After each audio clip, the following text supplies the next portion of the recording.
The Rancher Takes a Cook. Written by Misty M. Beller. Narrated by Tiffany Williams. Chapter 1. Columbia, South Carolina, February 17th, 1865. The acrid air was thick and hazy as 19-year-old Anna Stewart struggled to sit up in bed. Confused and disoriented, she looked around. What woke her? Her mind refused to focus. "Anna." The voice was distant, as if coming from another world.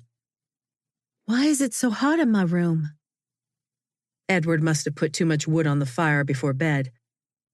She tried to focus on something, anything, but her mind was thick mud and her chest ached. "Need air."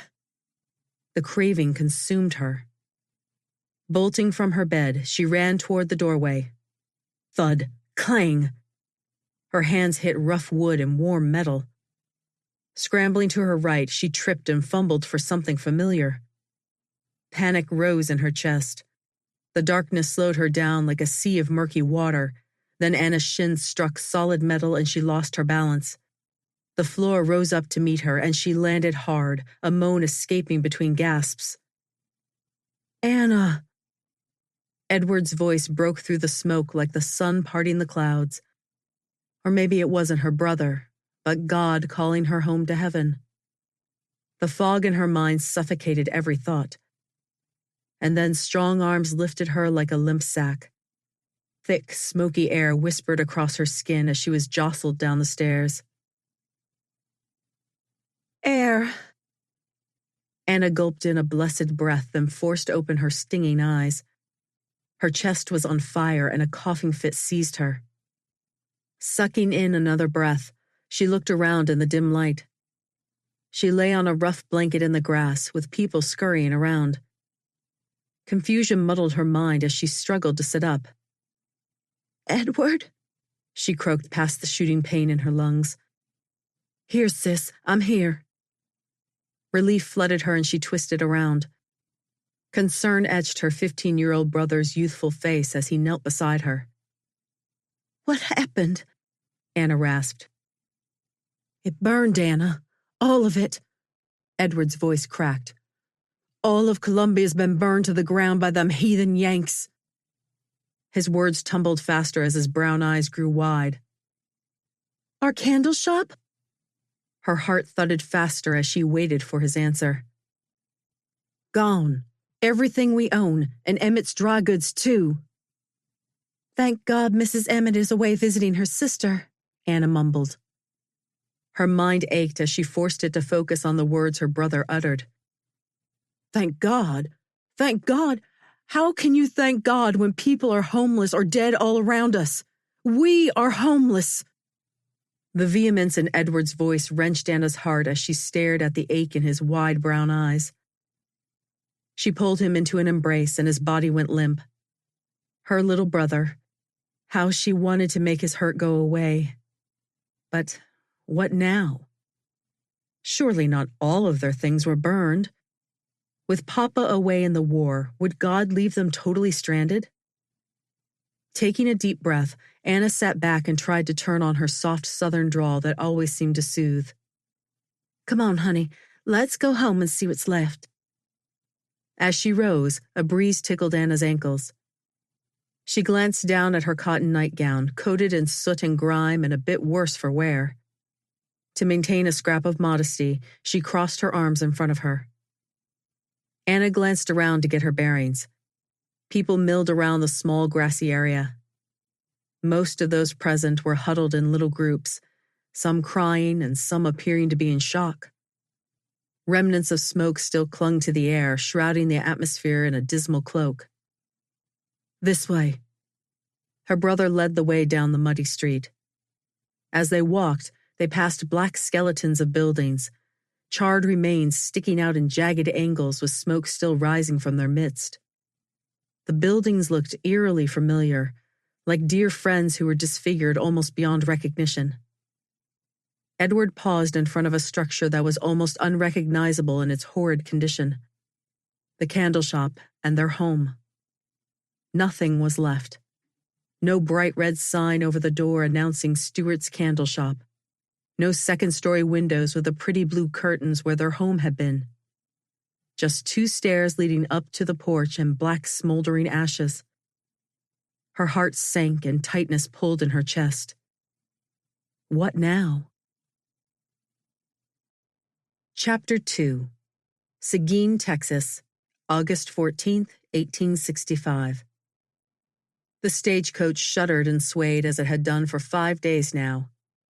Wincing at an extra hard jolt, Anna stared out the window at the group of cows grazing on scattered patches of brown grass. These cows were rather funny looking, scrawny with long legs, colorful hides, and an immense set of horns that appeared to be almost as long as the cow itself. They were so different from the round, healthy milk cows on the plantations at home. Home. Anna pushed their former happy life out of her mind. Had it only been a few short years ago when Papa left to fight in General Hampton's cavalry? Now, not only had she lost Mama when she was 11, but the war had stolen Papa, their home, and everything she cared about in the world. Except Edward. He slouched against the side of the stage and glared into an unseen distance. His glazed eyes looked like he had passed boredom long ago. Poor fellow. Edward was used to scampering about Columbia, not sitting locked in a stage for days on end. Attempting a smile for her brother, she forced a tone more cheerful than she felt. "You hungry? I think there are biscuits left from lunch." His head shot up like a dog who had just got a whiff of the aroma of meat. Anna pulled a small paper-wrapped bundle from her reticule, and Edward nearly pounced on it. He scarfed down the dried bread, and his enthusiasm brought a genuine smile to her lips. He still resembled an overgrown boy, despite how he had been forced to grow up these last few years. The baggy cotton shirt, 2 short woolen pants, and cloth suspenders only enhanced his lanky limbs and boyish awkwardness. The clothes had been a donation from a neighbor after all their things had burned in the fire. Something was better than nothing. Anna shifted to look out the window again. The driver called "whoa" and the coach slowed. A tickle of anticipation fluttered in her chest. Had they made it to Seguin at last? It would be such a relief to see Uncle Walter and Aunt Laura again. And this would be her chance to start fresh, create a new life for herself and Edward. They entered a pretty little town with whitewashed buildings and normal-looking people going about their normal lives. Anna caught a glimpse of a pair of blue uniforms and shivered, shrinking back from the stage window. Yankee soldiers. Would she ever be able to look at that awful color without a tremor running down her back? Anna drew a deep, muggy breath to reinforce her courage, then turned from the window to gather her things. She cringed at the needles shooting through her legs, but her seat muscles were still numb. Recent experience had taught her the pain would come later, after the brain-jarring bumps stopped and her muscles had a chance to wake up. A sigh sneaked out before she could catch it. The stagecoach pulled to a stop next to a tall 2-story building made of the same solid whitewashed material that covered many of the structures they'd passed. Magnolia Hotel was painted in faded red letters over the canopy shading the front door. As Edward helped Anna step down from the stage, the front door opened and their uncle stepped outside, a pleasant-faced man in his 50s. He was followed by their aunt, a willowy woman of about the same age, dressed in a white shirtwaist and lavender skirt. When his eyes met Anna's, the man's face broke into a grin and his voice boomed. "Well, if it isn't the Stewart family." Uncle Walter's smile was infectious, and her mouth pulled into a responding grin. As Edward stepped forward to shake his uncle's hand, Anna was engulfed in Aunt Laura's warm embrace and the sweet scent of roses. The tenderness caught her off guard and left a burning sensation behind her eyes. How long had it been since she'd felt such a motherly embrace? Stepping back to hold her at arm's length, her aunt's dark brown eyes twinkled as they gazed into Anna's. "Welcome home, my dear. It is so good to see you." She tucked Anna under her left arm and turned to the lanky boy standing next to Uncle Walter. "And Edward, If I didn't know better, I would have thought you were your father. You've grown so tall. We'll add some meat on your bones, and you'll be the talk of the town." Aunt Laura's eyes crinkled around the edges, as they appeared to do often by the deep smile lines etched in her face. "Now, let's get the two of you home. Supper's on the stove, and I bet you haven't had a decent thing to eat in days." Uncle Walter grabbed their single carpet bag with a wink.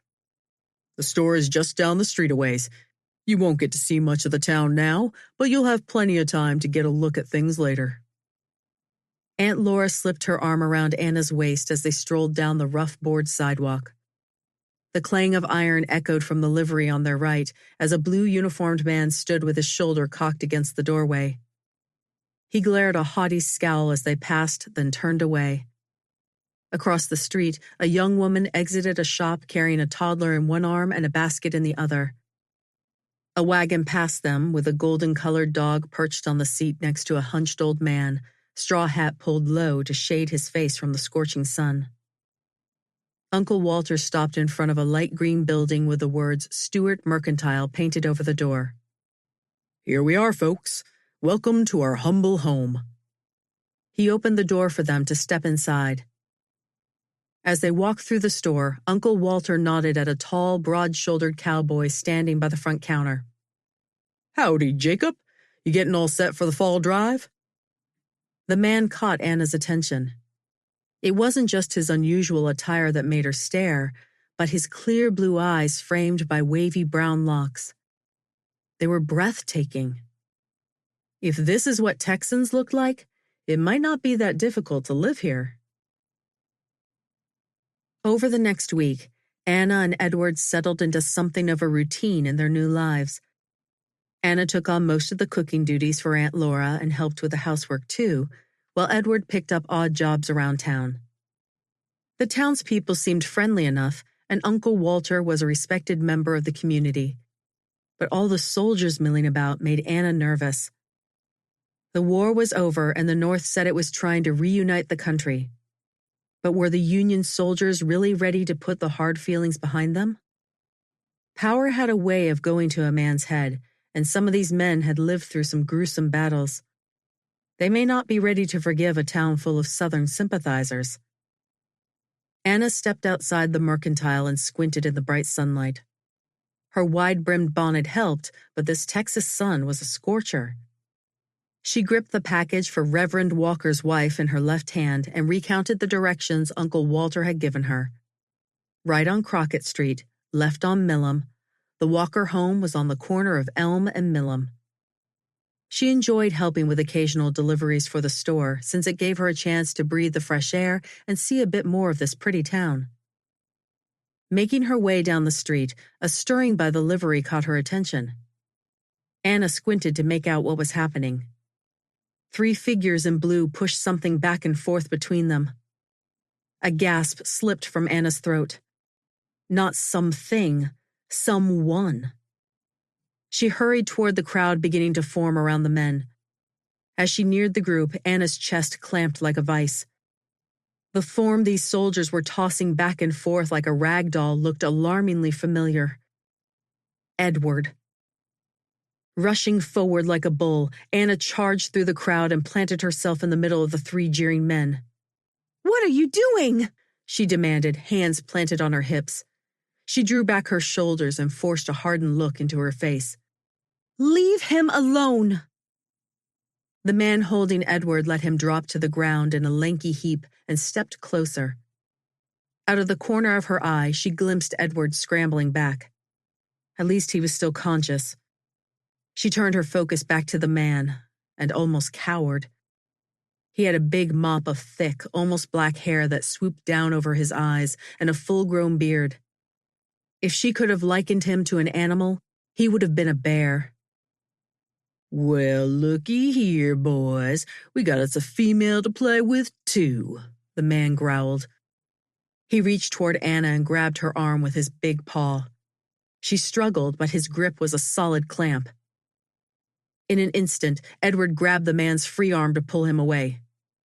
"Take your hands off my sister!" A flash of annoyance crossed the man's face as another of the soldiers snatched Edward and dragged him back. "Sister," the bear man sneered, keeping his attention focused on Anna. "You mean your father was a yellow-livered Johnny Reb, too?" Gripping both of her arms, the man jerked Anna to his massive chest. "That's too bad, pretty little rebel, 'cause we're gonna have some fun with you." The man's tobacco-laced breath clouded her face, and her lungs refused to fill, despite the galloping in her chest. "Private, unhand that woman!" The sharp command forced Anna's captor to look up, thrusting her away from him. Anna wheeled around to face the new threat. Another man, clad in a blue uniform, sat astride a chestnut horse. His jaw clenched tight, and fire radiated from his glare. "Corporal, I was just reprimanding a civilian, sir. She and her brother were being insolent toward our men, and I was letting her know that behavior would not be tolerated."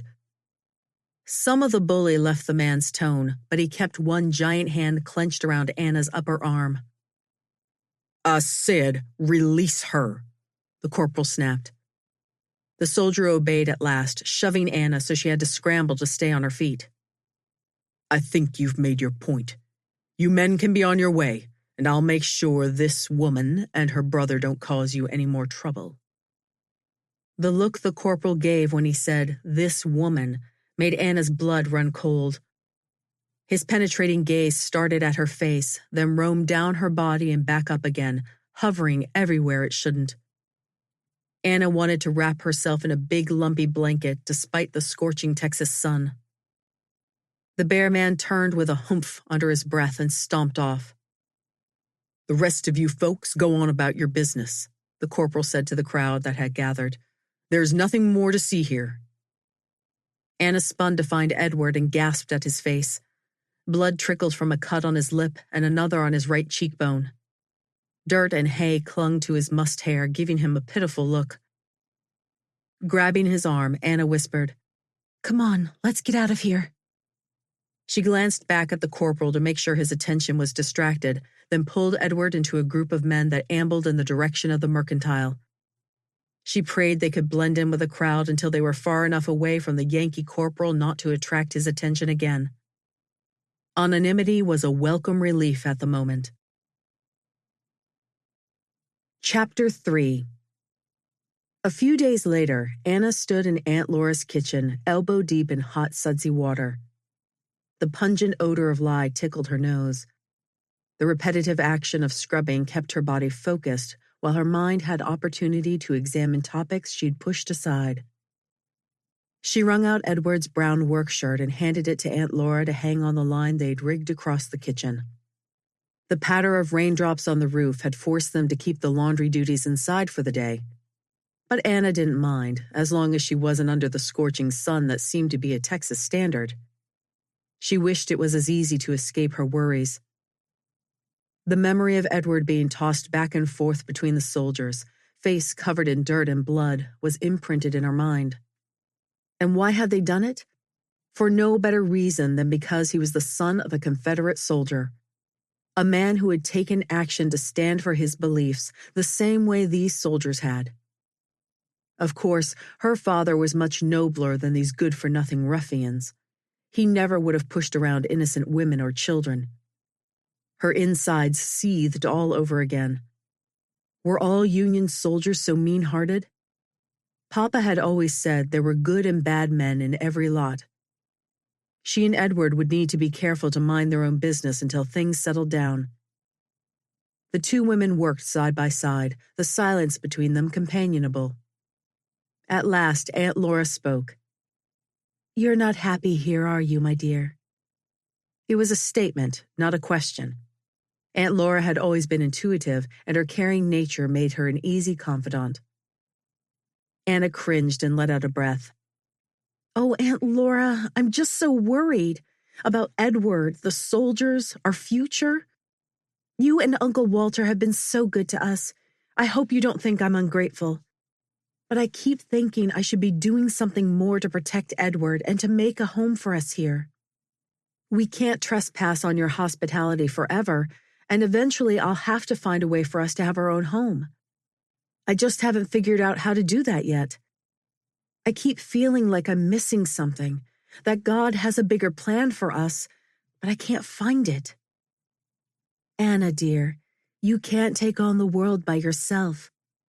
Give it a little time and you'll see that God will work all things together for good as long as you stay in His will. The lines around Aunt Laura's eyes deepened. Edward seems to be enjoying himself, except for his run-in with the soldiers. That boy loves doing odd jobs around town. Did you hear the stories he told at supper last night? He seems to be enamored with the cowboys that come into the blacksmith shop, spinning their wild tales about cattle and living on the range. It wouldn't surprise me if he joined on to a ranch one of these days. A new tightness settled over Anna's chest. You don't think so, do you? I know Edward's a capable horseman. Pa made sure we were both competent in the saddle, but there's no way he could be a cowboy. That's way too dangerous. Aunt Laura chuckled. She opened her mouth to respond, but was interrupted when the door banged open and Edward's lanky form shuffled into the room, one hand over his eye and the other holding his head. Edward, what's wrong? Anna dropped the wet pants she had been scrubbing and was by his side in an instant, leading him toward a chair. Here, sit down. Oh, he moaned, plopping down and leaning back to look at her through his one uncovered brown eye. What in the world happened to you? Where are you hurt? Anna perched in the chair across from him and rested a hand on his bony knee. It was those blasted soldiers again. I was cleaning stalls at the livery, minding my own business, and two of them appeared out of nowhere. I tried to be polite, but they kept insulting Pa, and I couldn't take it no more. I got in a couple of good licks, but then one of them caught me from behind, and the next thing I knew I was on the ground with boots flying all around and into me. I must have gotten knocked out, because when I woke up, Mr. Tucker was swinging a pitchfork and yelling at him to get out of his barn. He helped me wash up, then sent me home. Anna gasped and sat back in her chair, fire burning her insides. How could anyone be so cruel as to hit an innocent boy like Edward, especially soldiers who had been put there to protect the town? It was unthinkable. Stay right there, dear boy, Aunt Laura crooned, peeling his fingers back to examine the already darkening skin around Edward's eye. I'll bring you a damp cloth and a poultice for your eye. Edward nodded and leaned back in his chair with a sigh. I didn't mean to get in a fight with them, sis. Honest. I just couldn't stand them talking about Pa like he was some black-hearted murderer. The earnest expression in Edward's good eye was more than Anna could take. I know it, love. You relax now and let Aunt Laura tend to you. I'll be back in a little bit. She rose and grabbed her bonnet from the peg by the door. Where are you going? Army headquarters. Before he could protest, she slipped out the door and held her breath as the latch clicked into place. She had to get away before Aunt Laura returned to the room and stopped her. The wisest thing would be to let Uncle Walter handle the situation, but she was not about to sit back and allow someone else to fight her battles, especially when Edward's safety was at stake. With a determined step, she strode through the mercantile and out the front door. She was met by a steady rain that drenched her hat and shoulders within seconds. No matter, a little rain wouldn't melt her. Hurrying through the streets while dodging mud puddles proved challenging enough, but she had to glance up periodically to make sure she was headed in the right direction. Uncle Walter had said the soldiers were encamped on Live Oak Street, a few roads over. At last, the double row of tents came into view, and Anna pushed forward. As she neared a larger tent with a sign that read headquarters, Anna began to have second thoughts. What was she thinking? Waltzing right into the middle of a Yankee camp, unescorted and looking like a muddy, wet dog. Probably smelling like one, too. Would they throw her out? Or worse, hold her prisoner? Taking a deep breath, she sent a prayer heavenward. Lord, you promised you would never leave me or forsake me. Right now, I really need your help. Please protect me and help me to protect Edward. With a weight lifted from her shoulders, she marched toward the headquarters sign and knocked on one of the wooden posts holding up the canvas. "Come in," called a deep voice from inside. Come in? She had expected to be questioned by a guard and searched, not invited in like an expected guest. Peering inside, two uniformed men sat around a small table, a stack of papers between them. Their eyes connected with her and widened. They rose and removed their hats. "Please come in, madam." The deep voice boomed from the man on the right as he gestured to the dry ground in front of him. His face looked a little older than middle-aged, but the silver in his hair made him look a decade older than that. The stripes on his blue wool jacket proclaimed him to be a major. She approached, eyeing both men as she gave a quick curtsy. One glance at her waterlogged and drooping attire sent a pang of regret through Anna's chest. Why hadn't she stopped to grab an umbrella? "It's not often we receive the honor of a visit from a lovely lady, especially on a dreary day like today. To what do we owe such an honor?" Heat rose in Anna's cheeks and she dipped her head. But then Edward's blackened eye flashed through her mind and she raised her chin. "Please pardon my intrusion, Major." She paused, waiting for him to provide a name. "Barnes, Major Barnes," he supplied. "Major Barnes," she continued. "My name is Miss Anna Stewart, and I have an important matter that must be addressed immediately." "Indeed, Miss Stewart. I am pleased to make your acquaintance," the older man said with a slight bow. "May I introduce you to Captain Randall?" He pointed to the slender man next to him. The captain bowed, his heavy mustache and somber manner giving him the appearance of an undertaker. "A pleasure, Miss Stewart." Major Barnes turned back to Anna and waved toward a chair near the entrance of the tent. "Won't you please be seated?" Anna sat and, after inhaling a deep breath, began her tale. She spoke through the lump in her throat as she recounted the story of the 3 soldiers who had harassed them on the street, then told of the same soldiers who had sought out Edward to taunt and beat him.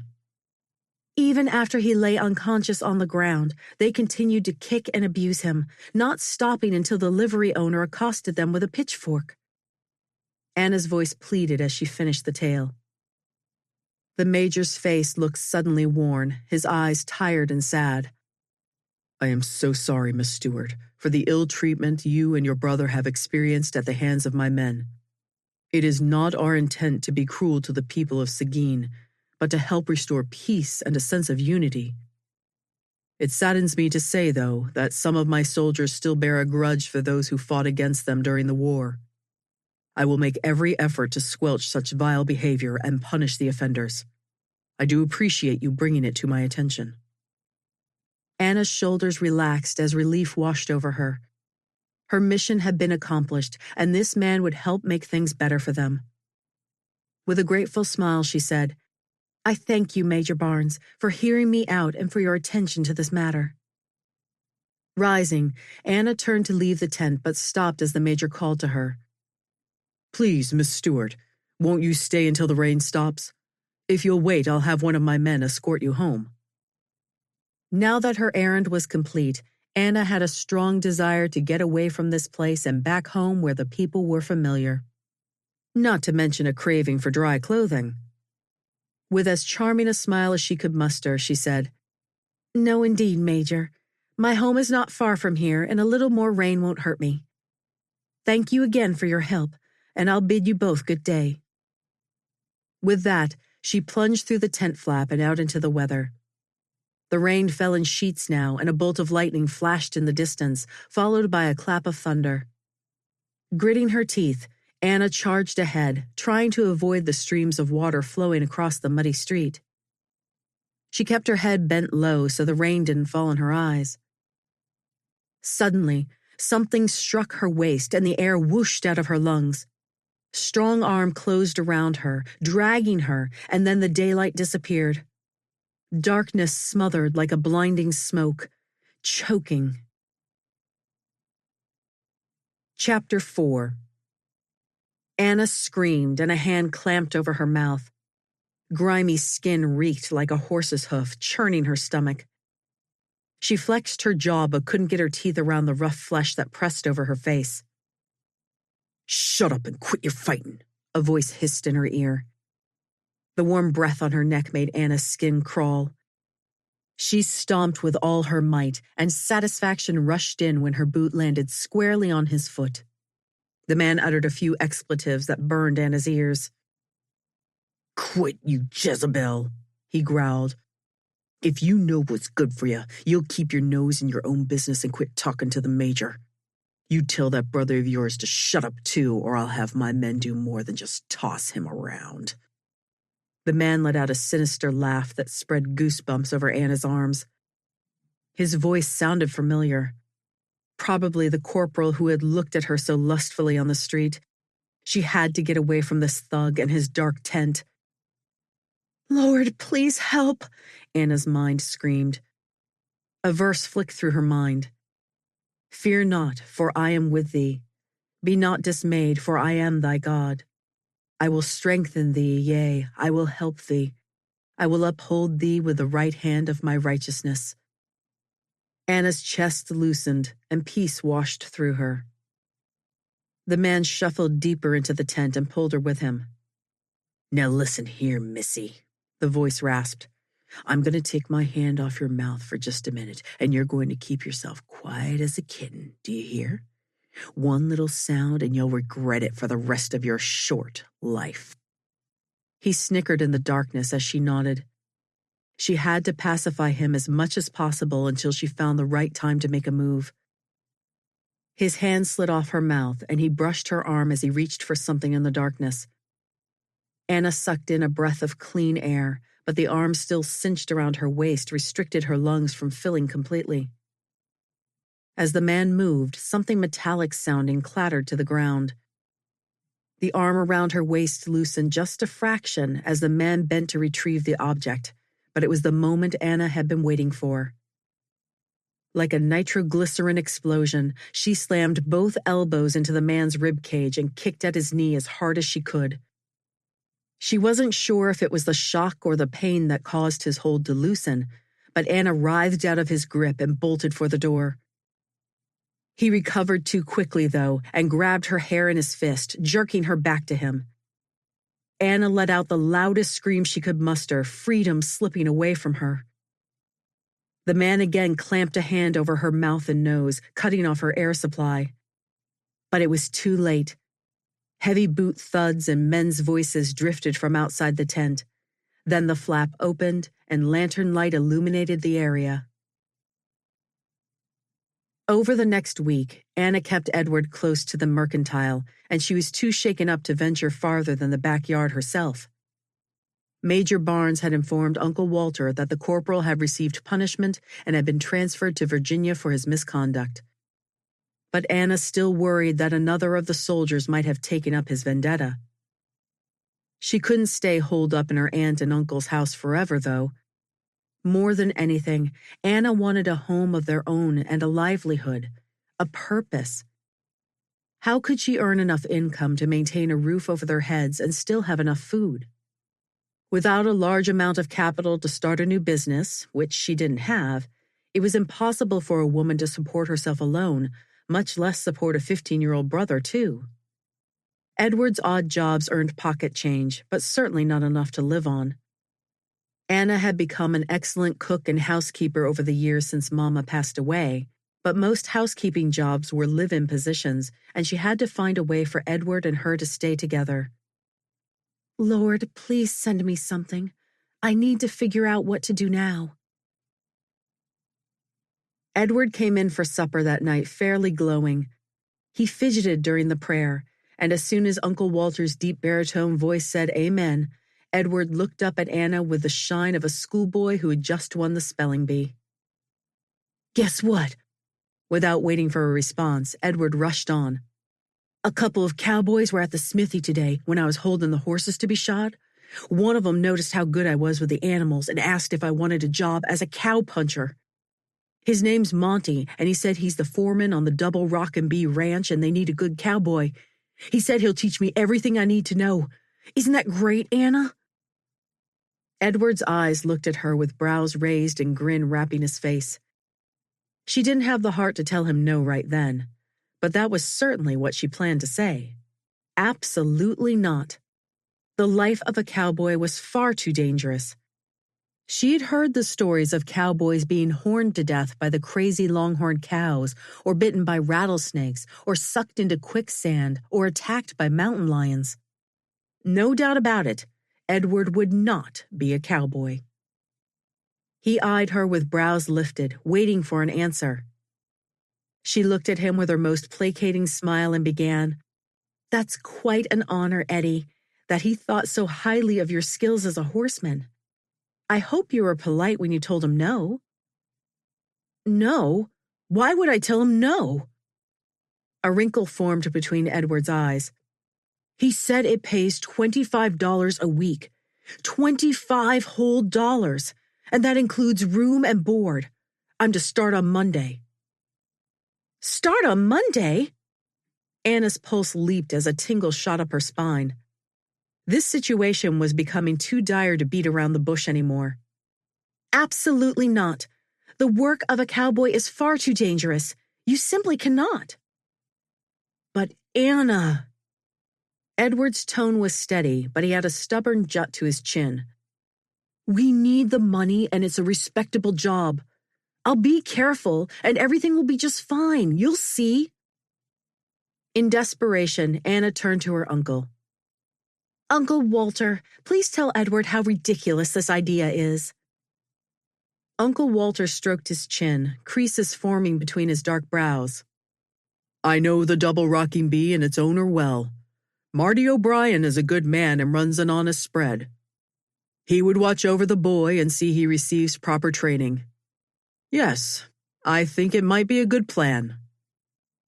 Anna sat back in her chair, astonished. She'd always respected her uncle's wisdom and judgment. How could he possibly think this was a good idea? Apparently, she would have to take the matter into her own hands. Chapter 5. Anna settled into the saddle on the bay livery mare and let out a long breath. The leather beneath her and the musky smell of the horse erased the tension from her muscles. She tucked her feet in the stirrups, adjusted her gray skirt, and gathered the mare's reins in her right hand. Straightening her shoulders, she squeezed the horse with her lower legs and relaxed as they walked out of the livery yard. While she rode through town, Anna couldn't help but stare at the pretty white buildings they passed, some with decorative scroll work. Uncle Walter had said the white material was called concrete, made out of lime that was harvested nearby. It gave the buildings an unusual solid look and wouldn't burn or rot. That must be why so many buildings in the town were made of the stuff. People called Seguin the Concrete City. There was even a concrete wall around the town. As soon as she passed through the city gate, Anna urged the mare into a trot, then a rocking canter. She reveled in the breeze playing across her face and the gentle rhythm of the horse beneath her. The bay mare was an older horse, but Anna settled into the ride like coming home. Even though they had lived in the city growing up, every Saturday Papa would rent 3 horses from the livery, and he, Edward, and Anna would go for a ride through the plantation country around Columbia. Anna smiled as she pictured Pepper, the black and white paint mare the livery owner had always saved for her. Pepper had been a small horse, but quick and a high stepper. Over the years, she'd helped Anna develop a solid seat and sit a canter with confidence. After loping for about 15 minutes, Anna reined the mare back to a walk. A grin stretched across her face. Even remembering where she was headed couldn't steal the pleasure from this moment. After Edward's news of his new job, Anna had spent many hours in prayer as she went about her daily work, beseeching God for guidance in the situation. He'd not sent any miraculous signs or changed Edward's mind, so it seemed the only thing she could do was to ride out to the ranch herself and reason with Mr. O'Brien. Surely when he understood how young and inexperienced Edward was, he would override his foreman's decision and fire Edward before he even began to work. Since Edward was to start on Monday, just 2 days away, Time was of the essence. Too soon, Anna reached the cedar post which held a sign that read, Double Rocking Bee Ranch, just like the directions Mr. Tucker from the livery had given her. She halted the mare at the post and gazed down the dusty wagon ruts that led to a ranch house and outbuildings. From this distance, it was hard to make out details. No sign of people, but several animals milled about the corrals near the barn. Anna inhaled a deep breath and let it out, then squared her shoulders and squeezed the mare into a jog. Might as well get this over with. As Anna neared the two-story log house, she marveled at how impressive it looked with its wraparound porch and glass windows across the front. The structure wasn't as large as the plantation homes back in South Carolina, but it had a rich, masculine look that was comfortable. Anna scanned the yard. Where was everyone? She dismounted, looped the reins around the hitching rail, and stared at the wooden door to the house. The nerves in her stomach knotted tight. She would have to knock on that door. No problem, though. She would do it for Edward. Straightening her spine, Anna marched up the stairs, across the porch, and rapped her knuckles on the wood before she could second-guess herself. Within seconds, the door opened and a petite woman with red and gray hair eyed her. "Well, sakes alive! Come in, lassie!" Before Anna could introduce herself, the older woman wrapped a strong hand around Anna's upper arm and pulled her inside the house. A delicious aroma tickled Anna's nose as the woman led her into a large parlor with a magnificent stone fireplace covering most of one wall. The furniture was rugged but striking, with firm, clean lines and masculine fabrics. "Why, we haven't had such a lovely visitor in ages. You must come in and sit a spell. I'm Lola O'Brien, but please call me Aunt Lola. And who be you?" The woman spoke in a heavy Irish brogue, but the accent didn't disguise the kindness in her tone. "I'm Anna Stewart." "Stewart, you say?" Mrs. O'Brien interrupted with a twinkle in her blue eyes. "Are your folks from the old country? I knew I liked you for a reason." The woman's grin sent a warmth through Anna. "My grandfather was born in Ireland, but his parents came to South Carolina when he was a boy. Our family has lived there ever since, until recently." "Aye, well, it's a pleasure it is to share your company. You must sit down and make yourself at home while I get us some tea." The older woman turned and started out of the room, but Anna spoke quickly. "No, please." Mrs. O'Brien looked back with a question on her face.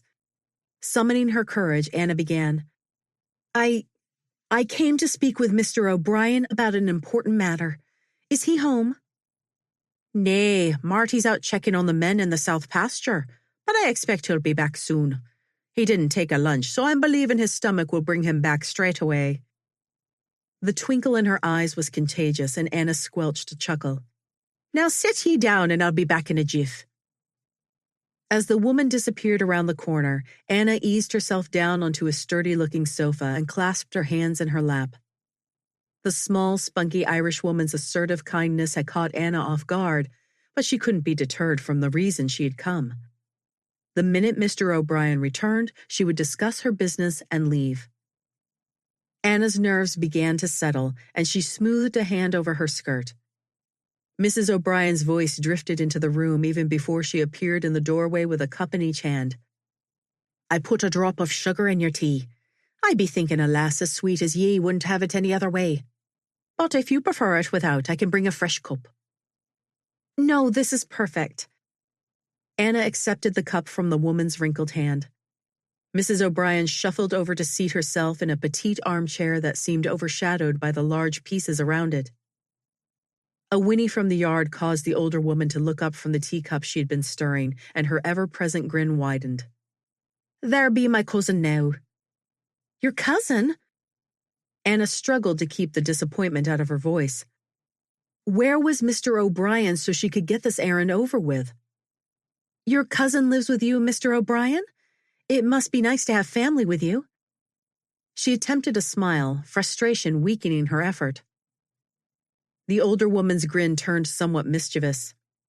"Aye, lassie, family is a wonderful thing. But my cousin is Mr. O'Brien. I haven't got a husband.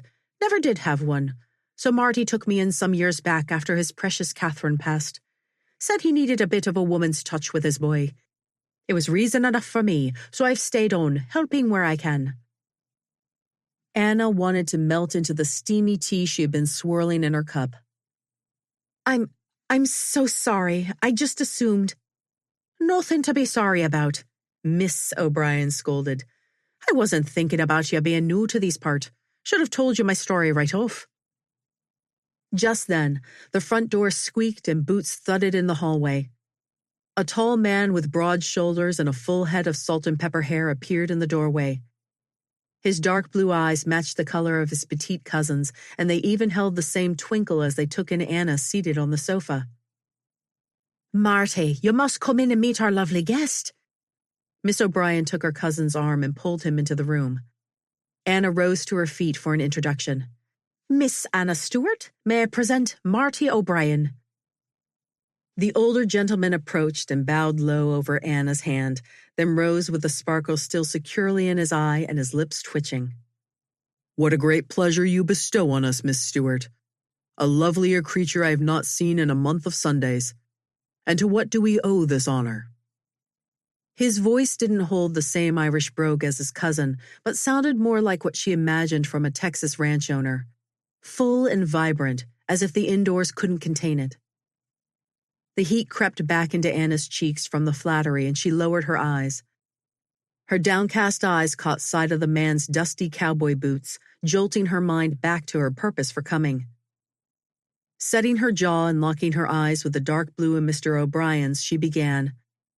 Mr. O'Brien, I've come to discuss a matter of importance with you. Indeed. His mouth straightened and a brow quirked. By all means, please come into my office.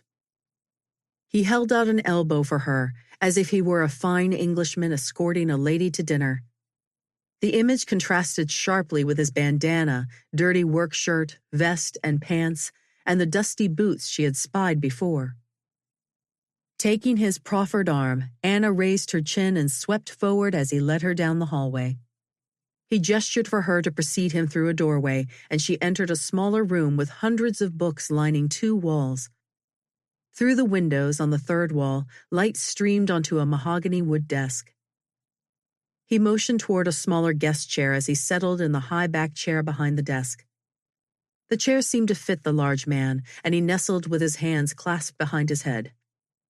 Now, my dear, how can I help you? Anna fought the urge to wring her hands. Now was not the time to show weakness. Mr. O'Brien, you may have learned from your foreman, a Mr. Monty, I believe his name was, that he has recently hired a new cowboy to work on your ranch. What you may not know, however, is that the new employee is not more than a boy, much too young to work around the dangerous longhorn cattle. Mr. O'Brien's brows rose. A boy, you say? And how are you acquainted with this boy? Anna's already firm jaw tightened a little more. He's my brother, and he's a lad of but 15 years, not even old enough to need a razor. Anna took a deep breath. Logic was probably the best way to approach this conversation. You see, Edward has always lived in the city and hasn't spent any significant time around cattle. He can handle a horse, but he doesn't have any experience dealing with wild animals of any sort. I'm afraid he would be a liability to you, and it would simply put him in too much danger. Now I'm sure you can see why I object to him being employed on a cattle ranch. I see. Mr. O'Brien had leaned forward during Anna's explanation, and his elbows now rested on the desk in a thoughtful pose. So your brother's not intelligent enough to receive training? Anna bristled. Of course he's intelligent. I'm simply concerned for his safety. Our parents are both deceased, and Edward is my responsibility. Therefore, I must insist you release him immediately. He leveled her with a kind look, but it held a hint of sadness, too. Miss Stewart, I won't begin to tell you there's no danger or discomfort in a cowboy's job, just as there is some sort of danger or discomfort in most professions. What I do know, however, is my men are all honest, God-fearing cowboys who put forth a full day's work in exchange for regular pay, hot meals, and my highest regard.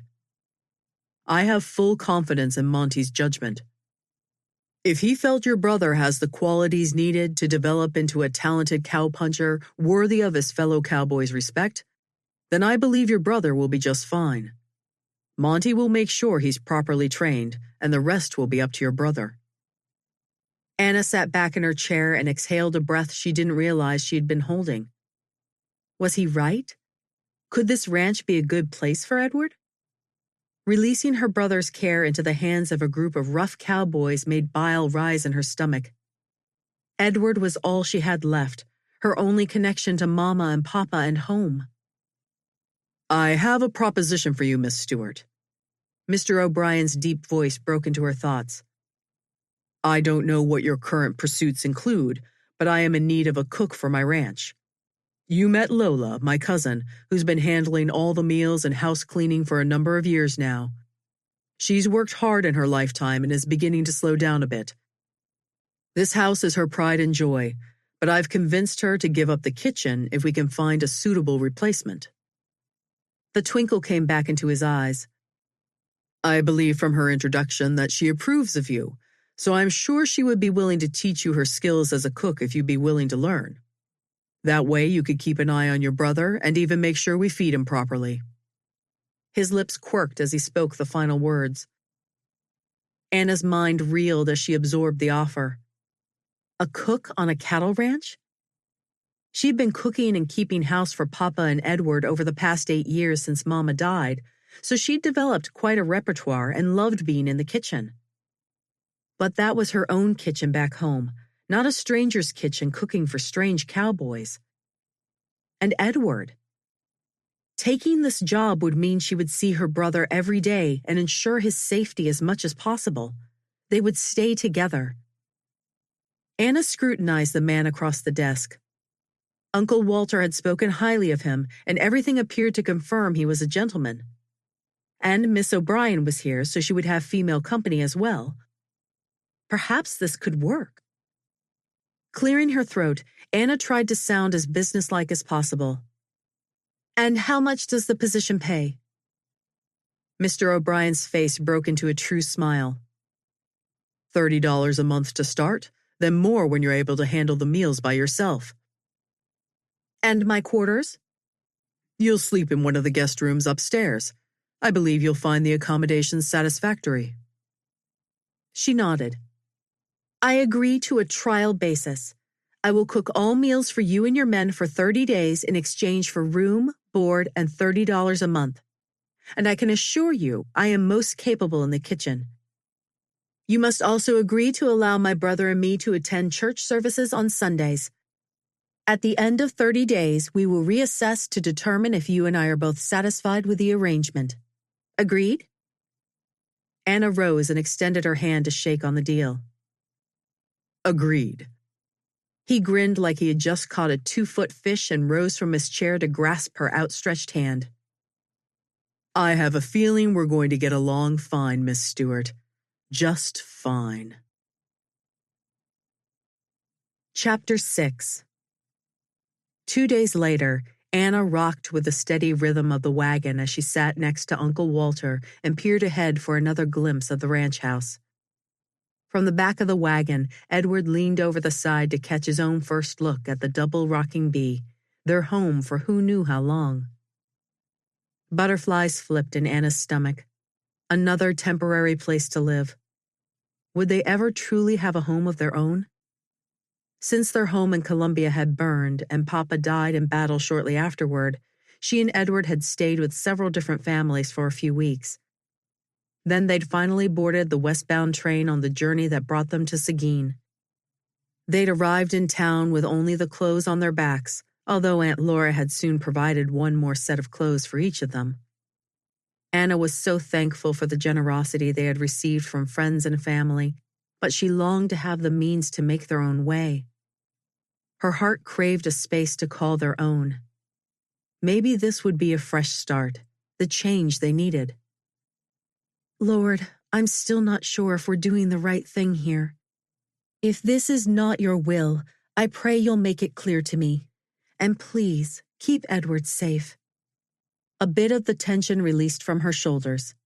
No matter what happened, God would be with them. As they pulled into the yard, Edward jumped out of the wagon before the horses came to a complete stop. He reached a hand up to Anna and helped her down from her seat, but his body twisted around while his gaze scanned the surroundings. His face held the expression of a puppy just released into a new field.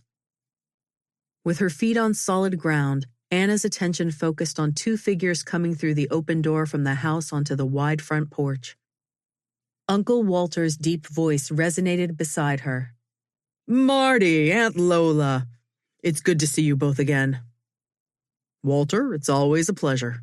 Mr. O'Brien had made his way down the stairs and pumped her uncle's hand. Facing Anna, he bowed like a gallant knight. "Miss Stewart, it's wonderful to see you again as well." Turning to Edward, he extended his hand. "And you must be Edward. I hear good things about you, son. Looking forward to you joining our group." Edward pumped his hand so eagerly that Anna wondered how the older man could keep a straight face. "Marty, don't keep them standing in the sun," Aunt Lola called from the porch. "You folks come in. I have coffee and cookies awaiting." Aunt Lola's bent frame led them down the hall and into a large dining room where 3 coffee cups were set out on a gleaming pecan wood table. "You men make yourself at home while I pour you coffee. Then I'll take Anna upstairs to get settled in her room." She winked at Anna. Anna followed the older woman up the stairs. She admired the detailed scrollwork carved into the handsome banister. Someone had obviously put a great deal of time and care into building and furnishing the house, yet it was warm and inviting, as if it were welcoming her home. "Your room is down at the end of the hall next to mine, so if you ever need anything, just come and knock hard on me door. Me old ears aren't what they used to be." The twinkle flashed in Aunt Lola's eyes as she turned to smile at Anna before opening the door at the end of the hall. "Here you go." As the door swung open, a gasp slid out from Anna's parted lips. This wasn't what she'd expected. The large, sturdy pine bed was impressive in the middle of the room, covered by an exquisite quilt with a star design pieced together in deep burgundies, hunter greens, and royal blues. "Oh, how lovely," she breathed, stepping forward to caress the soft fabric. A flash of color in the corner of her vision brought Anna's attention to the windows, where curtains of the same rich burgundy material hung from the twin windows on either side of the bed. An armchair rested under the glass on the left, and a pine bureau and mirror to match the bed sat in the opposite corner. The room held an aura of comfortable luxury. Aunt Lola's Irish brogue broke into her gawking. "You take your time, dearie, and settle in, then come downstairs when you're ready. We still have a few hours yet, but you can help me get things ready for supper tonight. While we work, you can tell me all about yourself." Anna moved fast as she unpacked her single spare dress and underclothes, then tidied her hair and washed her face in the basin Aunt Lola had been thoughtful enough to fill with water. She would like this feisty little Irish woman. She glanced in the mirror to make sure everything was in place, fingering the gold cross that hung around her neck. It had been Mama's, and Papa had given it to Anna for her 13th birthday. The necklace and her olive complexion were all Anna had left of her mother. She straightened the cross to lay flat on her brown dress, then turned to hurry down the stairs, anxious to say goodbye to Uncle Walter before he headed back to town. Later that afternoon, Anna stood over the stove stirring a large pot of what Aunt Lola called Irish stew. It was similar to the beef stew she used to make for Papa in the wintertime and smelled heavenly. Her gaze drifted to the pots hanging from hooks in the corner and the large work counter against the wall. This kitchen was larger than what she was used to working in and much better equipped. The variety of pans and utensils would make it easier to cook for a crowd, not to mention the large stove that was already causing beads of sweat to roll down her face. Aunt Lola charged into the room with a wave of her hand. "Come on, Anna girl. The men are washing up, so let's get this food on the table." Anna forced down the knot in her stomach. She was about to meet the cowboys for whom she would be cooking. What sort of men would they be? She grabbed the handles of the pot with her apron and carried it to the dining room table, shuffling so as not to spill. The cowboys filed in, nodded, and sauntered around the table to stand behind their chairs, each man holding his hat in his hands. Anna sneaked glances at the 4 trail-worn men standing around the table. They ranged in height and age, but all had rich black hair and mustaches with darkly tanned skin. Mr. O'Brien and Edward hadn't come in yet, and she wasn't sure what to do with herself now that the food was set out, so Anna stood by the doorway to the kitchen. Aunt Lola poured the last cup of coffee and looked up. Awkward silence filled the room. A smirk quirked her lips. "Lads, I'd like you to meet Miss Stewart. She'll be cooking for you from here on, and if this stew is any sign, she has real talent in the kitchen." A chorus of "See" and "Welcome, Señorita" echoed from the men just as Mr. O'Brien and Edward appeared in the threshold. After Mr. O'Brien introduced her brother, he motioned for them to be seated. "I'll tell you new folks about these cowpunchers after we let them start eating. It's hard to hold them back from the grub for niceties." The grin he shared confirmed his teasing. When they were all seated, the group bowed their heads in unison as Mr. O'Brien spoke a prayer of thanksgiving in his deep baritone voice. Anna peeked at the Mexican cowboys. She imagined cowboys as rough men who had no manners and little respect for God or the law. These men looked the part, but their earnest expressions during the prayer didn't fit her expectations. At Mr. O'Brien's Amen, hands flew everywhere, grabbing biscuits, passing plates, and spooning soup. As soon as the food hit the men's plates, however, it disappeared into their open mouths. For a few minutes, Anna could only stare. They ate almost like savages. A hand touched Anna's arm. Aunt Lola winked. Heat crawled up Anna's neck and she dropped her gaze to her bowl. It was empty. She'd better get some food before the men ate it all. There would likely be no leftovers. As the vigorous pace of eating finally slowed, Mr. O'Brien leaned back in his chair and spoke up. "Well now, let me introduce my boys to you both. This here is Monty Dominguez, our foreman. He's been with me since he was old enough to toss a rope, and I couldn't ask for a better friend or foreman. Next to him is Bo, Monty's little brother. Monty finally talked him into coming over from Mexico a couple of years back, and we keep him around to make sure Monty stays out of trouble." A snort issued from Monty as Bo elbowed him in the side. A grin split the younger man's handsome face. Mr. O'Brien continued. "And down at the end are Miguel and Donato, Monty's cousins. You'll find most of the cowhands on the Double Rocking Bee are related to Monty somehow or another. We've decided they're a pretty good family with a healthy dose of cow sense. Besides, it's easier for Monty to keep 'em in line if they're related to him." A round of guffaws and elbow pokes erupted as the men heckled each other. Anna glanced in Edward's direction. A wide grin spread across his youthful face. After supper was complete and all the dishes washed and put away, Anna followed Aunt Lola into the den for the evening Bible reading. Mr. O'Brien had invited Edward and her to join them for the devotions, after which he had challenged Edward to a checker match. Her brother had loved the game since he was a young boy and was always looking for a new partner with whom to hone his skills. The den was a comfortable, homey room with a large fireplace and rustic wood planks covering the walls and flooring. Over the fireplace hung a large painting of a man, woman, and small boy, set in an elaborately carved mahogany wood frame. The man was a much younger version of Mr. O'Brien, with the same dark blue eyes he and his cousin both shared. The blonde woman by his side was lovely, with a joy that seemed to radiate from her as she hugged the young boy. The eyes of both the woman and the lad were also blue, but were a lighter sky blue whose crystal clarity might have been a little creative liberty from the artist.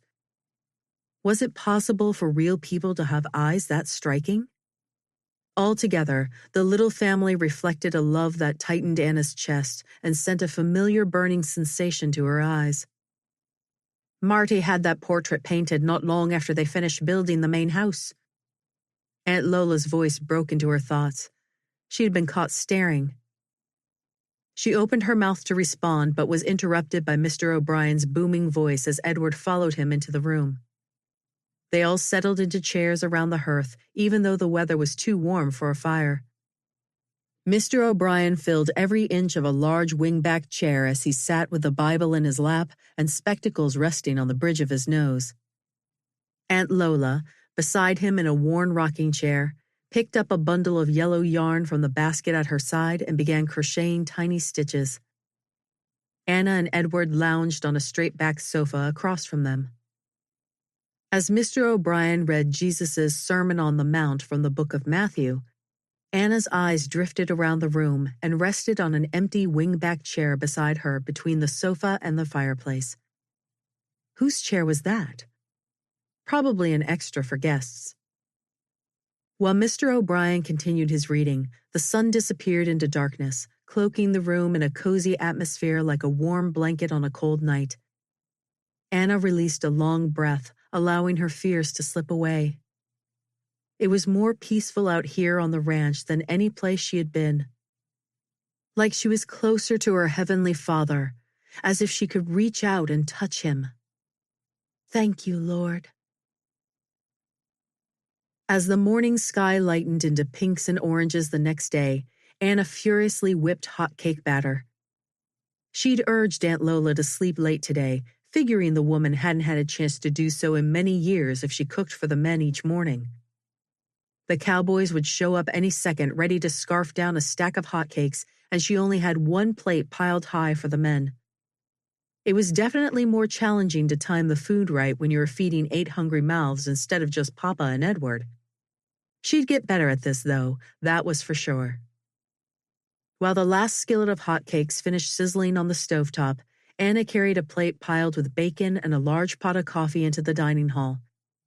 Mr. O'Brien greeted her from the doorway, his brown hair slicked down and his mustache still damp. "Good morning, Miss Stewart. It smells better than a candy store in here." The resident twinkle in his eye reminded her of Papa. "The rest of the cowboys should be back from the cattle drive any day now, if they didn't get held up anywhere, so I guess I better eat my fill now while I can still get some." Anna's head jerked up from the coffee she poured. "The rest of the cowboys, sir?" "Yep. My son Jacob and 10 other cowboys are on the cattle drive, taking our stock to market in Kansas. That's the closest market town with a railroad stop, so we get much better money for 'em there. It took about a month to drive the cows and make it back last year, and they've already been gone longer than that on this trip. I'm sure Jacob has things well underhand, though." The fatherly pride on the man's face sent a pang to Anna's heart. Her father used to look at her with that same expression. Later that morning, Anna finished wiping down the work counter in the kitchen and glanced around before hanging her towel on a peg. The stovetop glistened and the pans were all hung on their hooks. She'd swept and scoured the floors in both the kitchen and dining room until they shone. Possessiveness warmed Anna's insides. This was her kitchen now, her domain to concoct tasty dishes and desserts that would make the cowboys' mouths water. She'd always loved the response when people enjoyed her cooking, but it would be so much better now that she was able to craft the delicious meals in her own kitchen. Anna let out a contented sigh and went in search of Aunt Lola. The men had taken packed lunches with them for the day, and supper preparations wouldn't begin until early afternoon. Maybe there was something else she could help with. Anna found her in Mr. O'Brien's office, dusting the shelves, and was rewarded with a warm smile. "And how are things, my dear? Thank you so much for my morning break today. I'm afraid me old bones wouldn't allow for much sleeping in, but I spent a glorious morning with my Heavenly Father, and that was the best gift of all." Anna returned her smile. "I'm glad you enjoyed yourself. The kitchen is clean for now, so I've come to see how I can help you in the house. Should I make the beds or sweep anywhere?" "Nay, there's nothing needs doing that can't wait a while. Why don't you take some time for yourself and look around a bit? A pretty young thing like you needs to get outside and stretch your legs. Now get on with ya." Aunt Lola made a shooing motion with her hand. Anna bit the corner of her lip. "Are you sure I can't help with anything?" She'd been hired to work, not enjoy the sights. "If I let you do it all, there won't be work left for me, and me old bones will get lazy." With that, the woman turned back to the bookshelves, and Anna had the distinct impression she had been dismissed. Despite her guilt over not helping with housework, Anna was excited to explore the place. Edward had been assigned barn chores that morning. Anna had not even been out to gather eggs or milk the cow, and she was eager to see what manner of animals lived on a cattle ranch. Anna stepped off the porch, tilted her head back, and soaked in the warm late summer sun. It wasn't quite as scorching as it had been during August when they'd first arrived in Seguin, and was a welcome relief after having been in the house for so long. She strolled toward the corrals near the barn. Half a dozen horses milled around in the larger pen, but one mare's unusual color caught her eye.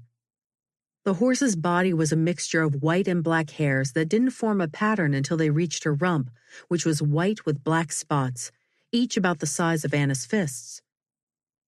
The mare's face also had a patch of white that splashed over both blue eyes. The horse was striking and unlike any of the solid or paint horses she had seen before. Approaching the corral fence, Anna held a hand through the rail and called, "Come here, girl." She didn't really expect the horse to come, but the animal ambled over with a bored expression. "Hey there, pretty girl. How you doing?" Anna crooned as she stroked the horse's neck, then reached up to scratch the universal favorite spot behind her ears. The mare sniffled a soft nicker and leaned forward to blow in Anna's face. A giddy warmth flowed through her. It was so good to be around animals again. That evening, Anna sat at the dinner table, pleasure warming her as the men dove into the food she'd prepared. Shepherd's pie was an easy meal to cook, but usually a hit with the recipients. For dessert, she would surprise them with fresh blackberry pies made from the berries she had found in the pasture behind the house. "Señorita Stewart, you sure do know your way around la cocina," Donato declared, admiration in his voice. "Yes, ma'am," Mr. O'Brien agreed. "I haven't tasted mashed potatoes this creamy since I traveled back east before the war. You Southern gals sure do know how to satisfy a man's belly." Anna's face heated, but she managed to mumble, "Thank you," before dipping her head to focus on the food on her own plate. As the conversation turned to horses and cattle, Anna released a breath. The men discussed rotating the horse string kept near the barn for daily use, and the seed of an idea planted itself in her mind. When the next lull broke the conversation, she spoke. "Mr. O'Brien, would you, by chance, have an extra horse available I could ride on occasion? Only when I have a few extra minutes between chores." She shouldn't have asked. What would the man think of her loitering around during broad daylight when she should be working? After all, he was paying her to cook and clean, not go on joy rides across the countryside. Before she could retract her words, though, he spoke. "By all means, take Bandita, the Appaloosa mare in the corral. She's a good ride and will take care of you." Anna's heart leaped at the possibility. "Is she the mare with the black spots on her hindquarters and the white mask across her eyes?" "The very one. Horses with the spotted color pattern are called Appaloosas after the Palouse Indians that bred them. You won't find a hardier breed around, nor one that can run faster." Anna couldn't hold back the grin that begged for release. She planned to test that last fact. Chapter 7. The next few weeks flew by as Anna developed her routine. Each day began in the barn, milking the Jersey cow Stella and gathering eggs from the chickens, then back to the kitchen to begin breakfast preparations. After the meal, the men filed out to hit the saddle, leaving Anna and Aunt Lola to a silent house. The only exception to the routine was Sundays, when the entire crew donned a fresh set of clothes and headed toward the little white church on the outskirts of town. Anna's favorite time was the late mornings after the men left for the day and the kitchen was quiet. Aunt Lola usually cleaned upstairs, and Anna could talk to God while she worked. For some reason, speaking aloud drew her closer to her Heavenly Father. Today, she was elbow-deep in water, scrubbing the morning dishes. "Father, I guess you did know what you were doing when you brought us to this ranch. These God-fearing cowboys seem to be a good influence on Edward, and I think he's enjoying learning to rope and handle the cattle." Anna swallowed past a lump in her throat. An image flashed through her mind of her lanky brother diving into breakfast that morning with the same gusto the other cowboys displayed. They had all complimented her sourdough biscuits, ham, and red-eye gravy, sending a warmth to her chest that was still there now. This place was beginning to feel like home. A horse whinnied in the yard, pulling Anna from her reverie. It was unusual for Mr. O'Brien to be back so early in the morning. Most days, when he rode out with the men, he stayed out until mid-afternoon at least. He must have forgotten something. Anna dried her hands on the apron Aunt Lola had given her and scurried to the front door. As she neared the door, loud male voices carried from the yard. Lots of voices. Curious, she eased the door open and peeked outside. Cowboys and horses filled the open area like bees in a hive. Most of the men wore the dark features of Monty in the other hands, except two men striding toward the porch. Examining them more closely, one of the men was Mr. O'Brien. The other man was younger and a bit taller, and definitely more trail-worn, with a half-grown beard on his face. Something about him looked familiar. Where had she seen him before? As the men mounted the porch stairs, the younger cowboy removed his hat and knocked it against his chaps. A small cloud of dust billowed. Anna's breath caught. He was the tall young cowboy in Uncle Walter's store the first day they had arrived in Seguin. At that moment, heat rose up her neck. She still stood with the door cracked, and she wasn't the only person aware of her spying. Piercing blue eyes stared at her from under raised brows just before Anna ducked back inside the house and closed the door. The latch clicked as she leaned against the wall, hand pressed against her racing heart, breathing coming in short pants. What had she been thinking to peek through the doorway like a curious child? She was a grown woman who should greet guests with the hospitality and social grace of a Southern lady. Of course, she was also the cook, so maybe she would be expected to stay in the kitchen and put together a tray of coffee and cookies. Yes, that's exactly what she should do. But before Anna could bolt from the wall and down the hall toward the kitchen, the front door opened and in stepped the blue-eyed cowboy with Mr. O'Brien on his heels. Summoning her courage and pasting on her hostess' smile, Anna turned to face the men, and became lost in eyes bluer than the Texas sky on a fall day.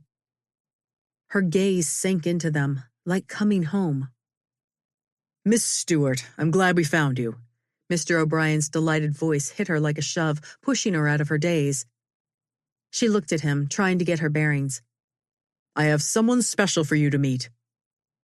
Clapping Blue Eyes on the shoulder, Mr. O'Brien continued, "I'd like to introduce my son, Jacob O'Brien." I'm pleased to meet you, Mr. O'Brien." She couldn't read his expression, but she was making a ninny of herself. She had to get out of here soon to regain her wits. Her earlier intention returned, and Anna curtsied. "Please excuse me, and I'll put a pot of coffee on to brew." She fled down the hall before either man could respond. Jacob's gaze followed Miss Stewart's exit. After 2 long months on the trail with nothing to look at but filthy cowboys and even filthier cows, he must be hallucinating. He'd expected Aunt Lola's wrinkled smile to meet him. Instead, he'd found a brown-eyed beauty. Turning from the empty hallway to face his father, Jacob leveled his focus on the man. "Who was that?" A chuckle escaped Pa's grin. "That, my boy, is our new cook, and she's even better with the food than she is to look at. Makes a blackberry pie that'll send you down on one knee to propose marriage right there in the dining room." Jacob quirked an eyebrow at him. "I doubt that." "I see you'll have to be convinced." Pa's eyes twinkled. "Her brother's the new kid you saw in the yard. His name's Edward. Monty hired him on, and she came along to watch after him." I thought I was doing her a favor when I asked her to cook for us, but I had no idea what a treat we were all in for."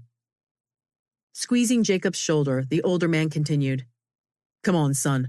What do you say we relax in the den until Miss Stewart brings that coffee?" Anna arranged cinnamon cookies and ginger snaps on a tray while both the coffee and her emotions brewed. Just when it finally seemed God had given them a real home where Edward would be safe and things could feel normal, this tall, blue-eyed cowboy appeared to shake things up again. Well, she would just have to ignore him and carry on with her normal routine. She could do this. Anna poured the coffee into 2 large mugs, arranged them on a serving tray with the cookies, and balanced the tray in both hands. She inhaled a fortifying breath, squared her shoulders, raised her chin, and marched forward toward the sound of the men's voices coming from the den. She was a Stewart, by golly, and she could handle any obstacle that came at her, even in the form of a pair of disturbingly blue eyes that had made her lose her faculties both times she looked into them. As she entered the den, Anna fixed her gaze on the tray she carried. Out of the corner of her eye, she noticed both men rise as she approached. She eased the tray on the table in front of them. Her senses were painfully aware of the towering presence of the man on her left. She was close enough to catch a dusty masculine scent, a rich mixture of man and horse. Anna whirled and dashed toward the safety of her kitchen, but Mr. O'Brien's deep voice stopped her in her tracks. "Miss Stewart, won't you join us for a while? My son has been regaling me with stories from the cattle drive." Anna racked her brain for a reason to leave the room, careful to keep her eyes diverted from the younger man standing on the left. Finally, she grasped at what she hoped was an acceptable excuse. "Thank you, sir, but I need to work on lunch preparations in the kitchen. I'm sure the men are hungry from the trail. If you'll excuse me?" "Ah, yes, of course," the older man responded, nodding. Anna seized her escape opportunity. In the kitchen, she flew into action. The men most likely would be starved from the trail and would appreciate something other than the beans and jerky they had probably packed in their saddlebags. She didn't have time to prepare a hot meal from scratch for so many men, so it would have to be a bit of unusual variety. She sliced ham onto a plate and thick wedges of bread, thankful now she had spent yesterday afternoon slaving in the hot kitchen to make fresh loaves. She would need plenty for these new mouths. Pulling out cold fried chicken and apple pies from the last night's meal, she scanned the pantry for what else she could feed the men on short notice. Grabbing the basket of vegetables from the corner, she sliced tomatoes and cucumbers, then laid them out on a plate and opened several jars of green beans. Now for something to drink. These cowboys seemed to be obsessed with coffee, the extra strong variety. After 2 months of nothing but black coffee on the trail, though, she didn't have the heart to serve it to them for their first meal at home. Milk seemed a bit too juvenile for strapping cowboys. Scanning the pantry shelves, her eyes lit on the yellow lemons overflowing from a wicker basket. Lemonade was the perfect thing on a hot summer day. Anna finished setting out the plates and poured lemonade in each of the men's cups. She didn't have an exact head count for the new cowboys, and she wasn't sure if Monty and his men had come in from the pasture, so she set a place at every chair around the monstrous table. Looking around to make sure she hadn't missed anything, Anna nodded silent approval, then squared her shoulders and marched to the front door to ring the bell that would signal the hungry men to stampede into the dining room. And stampede they did. Anna stood by the door as cowboys raced from every direction to form a line in front of the water pump, emerging from the other side with shiny brown faces and damp black hair. Dust still covered their vests and chaps, but they strode to the porch. The sight of the men approaching jolted Anna from her fascination with the scene, and she scurried back into the house to prepare for their arrival. Each of the cowboys shuffled to stand behind a chair, Monty and Edward among them, and waited for the entire group to assemble. Jacob O'Brien was among them, and he strolled to the chair on her left, at the end of the table. Anna's shoulders tensed. He seemed to be ignoring her, though. When Mr. O'Brien entered the room, chairs scraped the floor as they all sat. Every head bowed, and Mr. O'Brien thanked the Lord for the safe return of all who had gone on the drive. Anna marveled again at the manners these tough cowboys displayed. At the amen, the men dove into the food with more than their usual fervor. She glanced at Aunt Lola on her right. The older woman eyed the wild display as well, a grin tugging her mouth. Anna hoped there would be enough food to go around. Should she slice more bread? But the men were beginning to slow as clattering forks and chewing took over. Sitting back to wipe his face with a cloth napkin, Mr. O'Brien remarked, "So, Jacob tells me you boys had a few close calls on the trip." "Si," answered an older man across the table. "The old Shawnee Trail was pretty grown up in places, so the doggies would spread out in the brush. Then a big storm hit before we made it to the Red River. It rained for 3 días and the river, she was rough. We lost too many young ones there, and it took a few days for the herd to become strong again." "I'm sorry to hear it, Juan." A contemplative expression spread over Mr. O'Brien's face. "How did you fare when you passed through the farming country?" "Not so good." Anna turned at the strong voice from the end of the table on her left. Jacob O'Brien spoke for the first time that night. He leaned back in his chair, blue eyes relaxed as he gazed at his father. He'd shaved before the meal, revealing a strong jaw and chin. His face was tanned, but not nearly as chocolate as his Mexican companions. The skin where his beard had been was almost as tanned as the rest of his face.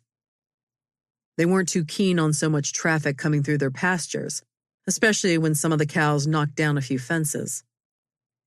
That seemed to be all he was going to say on the topic, so another of the cowboys across the table jumped in. "A group of farmers came at us with las pistols, but Jacob calmed them down with quick talking and gifts." The Mexican turned to Jacob and grinned. "Gifts?" Mr. O'Brien quirked a brow. "I gave them a few head of cattle for their trouble, then they seemed fine." The same cowboy across the table continued. "After that, we stayed away from the fences and kept the cattle moving. By the time we reached Kansas, though, the herd was footsore and tired." After the meal, Monty called orders to the men in Spanish while Aunt Lola helped Anna carry dishes into the kitchen. As Anna returned to the dining room, Jacob wrapped an arm around the older woman and planted a kiss on her strawberry gray hair. "It's awfully good to be home, Aunt Lola. You look more beautiful than I remember." The older woman swatted him playfully. "Your eyes are blind from the sun, and it's the food you missed, not this old biddy," she teased. Just then, Jacob's gaze stopped on Anna in the doorway, and he stepped back a bit. "The food was good, ma'am. I'm much obliged." With that, he settled his hat on his wavy brown hair and strode past her. He soared a head taller than her as he moved by. She couldn't deny the fact that of all the compliments Anna had received on her cooking, none had warmed her stomach like this man's simple words. Chapter 8. Jacob avoided the house as much as possible over the next few days. It wasn't that he didn't want to be home, but the pretty young woman in the kitchen made his stomach do flips. And it wasn't something he was used to. For so many years, the only woman he had spent much time around was Aunt Lola. Unless the women he met at church on Sundays counted, but he didn't stay in their presence any longer than he had to. Some people called him a loner, he was sure. Truth was, he was more comfortable and alive with the cattle and cowboys than around strangers in town. Monty and his family were like brothers to Jacob, and ranching ran in his blood. The long days and hard work were part of the life. And now, sitting atop his horse studying the herd, Jacob's chest surged with pride. Their herd size had gone down some since they had taken 1,000 head to Kansas, but most of what was left were cows due to calve in the spring, so their stock count would more than double. Marshall stamped his hoof and flicked at a fly. He patted the horse on the shoulder. "Hey, boy, you getting bored? How about we go look for strays by the river?" Jacob reined the horse alongside Monty and told the man his plans.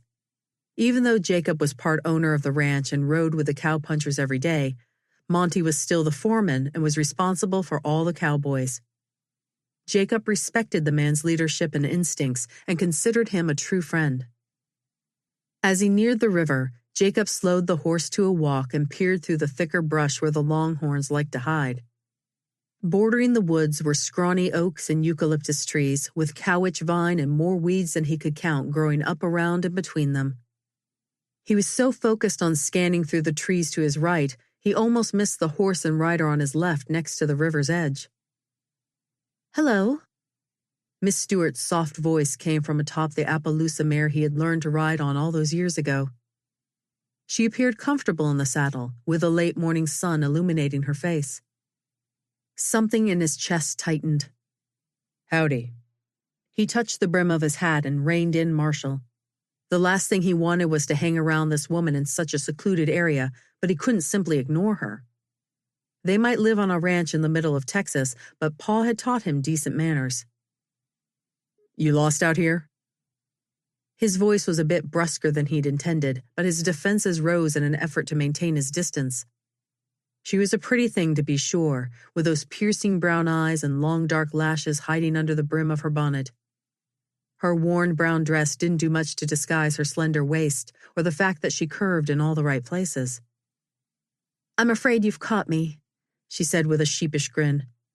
"This is my favorite spot by the river. I like to come here after morning chores any chance I get. I've never known a place so peaceful." The shy smile she displayed softened Jacob's resolve a tiny bit. He nodded in acknowledgement and stared off across the river.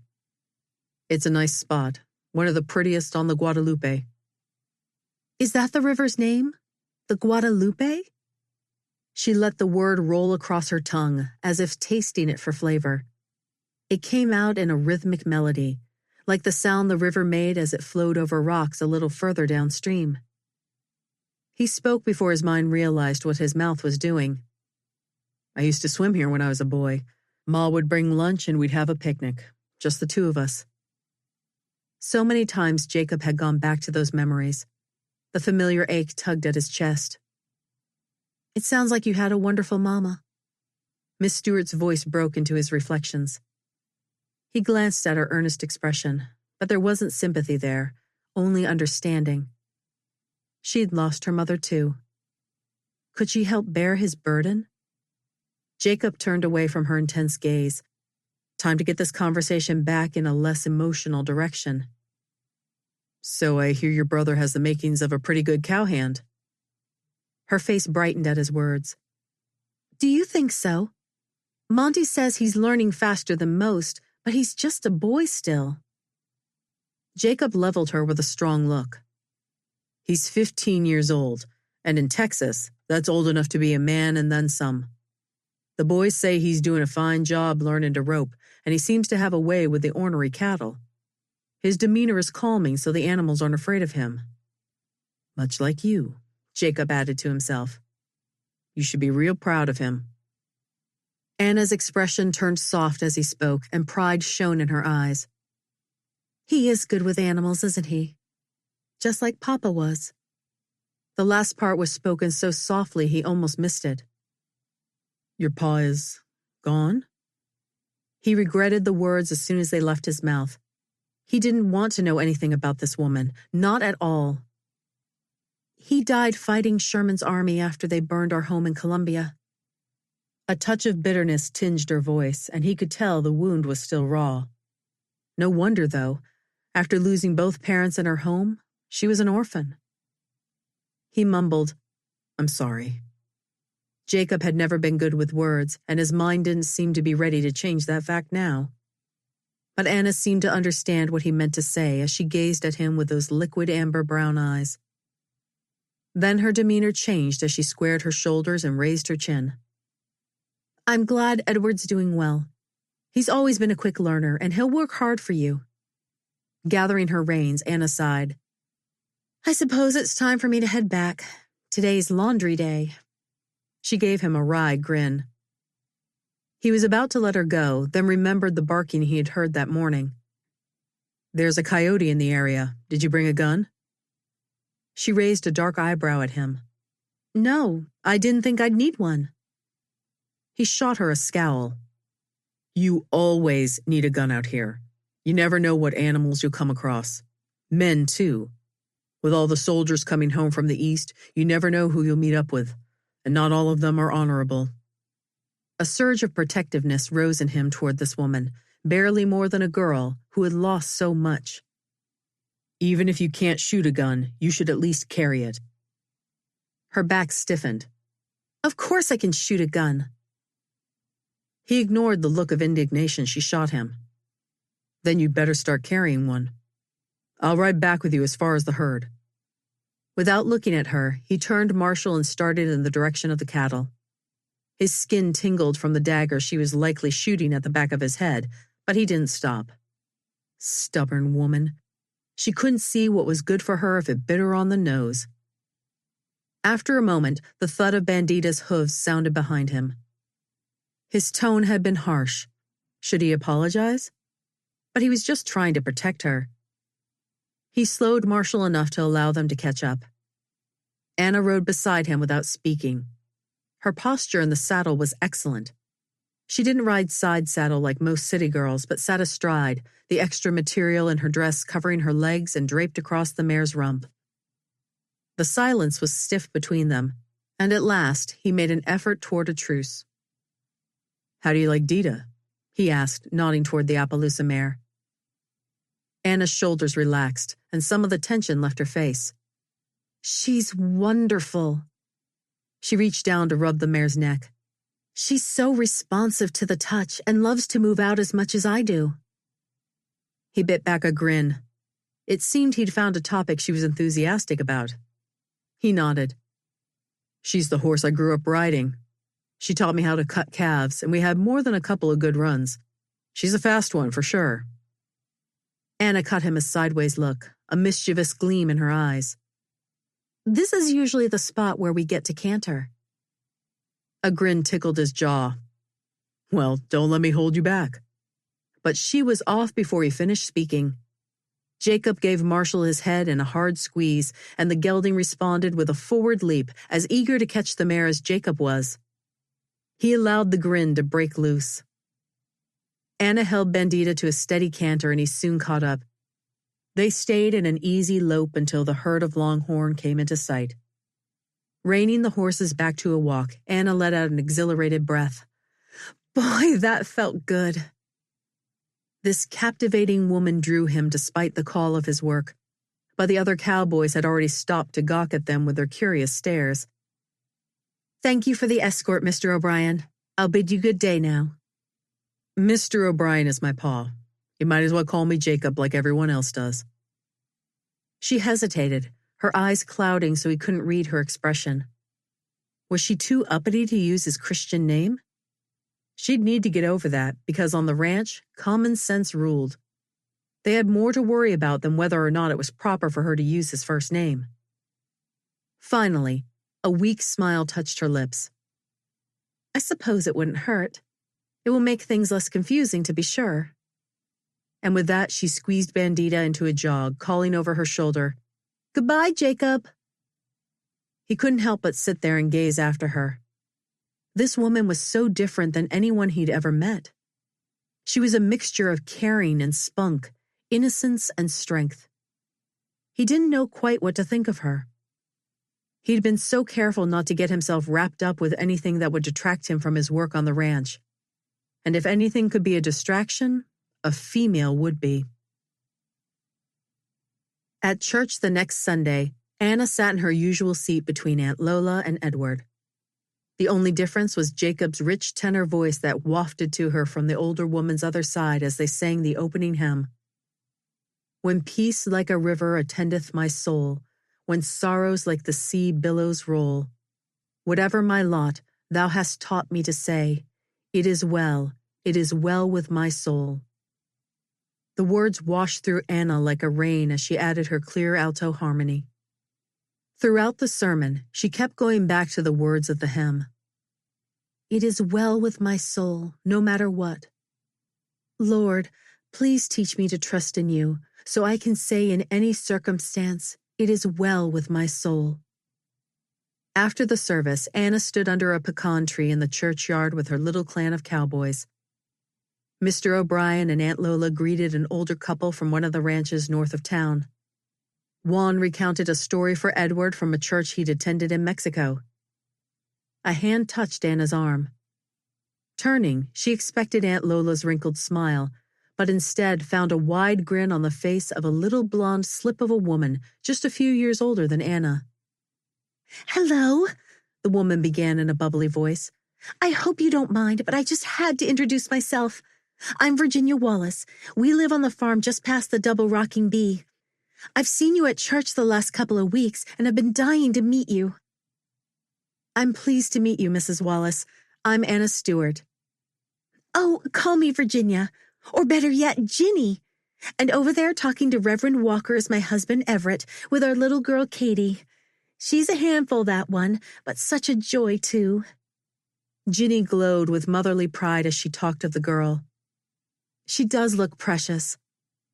Anna smiled at the young mother. "How old is she?"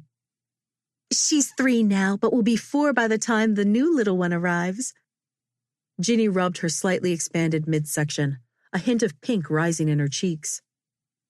"Should be sometime in January."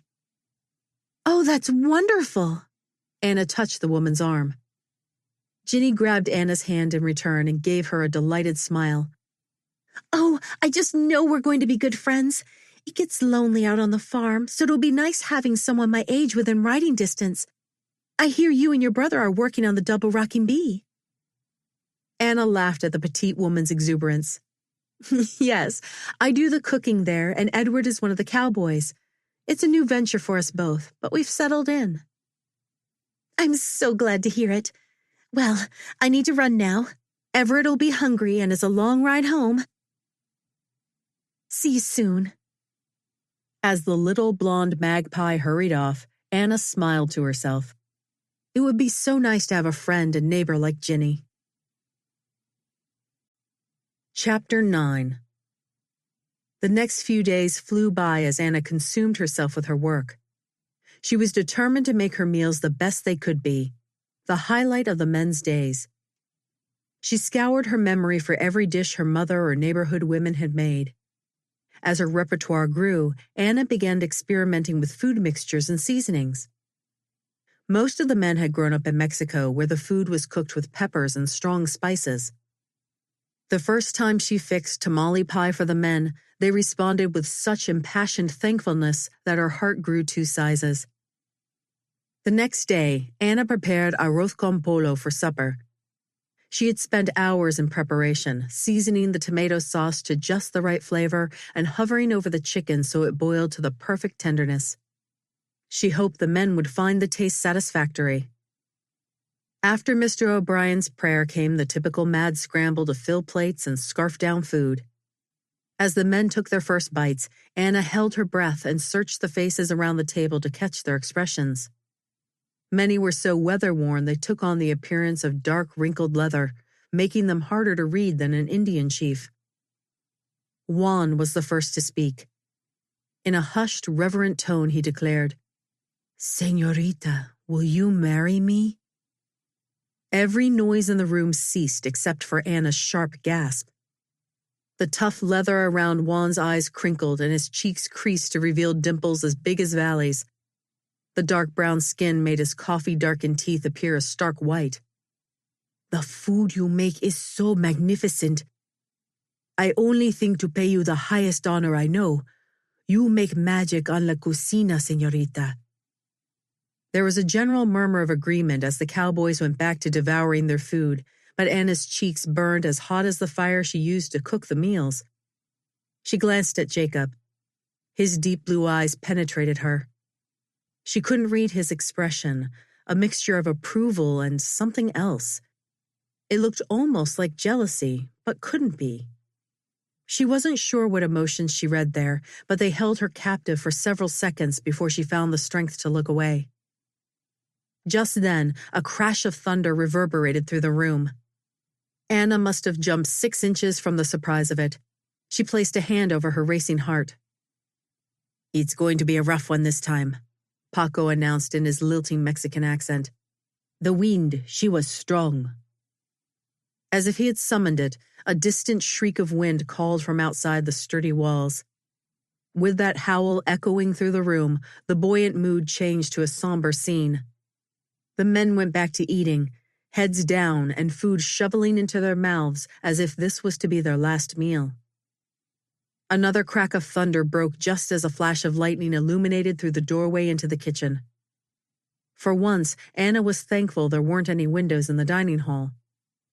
Storms had never bothered her before, but these cowboys gulped their food with pinched brows. Every thunderclap seemed to add urgency to their movements. They were more familiar with Texas storms than she was, so if they were worried, shouldn't she be concerned too? The meal finished soon after, and Monty dispatched the boys to help batten down the hatches of the house and barn and settle a few livestock left in the corral. He was giving orders to Jacob just like the rest of the men. But wasn't Jacob the boss's son? No time to ponder that now. She set to work clearing the table and washing dishes, moving quickly tonight instead of the steady pace she usually set for the nighttime ritual. Lightning continued to flash outside, and the howling of the wind took on an eerie wail, vibrating the glass window with forceful gusts. When the dishes were washed and put away, Anna completed a quick wipe down of the counters and table, then scooped up the lantern and headed toward the den. By this point, her nerves were rattled enough that she was looking forward to human companionship. As usual, Aunt Lola sewed in the rocking chair by the fire. Mr. O'Brien propped in the overstuffed chair beside her, leather-bound book in hand and wire-rimmed glasses perched on his nose. His face was intent on the page in his hand, lips quirked into a slight grin. Anna settled into her usual seat on the settee and reached for her mending basket to work on Edward's pants with a large tear across one knee. Mr. O'Brien looked up and removed his spectacles. "I tell you, I never do get tired of reading about the adventures of this Oliver Twist fella." He held up the book. "Do you read much, Miss Stewart?" "I do love to read. I'm afraid all my books burned in Columbia, though. I only have my Bible and a Jane Austen novel that was a gift from my aunt." The wrinkles between his brows puckered. "Well, books we have aplenty." He waved in the direction of his office. "You're welcome to any in our library, and if there's something you'd like to read that we don't have, you let me know and I'll pick it up in town. I don't know how I'd have made it through life without my books." The twinkle reappeared in his eyes, and a kinship toward this man welled up in Anna. At the same time, her heart ached for her old leather-bound friends that had burned in the fire. A sudden whoosh in the hallway signaled the opening of the front door. It sounded like the storm had blown inside. The noise was fierce, but died down with a thud of the door closing. Boots clunking on the hardwood floor announced Jacob's presence before his tall frame appeared in the doorway. "How is it out there, son?" Mr. O'Brien peered over his spectacles. "Wind's pretty rough. I think we'll be okay as long as we don't get a tornado or a stampede out of the mix. The boys are setting a watch just in case." Jacob collapsed in the wood armchair by the fire, across from his father. Anna imagined Edward sleeping out in the small bunker house, wind howling all around him. "Do you think it's safe for the men to be in the bunkhouse tonight? What if there's a tornado or a lightning strike?" Jacob snorted. "Safe enough. The bunkhouses are built of good, solid pine. If we get any tornadoes, this place will go down as quick as any other building. Besides, those men have slept through a lot worse." Not Edward. But she refrained from voicing it. Should she ask if Edward could be allowed to sleep in the main house tonight?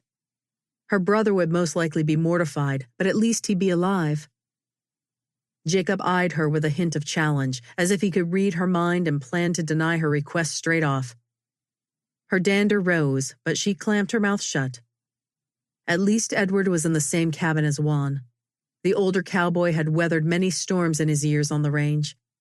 Hopefully he could help Edward make it through this one. Thursday morning dawned cool and clear, with a sunrise that lifted Anna's spirit. She'd planned a traditional breakfast this morning with flapjacks, eggs, bacon, and fresh warm biscuits spread with strawberry preserves. She'd learned early on the men didn't take time to add niceties to their food before gulping it down, so now she applied condiments to the food before the cowboys arrived at the table, in hopes they might actually take time to enjoy the extra flavor.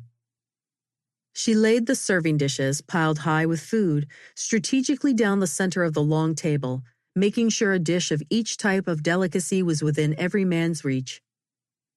Anna grew conscious of a presence in the doorway. She glanced up, and Jacob leaned against the door frame with his arms crossed, blue eyes following her movements. His dark brown hair must still be damp because it lay brushed sideways in controlled waves, only one unruly lock daring to touch his forehead.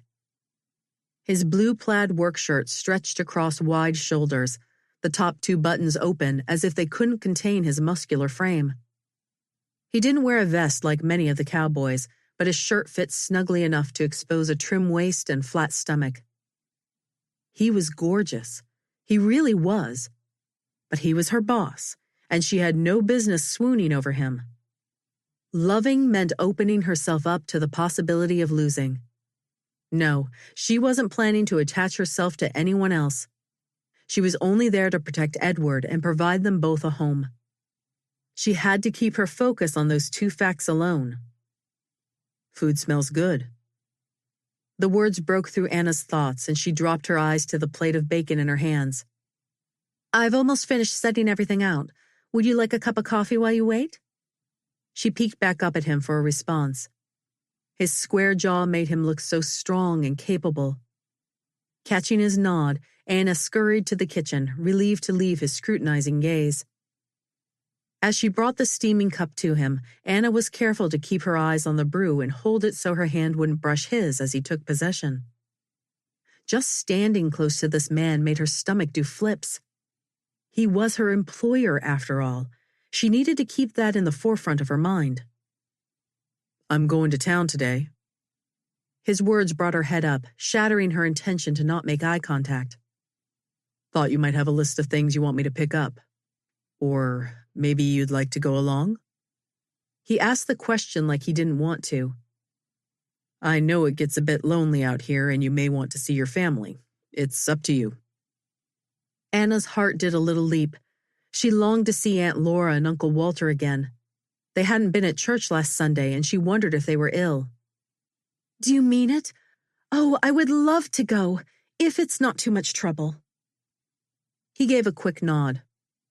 We'll leave an hour after breakfast. Just meet me in the yard. Jacob turned to leave, then looked back and raised his cup. Thanks for the coffee. Then he was gone. Chapter 10. After breakfast, Anna hurried through the mounds of dishes, then took a careful inventory of the supplies she needed. These men went through food like water through a sieve, so her list was longer than she'd expected. That done, Anna hurried upstairs to freshen her appearance. Staring in the mirror at her faded brown dress, she looked so plain and unattractive. Her only other dress was still covered in tomato sauce from yesterday. Perhaps she'd used some of their earnings to buy material for new clothing. That brought a smile to her lips. Yes, she could splurge just a little. She'd already planned on buying a cowboy hat for Edward, like the other men wore. That might stop their ribbing about the city hat he wore, with a skinny brim that didn't hardly keep the sun out of his eyes. Edward would need a pair of leather chaperones and high-heeled boots soon, but she'd have to take things one at a time. Since nothing could be done about her attire, Anna repinned her hair and secured the bonnet atop her brown tresses. She'd have to smile brightly to make up for the drab, faded appearance of her clothing. Jacob sat in the wagon, arguing with himself while he waited for Anna to appear from the house. What had he been thinking, offering to let that woman come along? It was okay to look from a distance, but spending all day in her company was getting too close for comfort. She was a beauty, no doubt, and could perform miracles with food like he'd never before tasted. The men spent most of their days talking about what she had fixed for breakfast or making bets about what would be at the supper table. Jacob even hurried through his morning and evening chores so he could be one of the first to enter the dining hall. Although for most of the men, the room held more draw than just the food. She was a fascinating creature with her expressive hazel eyes and confident air. Just then, the subject of his thoughts stepped onto the front porch, her straight posture accentuating the soft curves in her dress. Jacob gulped, trying to moisten his dry mouth.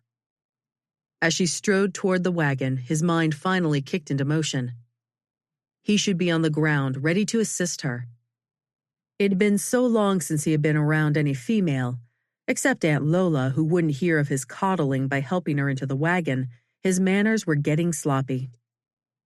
Vaulting to the ground, he guided her into the seat with a hand under each elbow. His skin tingled from the contact on his palms. Forcing his insides to calm, Jacob marched around to the other side of the wagon and climbed aboard, settling himself with the reins in an easy motion. All set? She turned a brilliant smile on him and declared, "I'm ready." Jacob gritted his teeth against the butterflies her smile inspired in his midsection.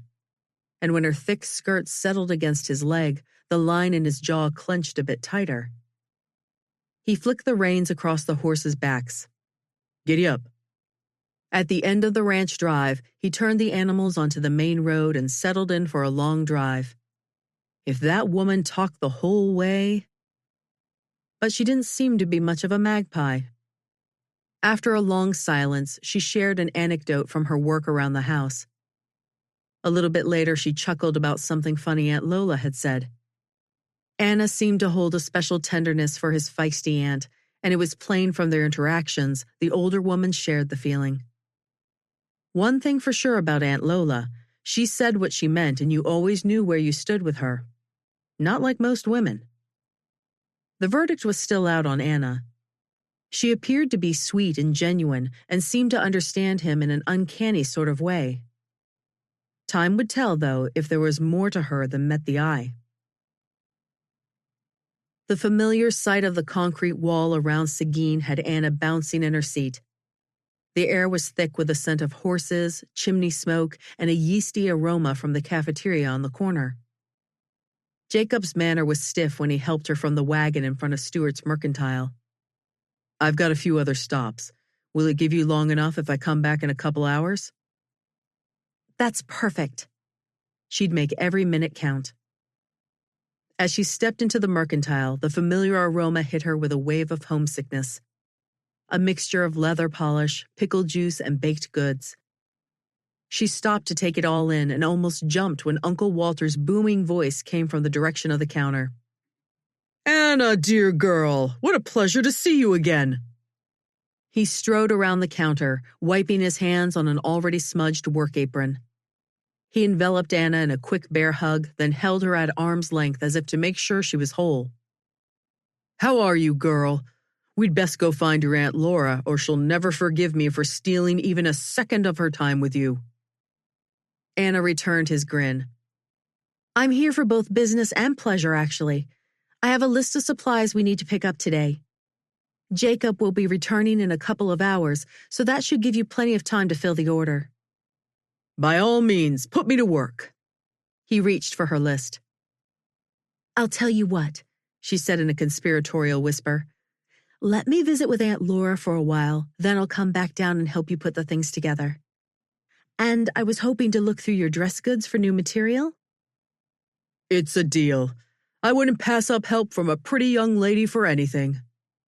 With a wink and a bow, he allowed her to pass behind the desk and through the door to the stairs leading up to the living quarters. Aunt Laura squealed when she saw Anna and wrapped her in a tight embrace. They settled in at the sink, peeling potatoes while Anna filled her aunt in about the details of ranch life, especially cooking for such a large herd of cowpunchers. Even when they slipped into companionable quiet, pleasure wrapped around Anna's shoulders like a warm cloak. "Father, I can't thank you enough for putting this wonderful woman in my life. To be my aunt, but especially my friend." When they made their way downstairs, Aunt Laura guided Anna straight toward the fabrics. "We have a gorgeous new hunter green muslin that would be the perfect thing to bring out the green flecks in your eyes." Anna fingered the soft material, dress ideas swirling in her mind's eye. "I love it, and I could use these buttons for the bodice, and this ribbon for the edging end." Her words halted as a tall figure entered the store. Jacob. Even from a distance, his presence made her breathing grow shallow. His eyes searched the store until he found hers. "Anna, The sound of her name and his warm voice caught her off guard for a moment. Did he realize he'd used her Christian name? Urgency tinged his voice as he marched toward her. There's a bad storm brewing from the direction of the ranch. We need to get going now if we have any hope to miss it. Anna flew into motion at his words and was vaguely aware of her aunt and uncle doing the same. They loaded numerous crates and bags into the wagon, and Anna hugged her aunt as Jacob settled his bill with Uncle Walter. Jacob escorted Anna out of the shop with her elbow resting firmly in his strong hand. A warmth of security washed over her. Jacob kept the team at a steady trot after they left town, which made the wagon jump and jostle until Anna thought she would be jolted right off the seat. She kept a white-knuckled grip on the wooden bench, determined to stay in place, but Jacob never slowed his pace.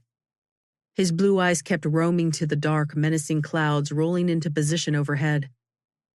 The wind grew stronger as the road passed through open pasture land, and the temperature dropped by the minute.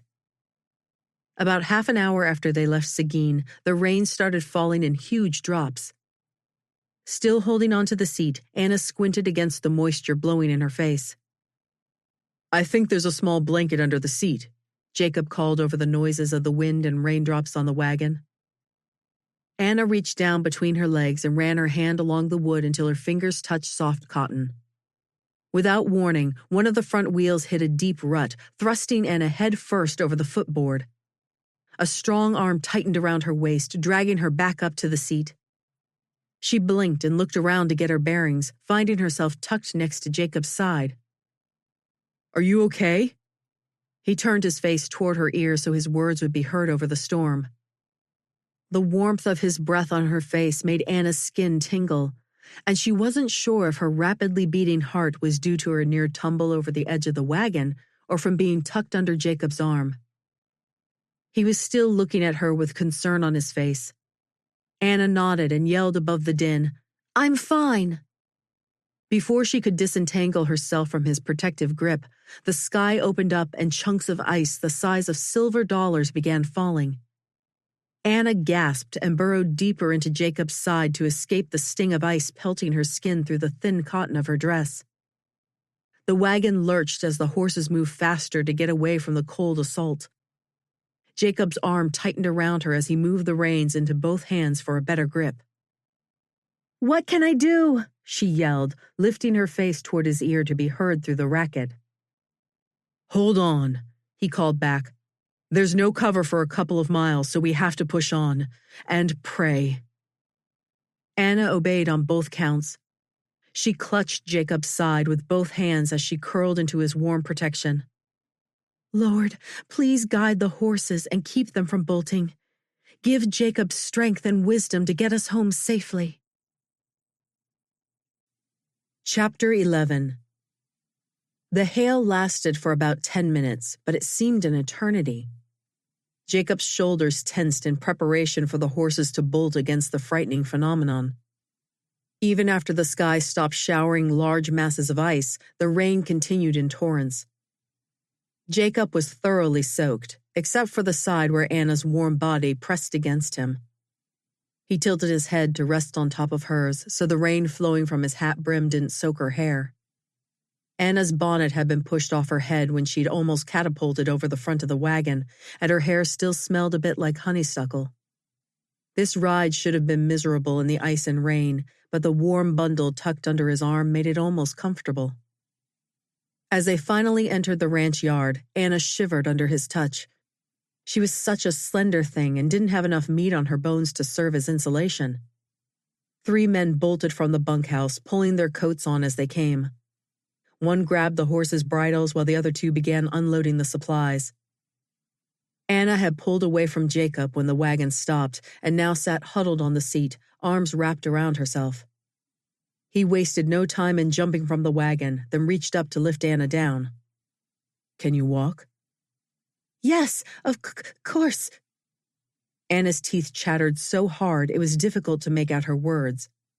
Her face was white, and she wobbled like she would collapse any second. Jacob kept a hand under her arm and called instructions to the men to care for the horses. Turning back to Anna, he led her toward the porch. She stumbled on the first step, and he wrapped an arm around her waist to help her regain balance. Aunt Lola met them at the door, her wrinkled brow creased in concern. "Bring the lass into the parlor. I have hot water on the stove for tea and a fire built to warm your bones. I'll go get towels for the both of ye." Jacob did as his aunt instructed and settled Anna into the overstuffed chair closest to the fire, grabbing a quilt to wrap around her. Anna sat with her arms hugging her body, shivers visibly convulsing her shoulders. Jacob kneeled to stoke the fire, then turned back to her. What else could be done to make her more comfortable? Where was Aunt Lola with that hot tea? Anna needed to get warm from the inside out, and she needed to get out of these wet clothes. "Aren't you cold?" Anna asked in a weak voice, her teeth chattering faster than the rattle on a snake's tail. Jacob knelt in front of her, both to hear better and to see her at eye level. "I'm okay, but we need to get you warm so you don't catch a chill. Do you think you could make it upstairs to get out of these wet clothes?" Anna nodded, biting her bottom lip. It didn't stop her teeth from chattering. "Okay then, let's get you up." Jacob gently pulled Anna to her feet. He stayed right next to her as she took tentative steps. "I'm fine," she said, as if trying to convince herself. "Just a little dizzy." By the time she reached the stairway, Anna seemed to gain a little strength. On the third stair, she started to sway. "Oh," she breathed, and then she collapsed. Jacob had kept his arm hovering nearby, so he was able to scoop her up before she fell. He carried her the rest of the way up the stairs. Aunt Lola waited at the top for him and led the way to Anna's room. "You lay her on the bed there and then skedaddle. I'll take it from here." The older woman shooed him. Jacob laid Anna down and gazed at her pale face. She looked so fragile, with dark circles under her long black lashes. Aunt Lola patted a gnarled hand on his arm. "She'll be fine now. She's probably just overtired from everything she does around here. Then getting soaked through was the final straw. Why don't you go get yourself changed into dry clothes and get some hot coffee? You might as well bring Anna a cup of warm tea, too." Aunt Lola seemed to understand that he needed to feel useful. Jacob gave a quick nod and headed out the doorway. When he ran back upstairs about 15 minutes later carrying a mug of hot tea, Anna was sitting up in bed, propped on pillows. Aunt Lola was pulling quilts out of a trunk in the corner and stopped to wave him in. "Come on in. She's ready to drink something warm." Anna's cheeks tinged pink as he approached the bed, and she dipped her chin, looking up at him through those beautiful black lashes.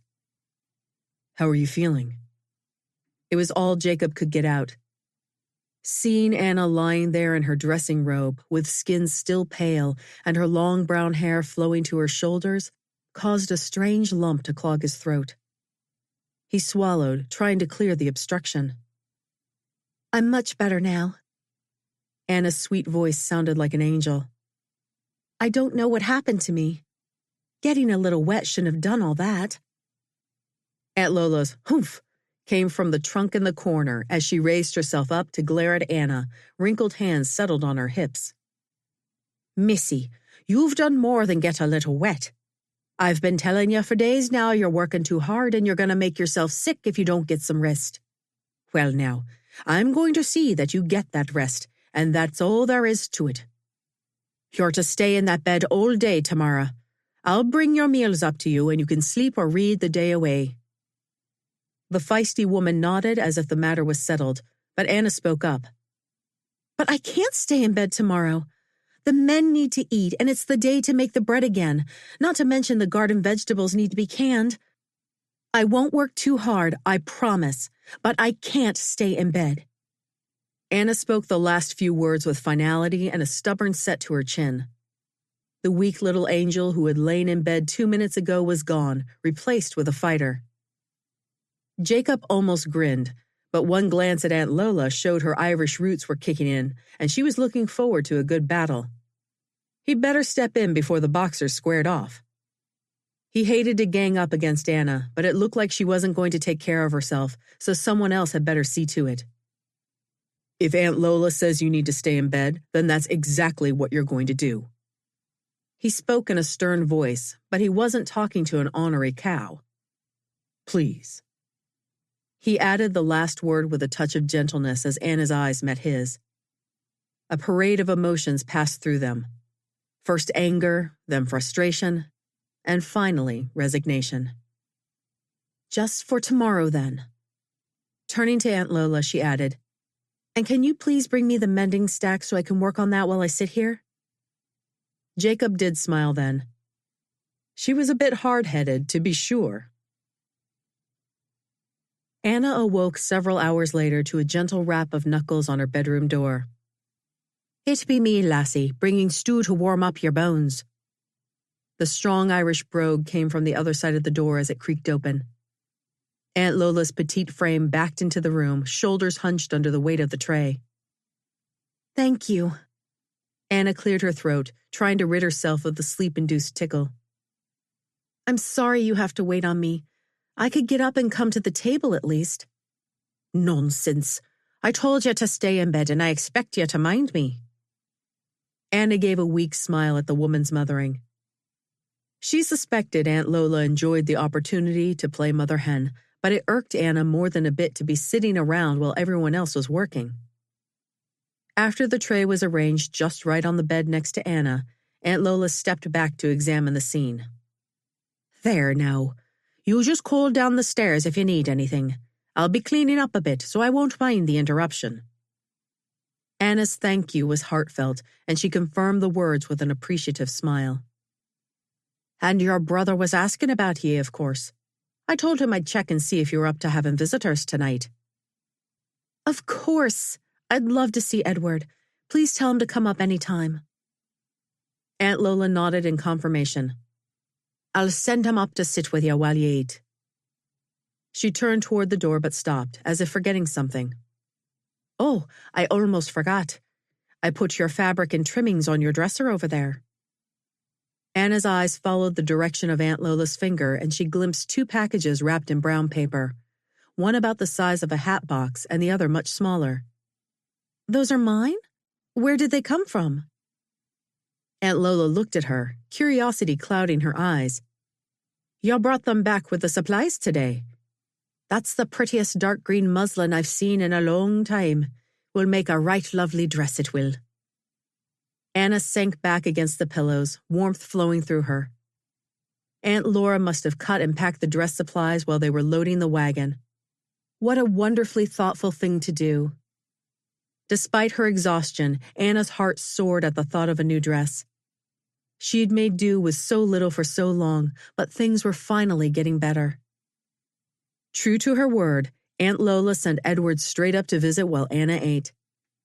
He caught her up on the day's activities, and it appeared the storm had been the highlight. You should have seen how nervous the Longhorns got when the hail started coming down, Anna. Monty thought they would stampede for sure, but we were awful glad they stayed put. Anna smiled at the boy's excitement. He was even starting to sound like a Texan. The next day, Anna slept in and enjoyed a leisurely breakfast in bed and began working on her dress straight away. She drew out several patterns before settling on one she liked, then started cutting the material. It seemed just short of criminal to slice through the soft muslin, but one glance at her sketch brought the end result back into focus.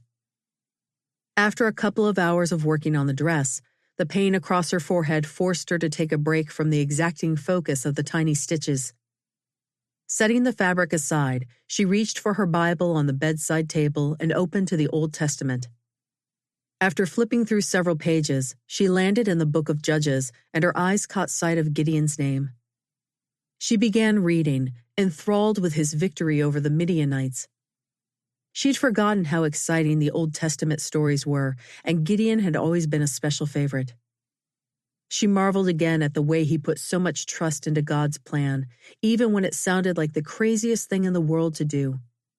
But God had kept his word, like he always did. Her mind drifted to her own life. Things had seemed impossible after Papa died, and she and Edward had to move from one neighbor to another. They hadn't really had a choice when they moved to Texas to stay with their aunt and uncle, but God had used that situation to bring them to a wonderful new home. On a cattle ranch, no less. And who knew what was in store for them next? Father, please forgive me for not trusting you to guide us in the best path. Thank you for bringing us to this new home, and help me to keep my eyes focused on you. Just then, a knock sounded on the door. Time for lunch. Come in, she called. Placing her Bible on the bedside table, she looked up with a smile to greet Aunt Lola. But it wasn't the aged Irish woman in the doorway. It was Jacob. He was looking at her with those sky-blue eyes and one brow quirked. How's our patient today? He was wearing his work clothes, complete with leather vest and bandana, and carrying her lunch tray. Anna's jaw had slackened, so she quickly closed it. What are you doing here? A twinkle sparkled in his eyes. This is where I live, remember? You must still be pretty tuckered out. Do you think you should stay in bed another day? No, Anna responded before she stopped to think. I mean, what are you doing home in the middle of the day? Why are you out with the herd? Jacob shrugged. Had some things to take care of here. I'll head back out in a bit. He brought the tray in and balanced it on the bed next to Anna. In the meantime, Aunt Lola tells me the thing that will help you regain your strength, besides resting, of course, is to eat everything on this plate. Once he'd settled the food tray, Anna looked at him expectantly. He'd be heading off now to finish whatever it was that had brought him to the ranch during the middle of the day. Instead, Jacob pulled the side chair over next to her bed and settled himself in it, long legs spread out in front of him, crossed at the ankles, and arms settled across his broad chest. The room seemed half as big with him in it. When he looked up and caught her watching him, an impish grin raised one corner of his mouth. Well, go ahead and eat. Are you going to sit there and watch me? Anna asked, a touch of defiance in her voice to cover the butterflies that flitted in her abdomen. Yep. Have to make sure you build up your strength so you can come back to the kitchen. The boys are threatening to mutiny if they miss out on your cooking another day. Anna stared at Jacob for a second in disbelief, then released the giggle that would not be suppressed. It wasn't her most ladylike moment, but something about Jacob's words and the stoic expression on his features was more than she could contain. Jacob's face broke into a grin at her reaction, revealing slight dimples when he smiled. Funny. She hadn't seen that before. Regaining control of herself, she ate the beef stew and biscuits Aunt Lola had prepared on the tray. After 2 bites, though, she sat back and met Jacob's gaze. So Aunt Lola's not feeding you enough? His neck turned a couple of shades red. Well, she's feeding us plenty. It's just, well, I don't think we ever knew how good food could taste until you started cooking it. And the cowpunchers? Well, I think we could stop paying them and they'd still stay on just to eat the food. It's about all most of them talk about. Anna grinned at his embarrassment. Well, you can tell them I'll fix something extra good for breakfast tomorrow. Jacob's face sobered. How are you feeling? Really? Anna's heart lightened at his concern. I'm much better. I really am. I slept a couple of hours this morning and have been able to catch up on my Bible reading. What are you reading? He leaned forward, glancing at the Bible on the bedside table. I'm in Judges, studying one of my favorites, Gideon. He nodded, picked up the Bible and started thumbing through. I always did like that story. Reminds me God can use anyone to accomplish his plan, even a farmer's son like Gideon, or a rancher's son like me. Anna was surprised at his honesty, but nodded. It helps to remember he's in control of things, although I confess I still do my fair share of worrying. Jacob looked at her, his gaze drilling. And what do you worry about? His eyes were wide but intense. Anna's answer was easy. Edward, mostly. I'm responsible for him now, and he's still just a boy. I worry about his safety, but I also want him to grow into a strong man of God. He doesn't have a father to teach him the things he'll need to know. Jacob nodded and sat back in his chair, considering her words. At last he spoke. Edward is a fine young man. He has a good head on his shoulder and spends time every day reading the Bible. With that foundation, he's on the right track. Monty and his family are godly men as well, so they'll keep him out of trouble. He leaned forward in his chair and caught her gaze. And I'll teach him everything I can about cattle and ranching, about becoming a man, about learning from his heavenly Father. The familiar clamp tightened around Anna's chest, so much that she could only breathe a single word. Why? Jacob inhaled a deep breath and then let it out. I guess because I care. She let his sentence hang in the air as she searched his eyes. Did he mean he cared about Edward or her? Jacob's eyes dipped to her still half-full plate. Now you better focus on your food. Rising, he turned toward the door. Rest up and I'll check on you again tonight. At the doorway, he glanced back at Anna as if to assure himself she was okay. Then he was gone. Chapter 12. Over the next week, things settled back to normal with just a few changes. One of the most interesting was a difference in the start of Anna's morning routine.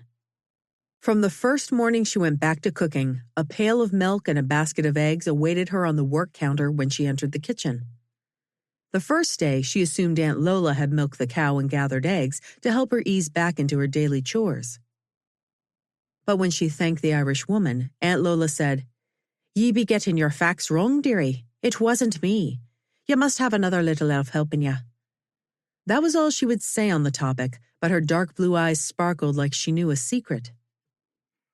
Could it be Edward trying to help out? There was no way it could have been one of the other cowboys. She'd learned early on these men would do almost anything necessary for the Longhorns, suffering all manner of hardships and long nights in the line of duty. But it seemed they had a strong aversion to what they called footwork, milking the cow, slopping the pigs, feeding the chickens, and anything else they couldn't do from the back of a horse. Mr. O'Brien even hired a boy from a neighboring farm to cut their firewood every fall. The second morning that Anna came into the kitchen to find her early morning chores completed, she couldn't believe it. After breakfast, she pulled Edward aside to ascertain if he was her secret helper. The boy looked at her in confusion. Are you kiddin'? I'm tuckered out come time to hit the bunkhouse every night. It's all I can do to make it out of bed in time for breakfast. I'm not trying to get up any earlier. So the mystery continued. By the fourth day, Anna was determined to find out who was doing her chores. Instead of going through her normal washing and dressing routine that morning, she slid on her gray dress, tied her hair back with a ribbon, and wrapped a shawl around her shoulders. She hurried downstairs to the quiet kitchen, lit a lamp, and headed outside in the chilly morning air. As she stepped into the barn, a soft tenor melody drifted from the milk cow's stall. From this valley they say you are leaving. I shall miss your bright eyes and sweet smile. For they say you are taking the sunshine that has brightened my pathway a while. Come and sit by my side if you love me. Do not hasten to bid me adieu. But remember the Red River Valley and the cowboy that loves you so true. The song had a haunting sound, and Anna stood outside Stella's stall until the last note drifted off in the morning fog. The only noise that remained was the ping splash of the milk in the bucket. She finally dared to peek through the open doorway. Jacob's broad shoulders hunched next to the brown and white cow. Warmth flooded her insides. Jacob had been the secret helper doing her morning chores, the chores no respectable cowboy would be caught doing. She couldn't stop the smile on her face as she stepped forward and murmured, "Good morning." Jacob's shoulders straightened. "Morning." The flow of the milk never slowed. His voice was husky, and Anna's stomach did a little flip at the deep timbre. She stepped forward and gingerly laid a hand on Jacob's shoulder, the muscles under his shirt tightening at her touch. "Thank you for doing my morning chores. You didn't have to." Jacob's hands stopped milking, and he slowly unfolded himself to a standing position. Without looking at Anna, He carried the milk bucket to the corner of the stall, then brushed his hands on his pants and turned around to face her. It's no problem. You have plenty of work on your hands without doing the outside chores too. He didn't quite meet her gaze. She grinned. You're one to talk about working too hard. You're up as early as I am and work most nights until after dark. Stepping toward him, she craned her neck forward and up to meet his gaze. But I appreciate your help. The way Jacob looked at her in that moment made it hard for Anna to breathe. His Adam's apple bobbed, and he reached out to finger one of the loose curls that lay on her shoulder, his eyes never leaving hers. It's no trouble. His voice held an intimate tenor. Now let's get you inside where it's warm. After that morning, Jacob continued doing the outside chores, and Anna always met him at the door with a cup of warm coffee. Early morning became Jacob's favorite part of the day. Anna's warm greeting was better than the coffee he drank, sitting at the kitchen table while she cooked breakfast.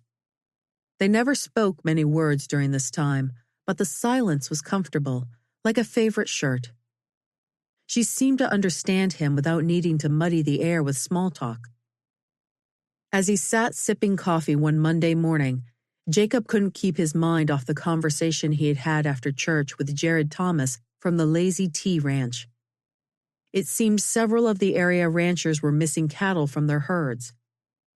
Jared's best estimate was about 500 head missing from the area, but it was hard to tell because most ranchers allowed their cattle to free range. 500 cattle was a lot.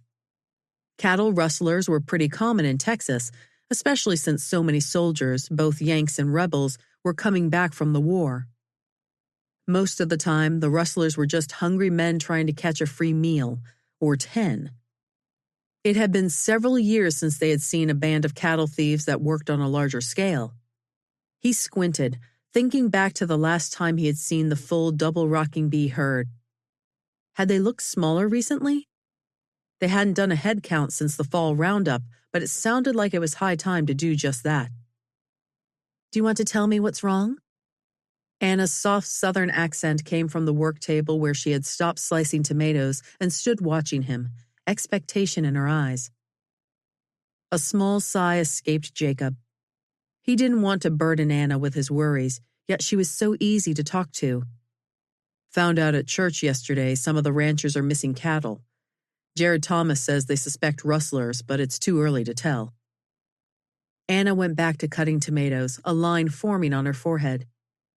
Do you think they've taken some of our cattle? Interesting she called the animals our cattle. She considered herself to be part of the ranch too. Not sure yet, but the boys and I will start counting them today. It's kind of hard to know for sure, though.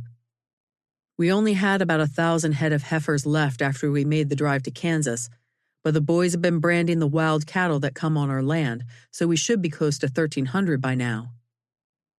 Wild cattle? Yep. There's always been a handful of loose beef running in Texas. But with all the ranchers leaving for the war these last few years, cattle got loose and owners died. The wild stock are as common as jackrabbits. Nowadays, folks consider them a natural resource if they come on your land. Anna nodded, her brows pinched as she met his gaze.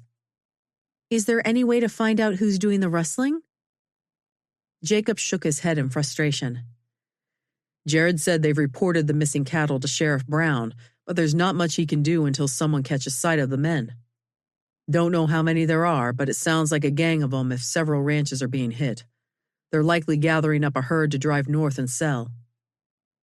Rising, he carried his empty mug to the bucket of water Anna kept in the sink for washing dishes. She continued her work at the counter, assembling sandwiches for the men's lunch packs, but she never took her eyes off him as he walked. He could feel her gaze piercing the back of his neck. He turned around to face her and leaned back against the sink. She wore a dark green dress this morning that drew out the same color in her eyes. It was amazing how they could change like that, wavering between brown and green. His gaze met hers for a long moment, and for a second, he had an overwhelming urge to wrap her in his arms and kiss her soundly. The desire spooked him a bit, and Jacob gripped the edge of the sink to steady himself. It was time to leave before he did something he would regret. Finally, he offered his usual parting words, "Thanks for the coffee," and strode past Anna, not waiting for her response. Edward whistled the tune to Sweet Betsy from Pike as his horse jogged through the brown grass. He'd been assigned as a line rider today, so he and his horse patrolled the outer edge of the north pasture to make sure double rocking bee cattle weren't drifting off the ranch's property line. It had taken a while before Monty let him ride the line, since the job took him out of sight of the rest of the cowpunchers, and he needed to be able to think on his feet if danger hit. The men all told him stories of the wild animals that roamed the area, from cougars to wolves to rattlesnakes. So far, Edward had only spotted tracks, but he would be on the lookout. "If you run into trouble, son, just fire a shot and we'll come a-runnin'." These had been Monty's parting words before sending him off for the day's work. He hadn't found any trouble yet, but hadn't seen any cattle either. Edward was finally getting used to the solitude on the range, although he got tired of talking to his horse sometimes. Up ahead, a cow bellowed from a patch of trees. The underbrush was thick around the trees, so she was hidden, but the insistent bawling sounded like she was upset. The cow's long horns were probably stuck and needed a bit of help to get loose. Edward was learning to respect these crazy longhorns. He'd have to come up on her quietly so she didn't get riled.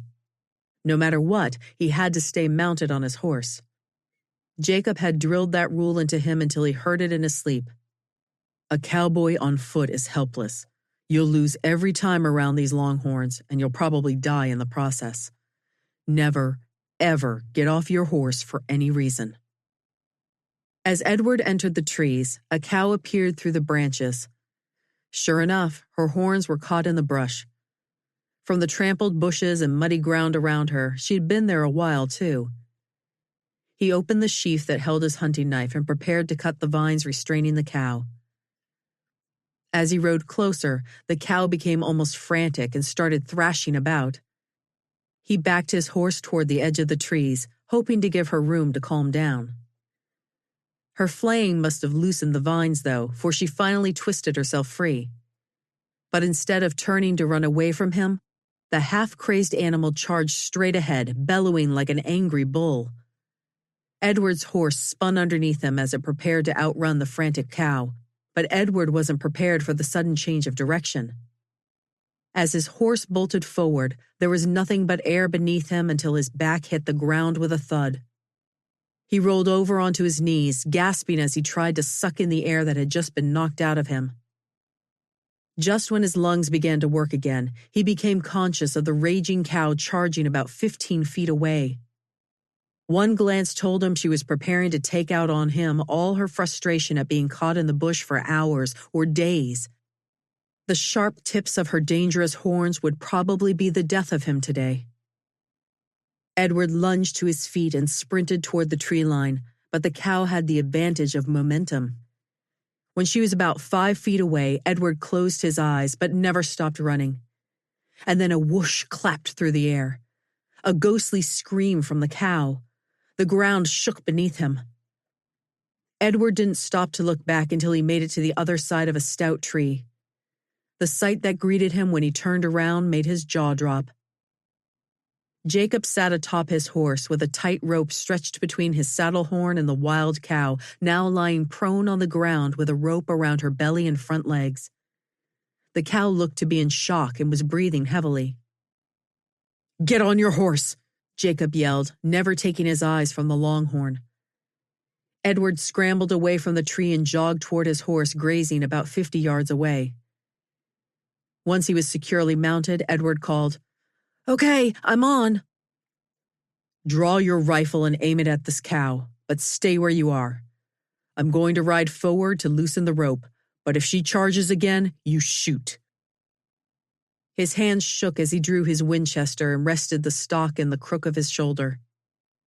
The men shot often when they hunted, but he'd never needed the rifle for protection before. He'd do whatever was necessary to defend Jacob, though. "Okay, I'm ready," he called. Keeping his eyes on the cow, Jacob eased the horse forward, loosening the rope. The animal continued to lay on the ground, breathing hard but no longer bellowing. When Jacob's horse was within 5 feet of the cow, he pulled out his hunting knife and cut the rope, then backed his horse away from the animal. When he had backed about 10 feet, he turned Marshall and jogged away from the cow, waving for Edward to do the same. When they were a respectable distance away, Jacob stopped. I don't think she knows she's free.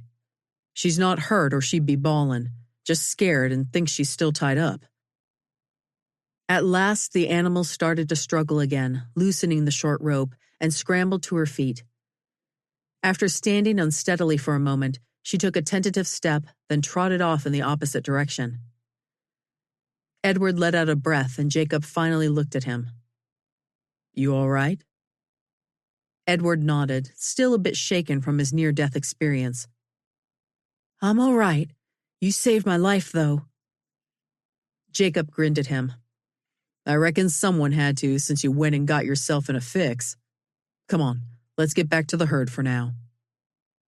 Edward shook his head in wonder as they rode. How do you throw that cow with just one rope? I thought it took 2 men to throw a full-grown cow.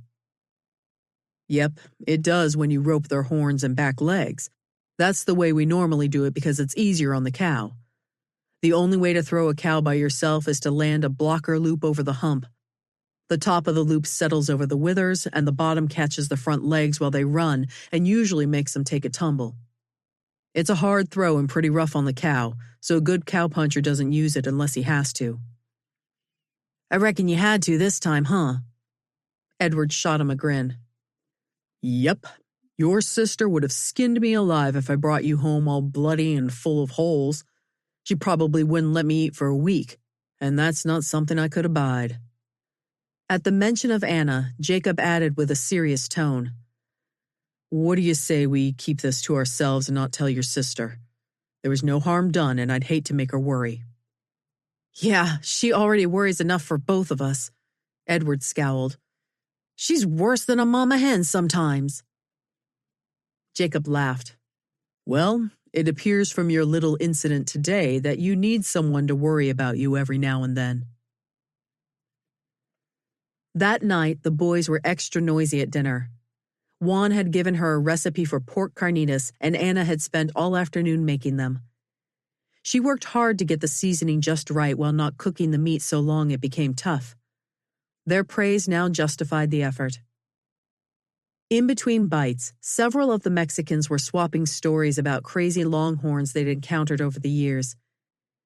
Anna listened with amazement at the tales the men told. Some of them seemed a bit far-fetched, like the time Juan watched a cow stomp a cougar to death to protect her young calf. She glanced at Jacob, expecting to see the usual twinkle in his blue eyes as the men teased Juan about his wild account. Instead, Jacob's jaw was tight, and he seemed to be eyeing Edward with an expression Anna couldn't read. Just then, one of the men spoke to Edward.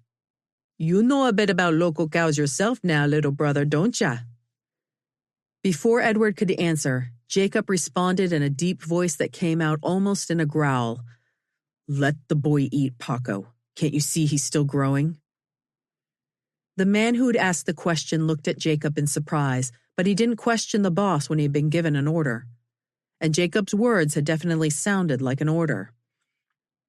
Anna glanced back and forth between Edward, whose red face was focused on the beans he was busy pushing around his plate, and Jacob, who also seemed quite interested in the pork he was loading into a fried tortilla.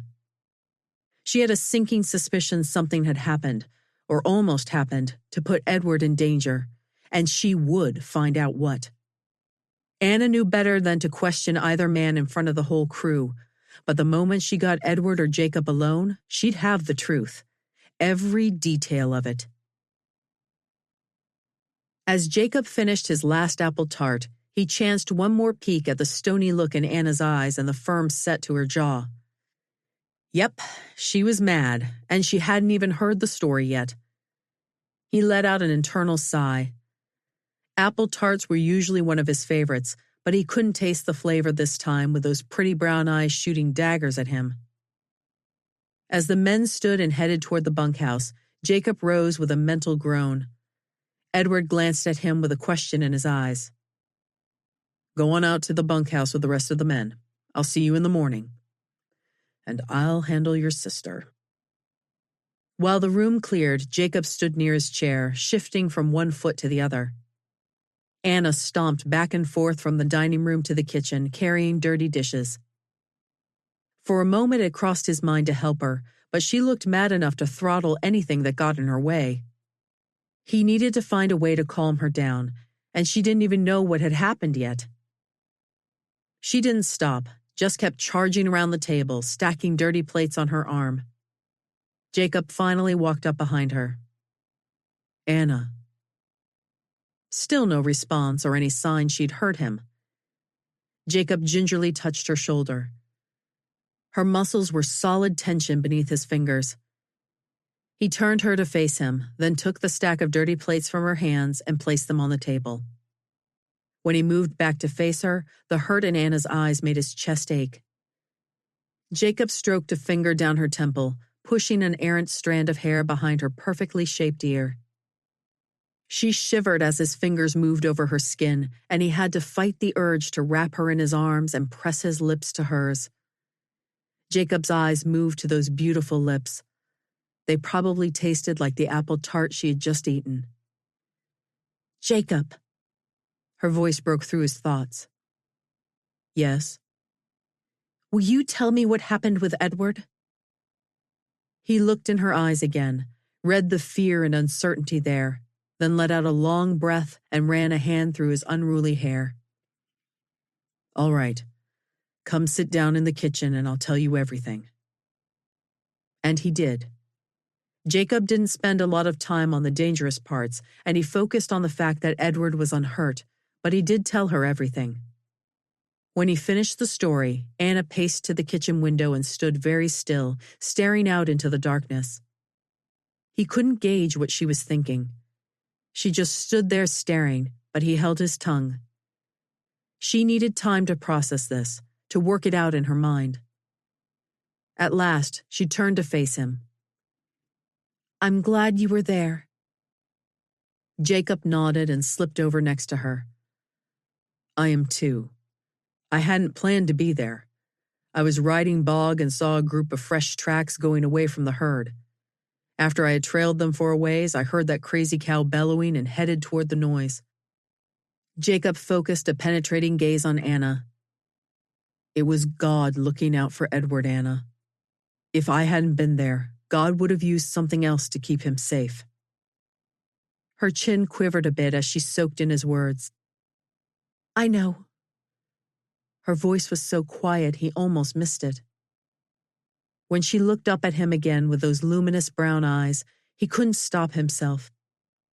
He pulled Anna into his arms and gently kneaded circles on her back, wishing he could rub away the pain and fear in those windows to her soul. Anna clung to him as if she never wanted to let go, and the feeling was mutual. At last, she seemed to gather her strength and stepped back shyly. "Thanks for telling me. I need to finish clearing the table." Jacob nodded, not sure what else to say. She disappeared through the doorway to the dining room. Letting out a long breath, he turned toward the back door. He needed some air. Chapter 13. As October progressed into November and the weather began to cool, things seemed to slow down a bit at the ranch. With no more work in the garden and all the wild fruits and berries gone until spring, Anna spent more time helping Aunt Lola with the housework, but the older woman wouldn't let her do much. "Now, Anna, if you make me slow down, my bones will get old. I've given you the kitchen and the washing, but the rest of the cleaning is mine to do.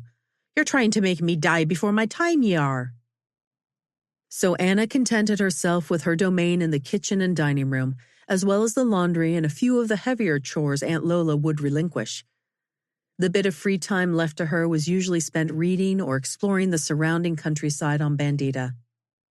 Her favorite ride was still to the banks of the Guadalupe, where she would often go with a book or to spend quiet time with the Lord. "You're going to ride all the way to the Wallaces by yourself?" Anna kept her focus on the eggs she cracked for breakfast, but her lips twitched at the protective tone in Jacob's voice. He sat in the kitchen drinking coffee on this cold mid-November morning, his brow wrinkled and mouth pursed. He was such a good man. "Theirs is the next farm over, right? I didn't see them on church on Sunday, and Mrs. Thomas said the doctors put Ginny on bed rest." She flashed him her best pleading smile. "That has to be awfully hard with a farm to manage and a 3-year-old running around. I was hoping you could give me directions." She tried to appear nonchalant, but caught herself holding her breath. Anna had so enjoyed getting to know Ginny at Sunday services, and this was her chance to be there for her friend in a time of need. Jacob was quiet as she whipped the hotcake batter. At last, he sighed. "It's not hard to find. Just head west and follow the tree line until it ends. Ride to the top of the hill there and you'll see their house in the distance." She glanced over at him from the griddle where the hotcakes sizzled next to strips of bacon and gave him an optimistic smile. "Sounds easy enough. I'll be fine." Jacob's brow still furrowed. "Take a gun with you. We have the herd in the west pasture, so the men won't be too far away. Shoot once in the air if you need anything at all." His brow creased in concern. "Do you know how to shoot a gun?" Anna almost giggled at the way he sounded like a mother hen clucking at her chick. "I already told you I can shoot. It's been a while since I've had to, but Papa always believed girls need to learn how to take care of themselves, just like the boys did. He taught us both how to ride, shoot, and swim." Jacob blew out a breath, finally conceding. "Okay then, but be careful." Anna had a sudden giddy urge to run over and hug him, but she contained her impulse and settled for a grin that tugged her cheeks and bubbled over into her heart. As soon as her chores were done for the morning, she packed her saddlebags with breads and canned goods for Virginia's family, then headed to the barn to saddle Bandita. When she pulled her saddle from its spot on a rail attached to the barn wall, something heavy hung from the back. Anna's heart squeezed. Jacob had secured a rifle in its scabbard to one of the ties on her saddle. Warmth ran through her at his actions. Pulling out the Winchester, she rubbed a hand over its smooth metal barrel. She certainly didn't plan to use this, but it was so nice to be cared for. The ride to Ginny's was blessedly peaceful, although it took longer than Anna expected. As she rode into the farmyard, a brown and white collie dog bounded out of the barn toward her, barking and tail wagging like a flag in the Independence Day parade. "Hey there, girl," Anna crooned as she dismounted and reached out to pet the dog. The animal sniffed her hand for a few seconds, then submitted willingly to a bit of rubbing behind her ears. "You'll never get rid of her if you do that," Everett Wallace called in a teasing voice as he strode across the yard from the direction of the barn. "She's a sweetie. What's her name?" "We call her Rachel.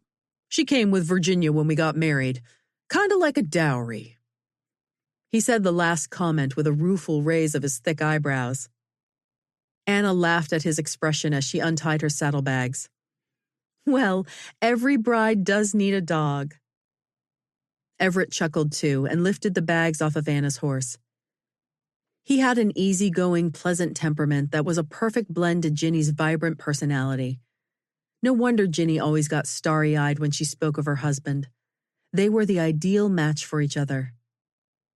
"Ginny will be thrilled to see you. Katie's probably still taking a nap since it's so quiet inside, so maybe you'll have a chance to talk before the whirlwind wakes up." Anna glanced back at him, her voice turning serious. "Does the doctor feel Ginny's getting better?" "Yep. He says she and the baby should be fine as long as she stays in the bed. Should be able to carry him all the way until January." Anna raised a brow. "Him? The doc told you it's a boy?" A sheepish smile came over Everett's face.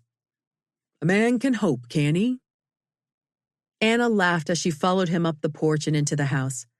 She found Ginny lying on a sofa in the parlor reading a book. When Anna poked her head into the room, Ginny threw down the book and exclaimed, "Anna! Oh, my dear friend, I am so glad you've come.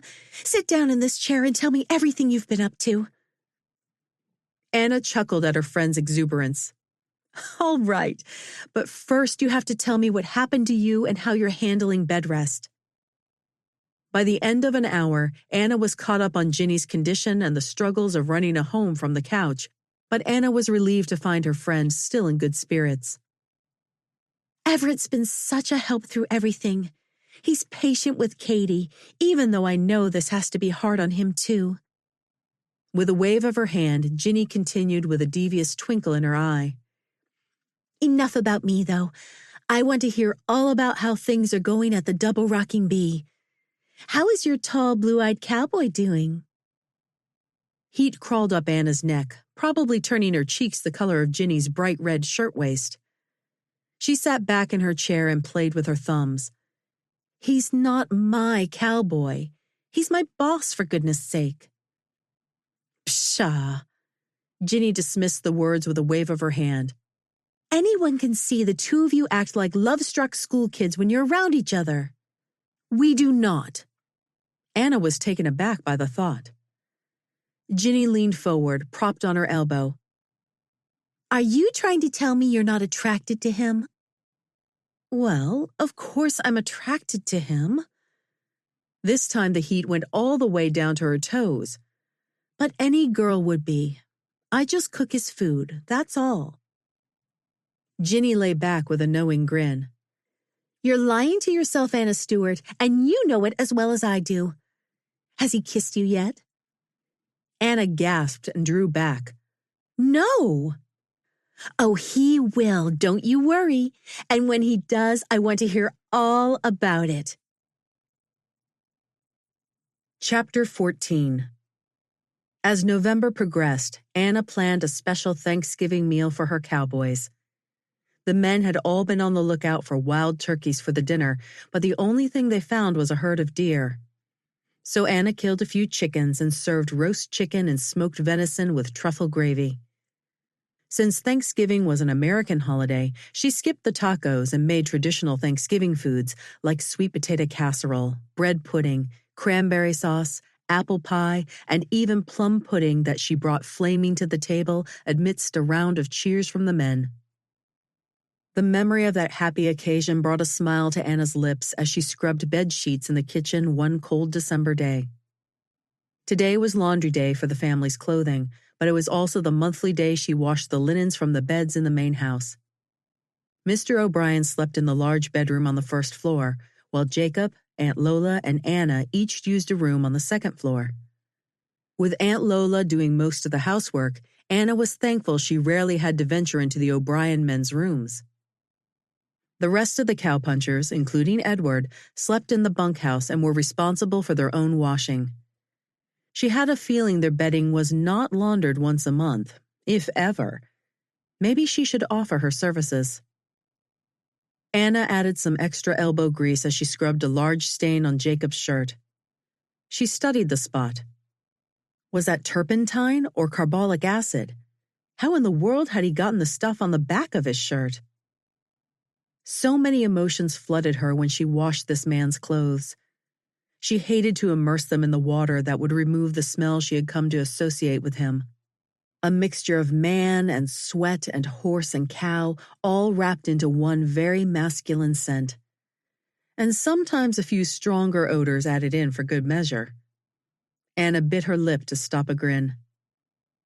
She performed a very wifely duty for this man by washing, drying, and folding each of his garments.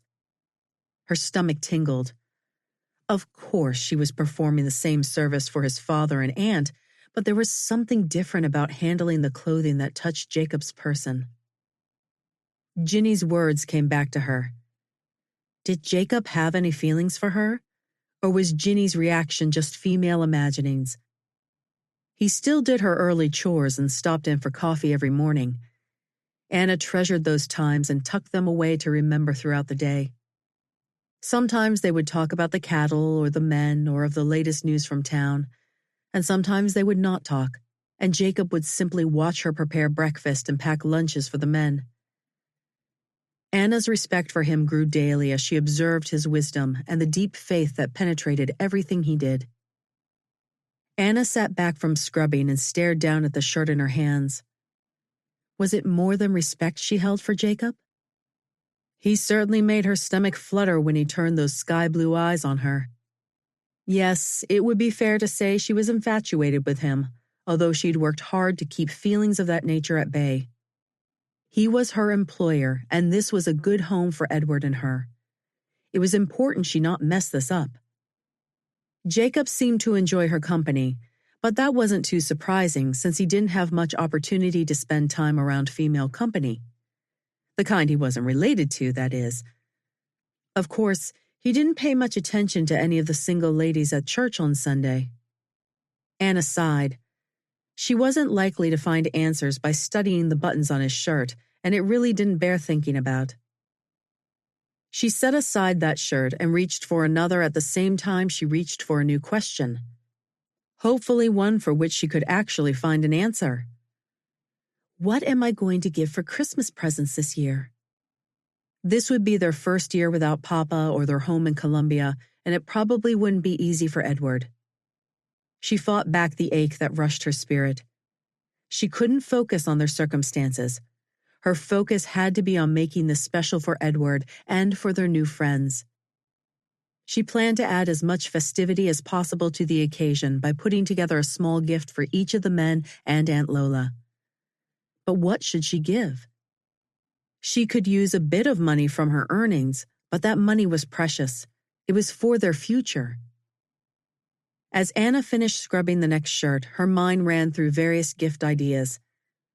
But everything was either too expensive or too intricate to make them all before Christmas Day, just 2 weeks away.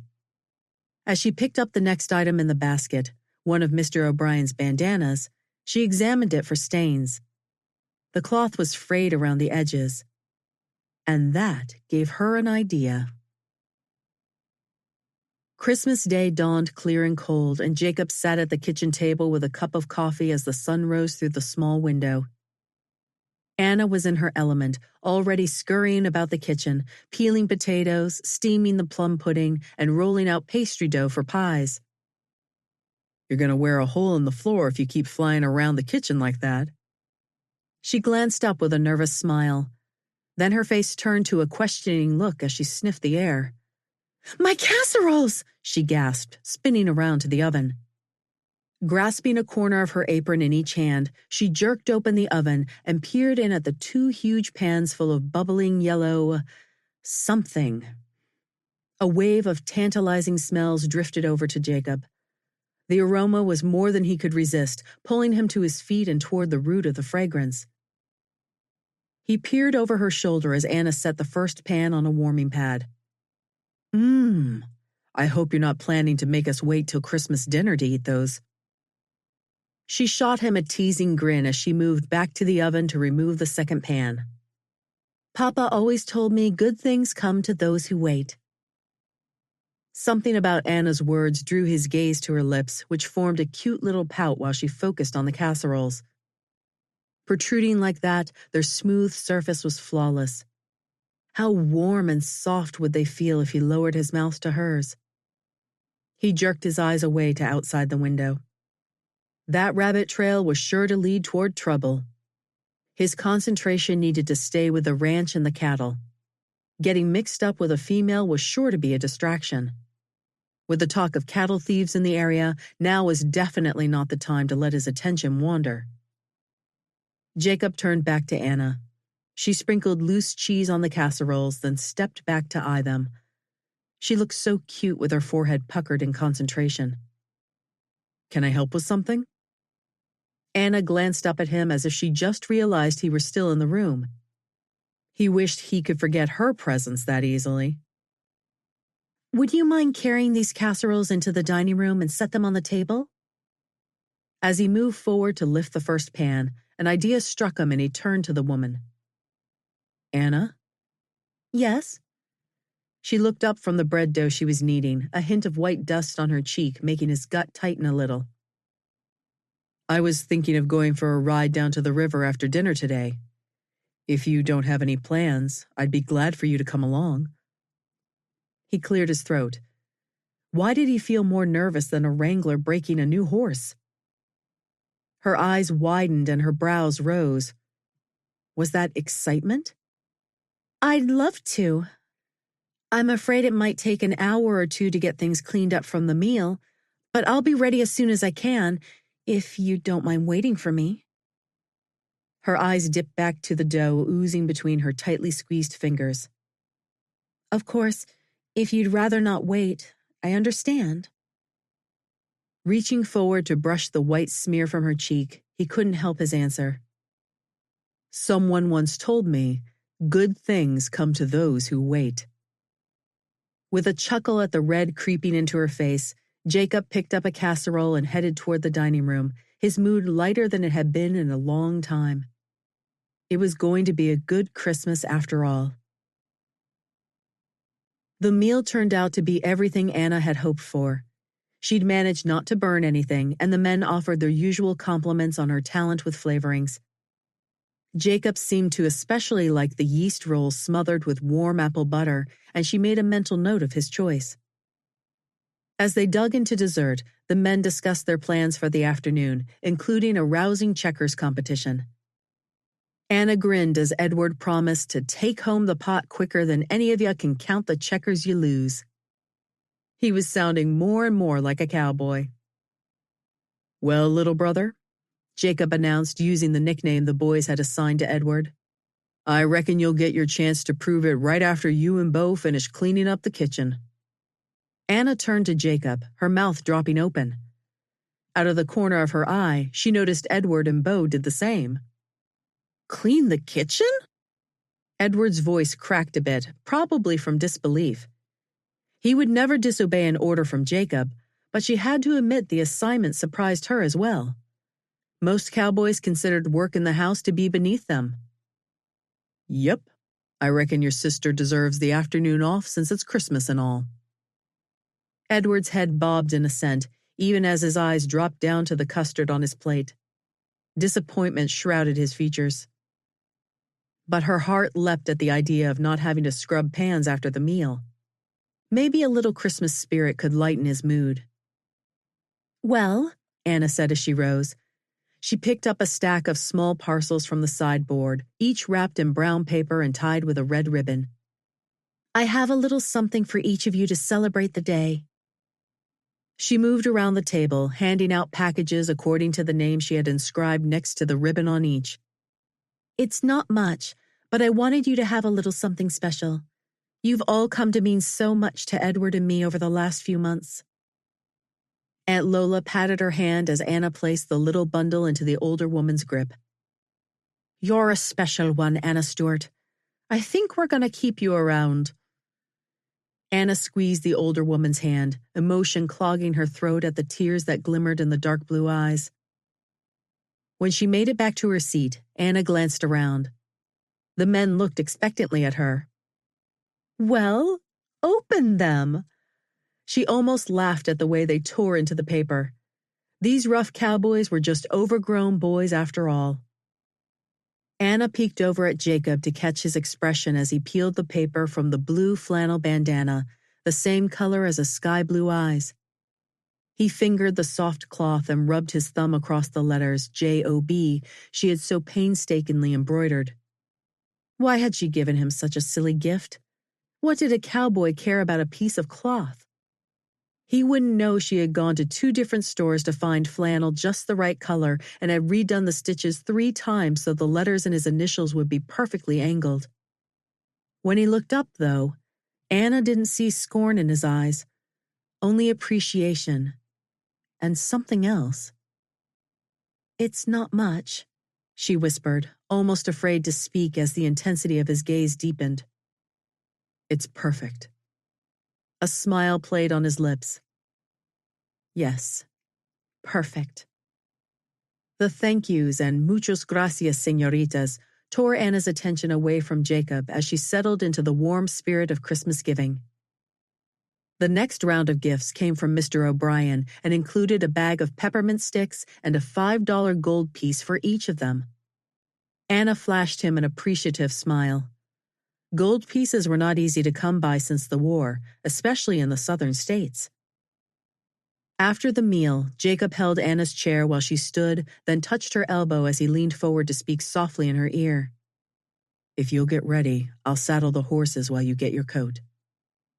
Anna nodded, not meeting his eyes. "I'll be right back." As she hurried upstairs to gather her cloak and gloves, a tickle built in her stomach. In the front yard a few minutes later, Anna rested her left boot in Jacob's cupped hands as he boosted her onto Bandita's back. As she settled the reins in her gloved hands, a motion on the front porch caught her eye. Monty settled in a rocking chair and eyed them with a speculative grin. "You two checking on the cattle or just heading out to enjoy the warm weather?" he asked in a teasing Mexican accent. Heat rushed up her neck, but Jacob didn't seem a bit embarrassed by the remark. "We're tired of hanging around a bunch of grubby cowpokes and thought we'd get some fresh air." Mounting his own horse, Jacob called over his shoulder, "Good luck in the checker match, amigo." Then he motioned for Anna to precede him, and they started off. Monty's deep chuckle drifted after them. Chapter 15. Anna settled into the ride as they skirted around the edge of the herd, and Jacob pointed out a few of the most ornery cattle that had caused particular trouble at one time or another. "See that cow with the full white face and the really long horns? Last year she lost a calf in the birthing. She had a full bag of milk and Vegas needed to milk her so it wouldn't spoil and cause infection. You should have seen the ruckus she caused. He got the job done but had so many bruises he couldn't sit straight in the saddle for days." Anna laughed until tears sprang to her eyes. It was captivating the way Jacob's face lit up as he talked of the cattle and the men. The ranch was so much a part of him, and passion radiated from his voice as he spoke. She couldn't help a bit but envy at the way he seemed to know what he wanted from life. He had been settled in one place since childhood, pursuing his dreams. When they made it over the river and dismounted, Jacob tied the horses to a large pecan tree about 20 feet from the river, while Anna strolled toward the water's edge. She loosened her bonnet, allowing it to dangle by the strings as she relished the warmth of the sun on her face. A pair of cardinals danced on the bare branch of a small tree down the bank. The sun glinted off the surface of the gently flowing water, giving the illusion of warmth. But she had a feeling it was ice cold from the winter nights. Jacob joined her, and Anna was thankful he didn't speak to disturb the beauty around them. After a few long moments, he bent down and picked up a branch from the ground, then pushed the dry leaves away as if searching for something. She looked over his shoulder, curious. He rose and moved along the river's edge, following the current but staring at the ground as he walked. His brow was puckered a bit, like he was trying to figure out a puzzle. "What's wrong?" Anna finally asked.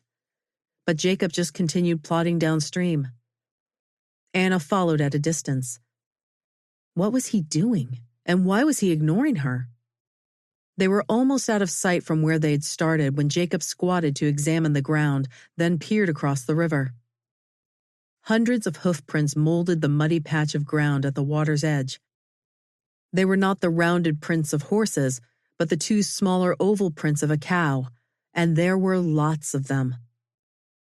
"Is this where our cattle come to drink?" she asked cautiously, still not sure what to make of Jacob's behavior. "Not usually. There are a few tracks from horses too, and one of the horses is wearing a bar shoe that doesn't match what our animals wear."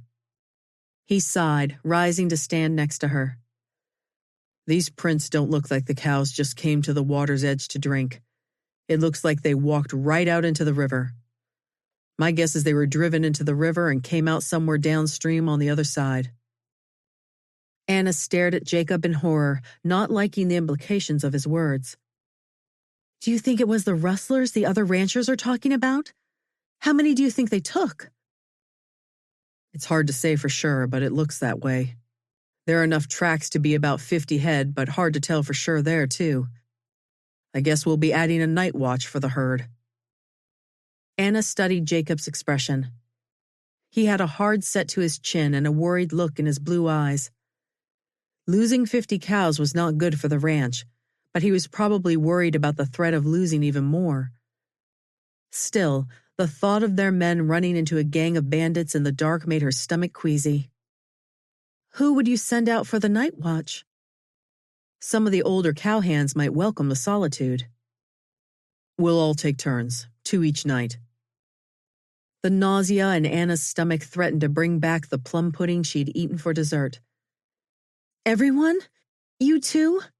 But what if you run into the thieves and they have guns? Then another frightening thought occurred to her. But surely not Edward, right?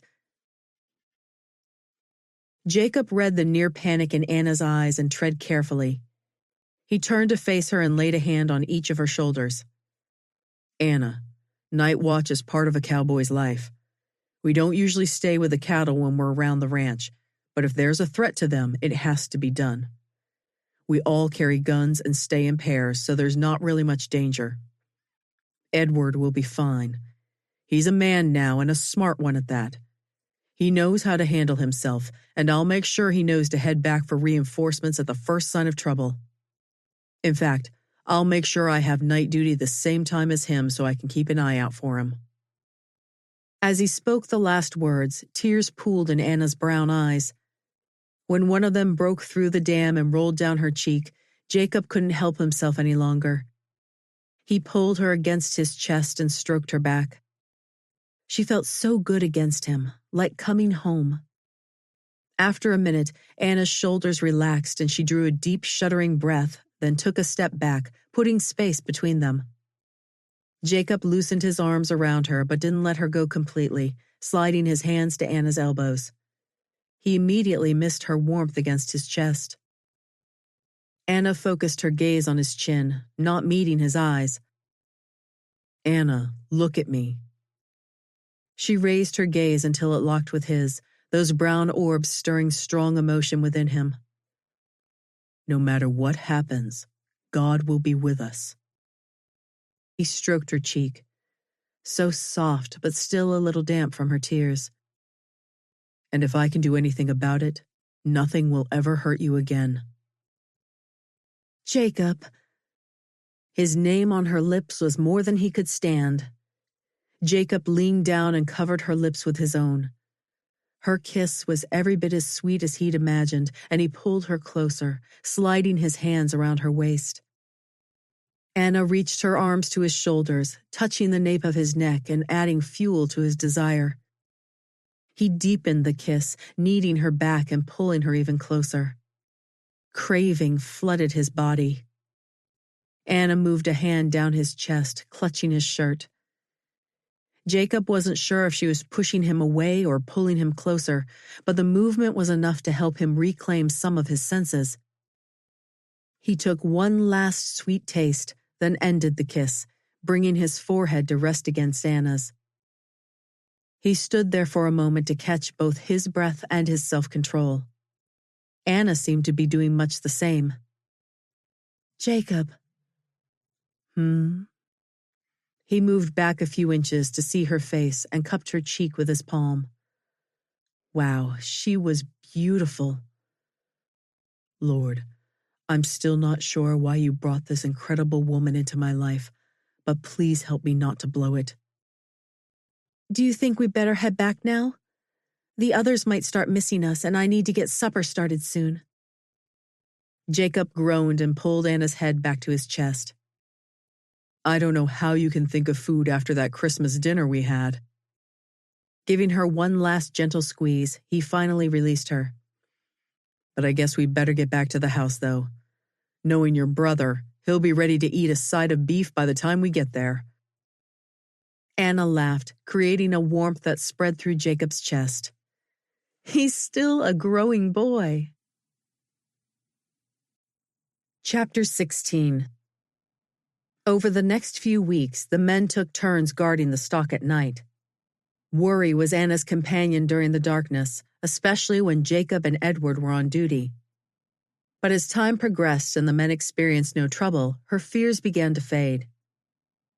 Anna handed Jacob a cup of coffee in exchange for the basket of eggs one morning after he had come in from milking. The white liquid had a thin sheet of ice over the top when he set the bucket on the counter, confirming Anna's suspicion that it was extra cold outside that morning. Temperature's dropping. Jacob rubbed his hands together and blew between them, creating a bit of heat in his fingers. It looks like there's a storm coming. Are the men going to stay in today until after the storm is over? Not much snow fell in South Carolina, but Texas storms might be worse than the mild snowfall she had experienced. After all, everything was bigger in Texas. Nope, need to move the stock to cover under the trees in the north pasture. One of the men will head out to the line shack too, so we can keep someone close to the cattle if things get bad.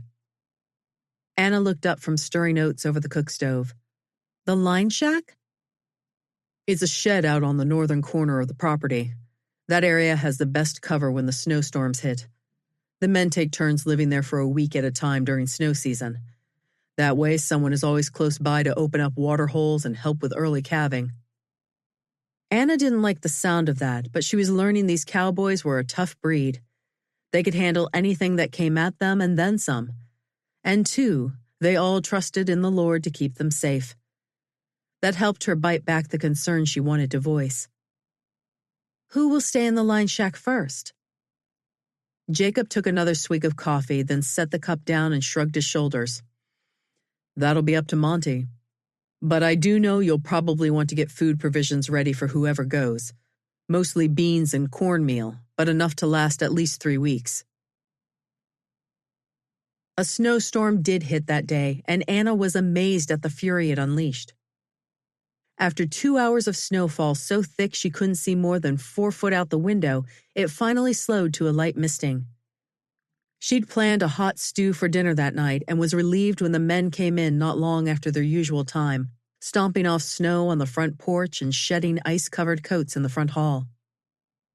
The snow definitely made things harder around the ranch, and they were all relieved when it melted in a couple of days. But a week later, another storm hit, bringing with it almost a foot of frozen precipitation that lasted for a week. This pattern continued through the middle of February, and Mr. O'Brien said this was the most snow they'd experienced in at least 15 years.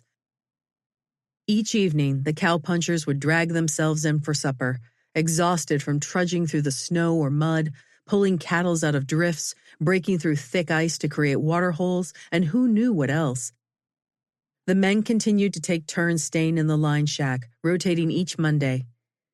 Anna was relieved neither Edward or Jacob had been required to perform this particular role yet. It still amazed her that even though Jacob was part owner of the ranch, he worked side by side with the cowpunchers and took orders from the foreman like any other hired hand. Do you want to tell me what's wrong? Anna set down the knife and potato she'd been peeling and focused her attention on Jacob. He'd been sitting at the kitchen table all morning, coffee untouched, with his brow furrowed and his mind somewhere far away from the cozy kitchen they were in. She'd studied him curiously at first, but couldn't stand the suspense any longer. Jacob's brows rose at her question. Why do you think something's wrong? Did he think she was that dense? His innocence would have been endearing if she wasn't so worried about what was bothering him. Because you've been sitting there for 20 minutes stewing over something? Any more cattle missing? He shook his head. It's too hard to tell with the snow and all the cattle taking shelter. I know we've lost a few from the weather, but we haven't seen any more sign of rustlers. We won't be able to get a good head count until spring roundup and branding. So, Anna prompted. So what? Anna let out an exasperated sigh. So are you going to tell me what you've been stewing about? Jacob breathed his own sigh. I've been stewing because I'm headed to the line shack today. Anna dropped her knife on the counter with a clatter. You? Yep. I was just thinking how I'm going to have to make my own coffee in the mornings. His blue eyes turned to her with a hint of a twinkle. Heat rose in her cheeks, but then the full meaning of his words began to sink in. Jacob would be gone for a week? No early morning time with him all to herself, drinking coffee and talking while she cooked breakfast? No more sitting next to him at the dinner table? She had come to enjoy and depend on his presence. He was a good friend, but it was something more than friendship. But how much more? He hadn't touched her since that kiss by the river on Christmas Day. Had she dreamed the whole wonderful event? Are you going to miss me? At Jacob's words, the heat rushed past Anna's neck and flamed in her cheeks. She dipped her chin and focused on peeling the potato in her hand. Jacob released a husky chuckle, and his figure loomed in the corner of her vision as he rose from his chair and moved to stand next to her. Furiously peeling the poor potato, Anna didn't dare look up or even breathe. Her insides were too jumbled with him standing so close. After what must have been an eternity with Jacob standing near, Anna's nerves were stretched tighter than a banjo string, and her hands flew around the tiny nub that was left of the potato. He finally reached out and placed his large, work-roughened hand over both of hers, stilling them instantly. She chanced a cautious peek at his face and froze at the intensity of those deep blue eyes. She was putty in his hands as Jacob extracted the knife from her grip and turned Anna to face him. You haven't answered my question. His deep voice broke through the fog swirling in Anna's brain. Are you going to miss me? He reached out a hand to cup Anna's cheek. Because I know I'll miss you. Anna's stomach was a ball of nerves. Is it me you're going to miss, or my coffee and food? Jacob took a step toward her, eliminating all but a few inches of distance between them.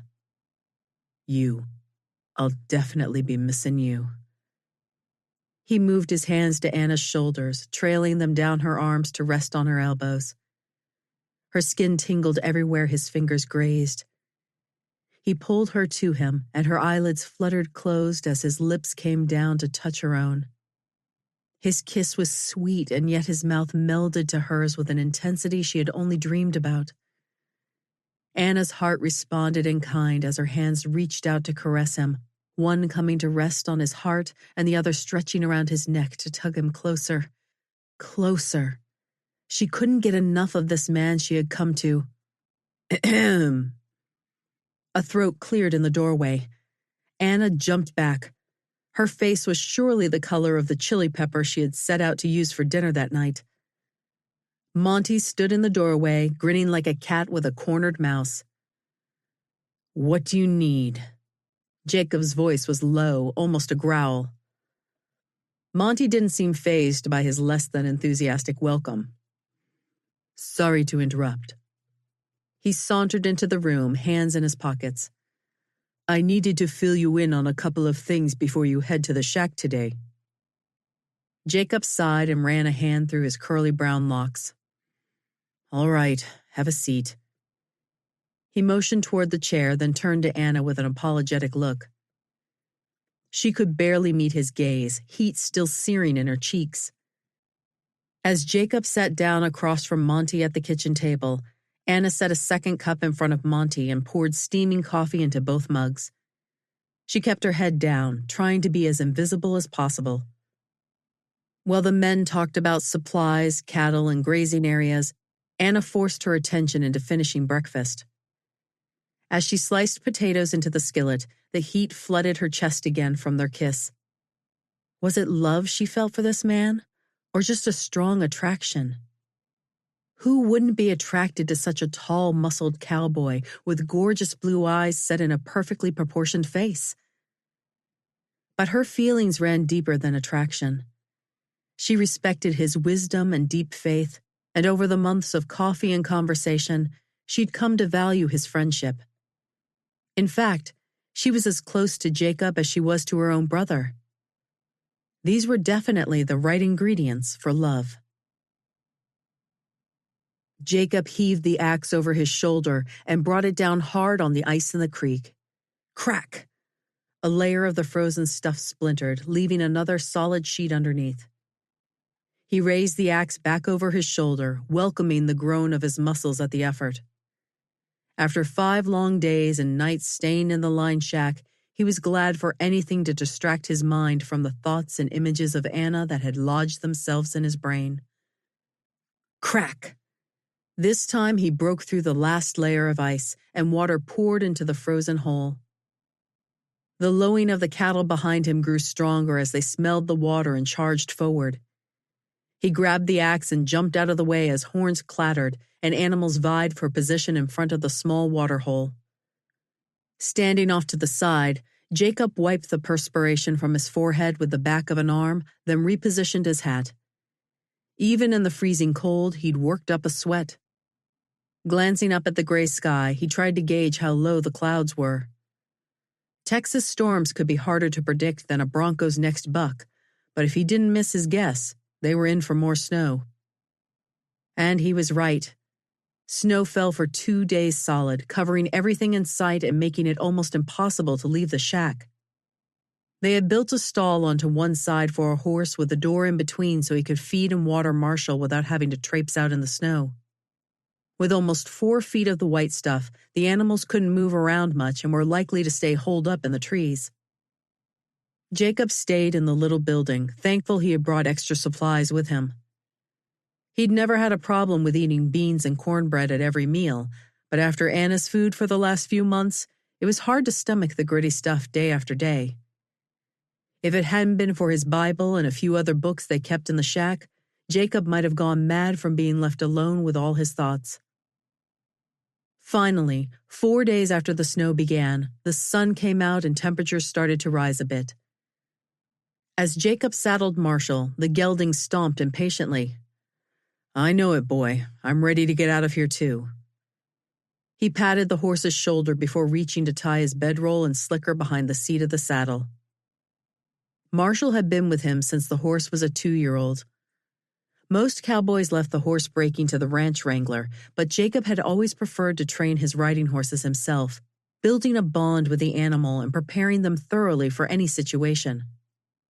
Marshall's intelligence was evident right away, and Jacob worked with the horse each day. First teaching him to lead and tie, then getting him used to all kinds of noises and scary objects, including gunshots and barking dogs. Eventually, he trained the horse to ride, rope, and outthink even the most ornery longhorn. Jacob still rotated his riding horse daily to give each of them a rest, but Marshall was by far his favorite. After a long day of pulling out cattle from snowdrifts and breaking layers of ice, Jacob was more than relieved to turn Marshall toward the ranch house. It was Bo's turn to stay at the line shack, and Jacob was plenty happy to pass the torch. He couldn't wait to fill his stomach with something warm and tasty, anything but beans and cornbread. And he would see Anna, in the flesh, although he had seen her in his mind's eye every night as he lay on the cot in the shack, trying in vain to sleep. A faint breeze ruffled his hair, and Jacob caught a whiff of stale body odor. Ducking his head for another sniff, he wrinkled his nose in disgust. He smelled worse than a pig after a rainstorm. There was no way he could show up at supper looking and smelling as rank as he did, but there wasn't enough time for a bath. He'd have to settle for a wipe down and a change of clothes. Jacob ran a hand over his face, the coarse hairs way beyond stubble at this point. A little overgrowth on his face had never bothered him before. Anna stared at the doorway from her seat at the far end of the table as the men around the room dove into their Irish stew and yeast rolls. Monty had said Jacob came back tonight with the men, but he hadn't shown up for supper yet. Should she be worried? But maybe he was just tired and went to bed early. Should she send up a tray for him? As she glanced toward the door again, Monty caught her eye with a reassuring grin. "He'll be here soon, señorita. He's probably just cleaning up a bit.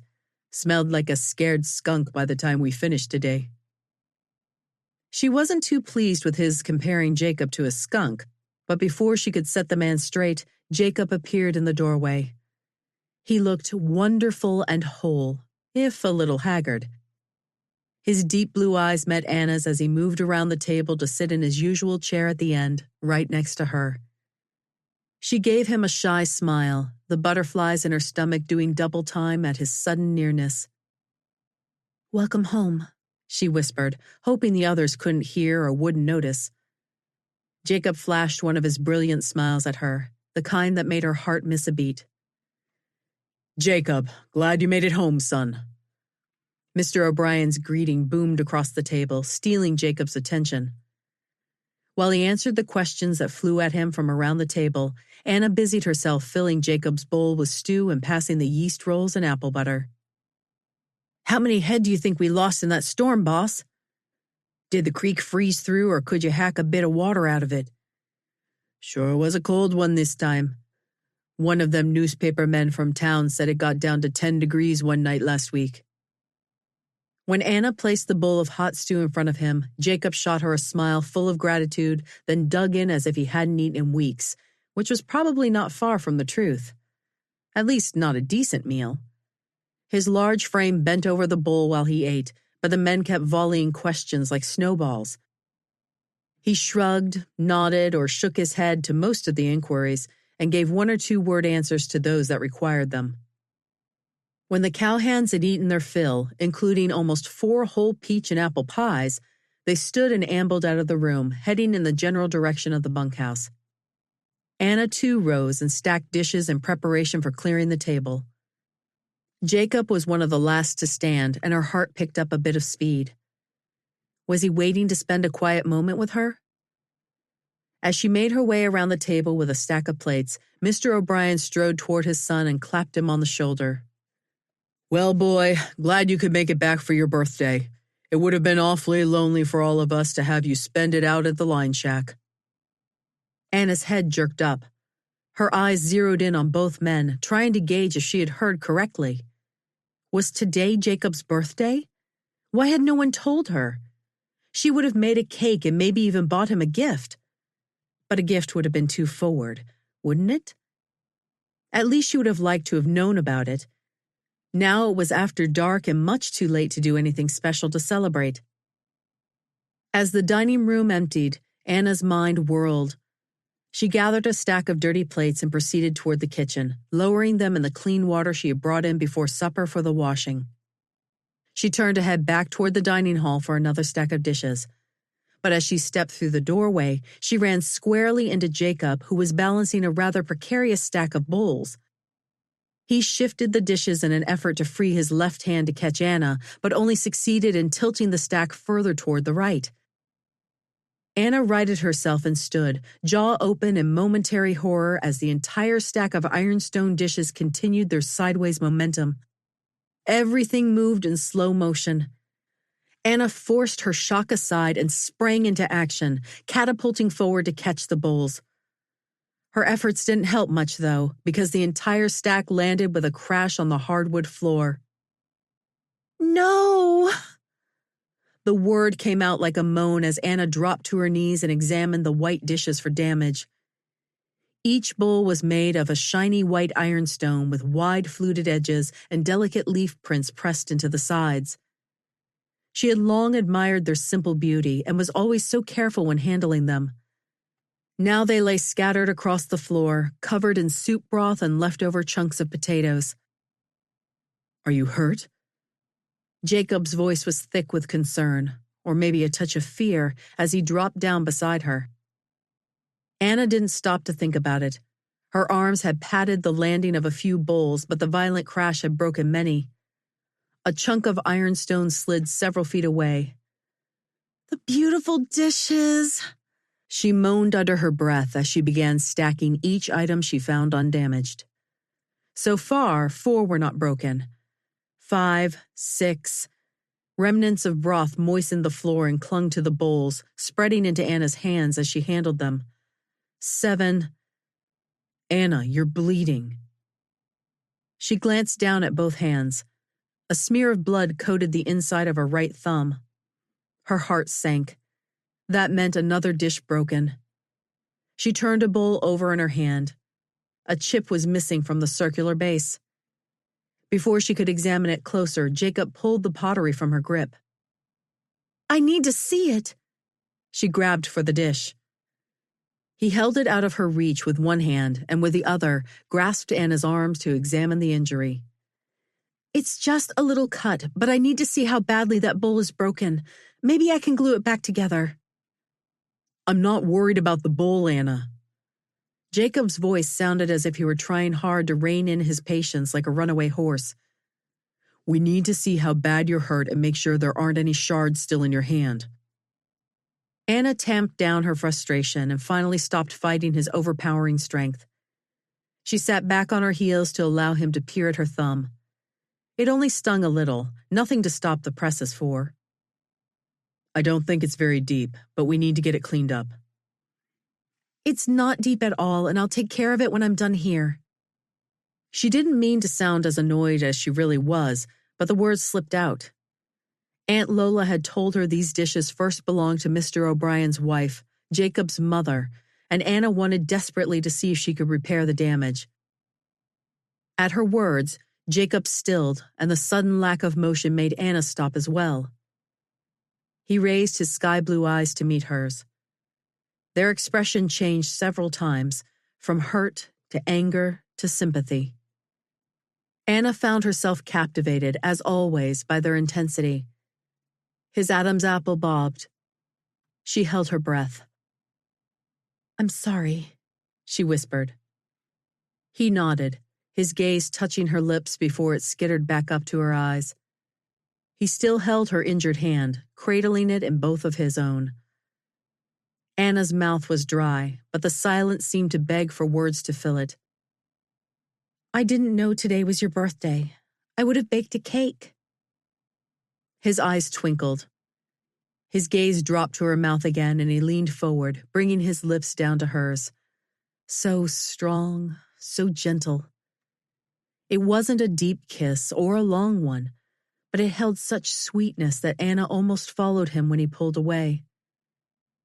Jacob's right hand came up to cup her cheek, his rough finger stroking it gently. His eyes roamed her face as if cataloging its features. I've missed you. I'm so glad you're home. His eyes smiled. Not half as glad as I am. He held her gaze for another long moment, then leaned back and reached for another bowl to add to the stack between them. Anna blinked and scanned the area, then started to help him. I'm so sorry about your ma's dishes. I know these were special to her. Jacob glanced up and let out a little chuckle. Anna eyed him. Why are you laughing? Because we've broken so many of these dishes, and Ma would get so upset each time. Finally, Pa sent off and bought a complete second set, so every time a dish broke, we could replace it and keep this collection complete. Anna absorbed his words. What a smart man Mr. O'Brien was. She couldn't hold back a giggle of her own. You mean there's another set of the same pattern here somewhere? Half a set. We broke an awful lot before Ma taught us big rough cowpokes how to be civilized. I'll show you where we keep them in a bit. He reached for a chunk of broken dish that had slid several feet away. Anna's conscience pricked. You don't need to be down here helping me clean up. You've just come back from 2 hard weeks at the line shack, and you should be in the den relaxing. He shook his head, his square chin forming a stubborn set. If I had been more careful to start with, they wouldn't be scattered all over the floor. Stacking the last of the pieces, he rose and extended a hand to help Anna stand. When she came to her feet, he continued the tug and pulled her straight to his chest, wrapping both arms around her waist. He gave her a sly grin. Besides, this beats talking to myself in a cold little cabin any day. Anna burrowed into his strong arms and nestled her head under his chin. It was so wonderful to have him home, safe and sound. She could stay like this forever, listening to his heartbeat. Chapter 17. As the snow finally melted and the sun began making a more regular appearance overhead, new signs of life popped up everywhere. The grass showed green patches scattered among the brown, and tiny shoots of new growth sprouted on most of the trees. Jacob and his men spent every daylight hour with the cattle now that calving season had officially begun. Anna stayed quite busy herself as she and Aunt Lola gave the house a thorough cleaning and airing. She longed to take Bandita out for a nice long canter, but that would have to wait. There was work to be done. Edward rode his horse along the river trail, scanning the tree line for cattle as he listened for their low mooing. Monty had assigned him as a line rider along the river that day, searching for cows beginning to calf. When birthing was imminent, the expectant cow would usually separate from the herd to find a quiet place to deliver. Most times the cow would labor successfully without help from the cowpunchers. But if the calf was breached or the cow carried twins, things could go south pretty quickly without a pair of strong arms to help the mama cow along. Before coming to the ranch, the only thing he'd witnessed give birth was their neighbor's hound dog, Bessie. This year, though, he'd already helped with at least a dozen calvings. Jacob had taught him how to tell if the calf was facing the wrong way inside the mama and how to reach in and turn the baby so its front hooves and nose faced first. It was a tricky process and had to be done at just the right time in between the mama's pushes. Edward still wasn't sure he was ready to do it himself, but Monty seemed to think he could. He'd give it his best. So far, he had been riding the river's edge for about half an hour and hadn't spotted any longhorns in the area, but he'd follow orders anyway and ride all the way to where the two fork creeks split off from the Guadalupe. Just then, a low moo drifted from the woods to his right. The trees were much thicker here, but he plunged into the brush, dodging branches and hanging onto his hat so it wouldn't be knocked off. As he progressed deeper into the woods, the cattle noises grew louder, but they didn't sound like a cow struggling to calf. Was it a whole herd of cows? But that didn't make any sense. If a group of cattle were napping in the trees, they didn't make a lot of noise, just an occasional stomping or tail swishing. Edward pushed forward and finally broke through the woods into a little clearing. A huge group of cattle milled around the large open space, lowing uneasily. At first, Edward wasn't sure what was keeping the animals in the area until he saw a small group of cowboys circling the outer edge of the herd. Cowboys? This didn't make sense either. The men all had the dark features of Monty and his family, but none of them looked familiar. He hadn't crossed over Two Fork Creek, so he still had to be on Double Rocking Bee land. Why were the strangers here rounding up cattle? He peered at the closest cows. These animals had the Double Rocking Bee brand. The confusion began to clear in Edward's mind as understanding dawned. A rifle cocked behind him. Edward spun around in the saddle and faced hard black eyes underneath a wide-brimmed hat. They glared at him from behind the double barrels of a Winchester. "Move and your life is over, gringo." The words spoken in a strong Mexican accent made Edward's blood run cold. He'd found the cattle thieves. Edward opened his mouth to retort, but was stopped short when a rope settled around his shoulders and pulled tight. The rope jerked him backward and he flew through the air, hitting the ground with a thud. A loud grunt pierced the air, but his mind focused on trying to draw breath into his empty lungs. It came in short gulps at first. When he was able to draw a full breath, he realized he was being dragged across muddy, manure-covered ground. Finally, he came to a stop.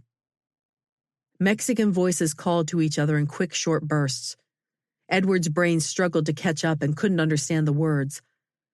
A short, stocky man who stank of tobacco knelt at his side and began binding his wrists with a coarse rope.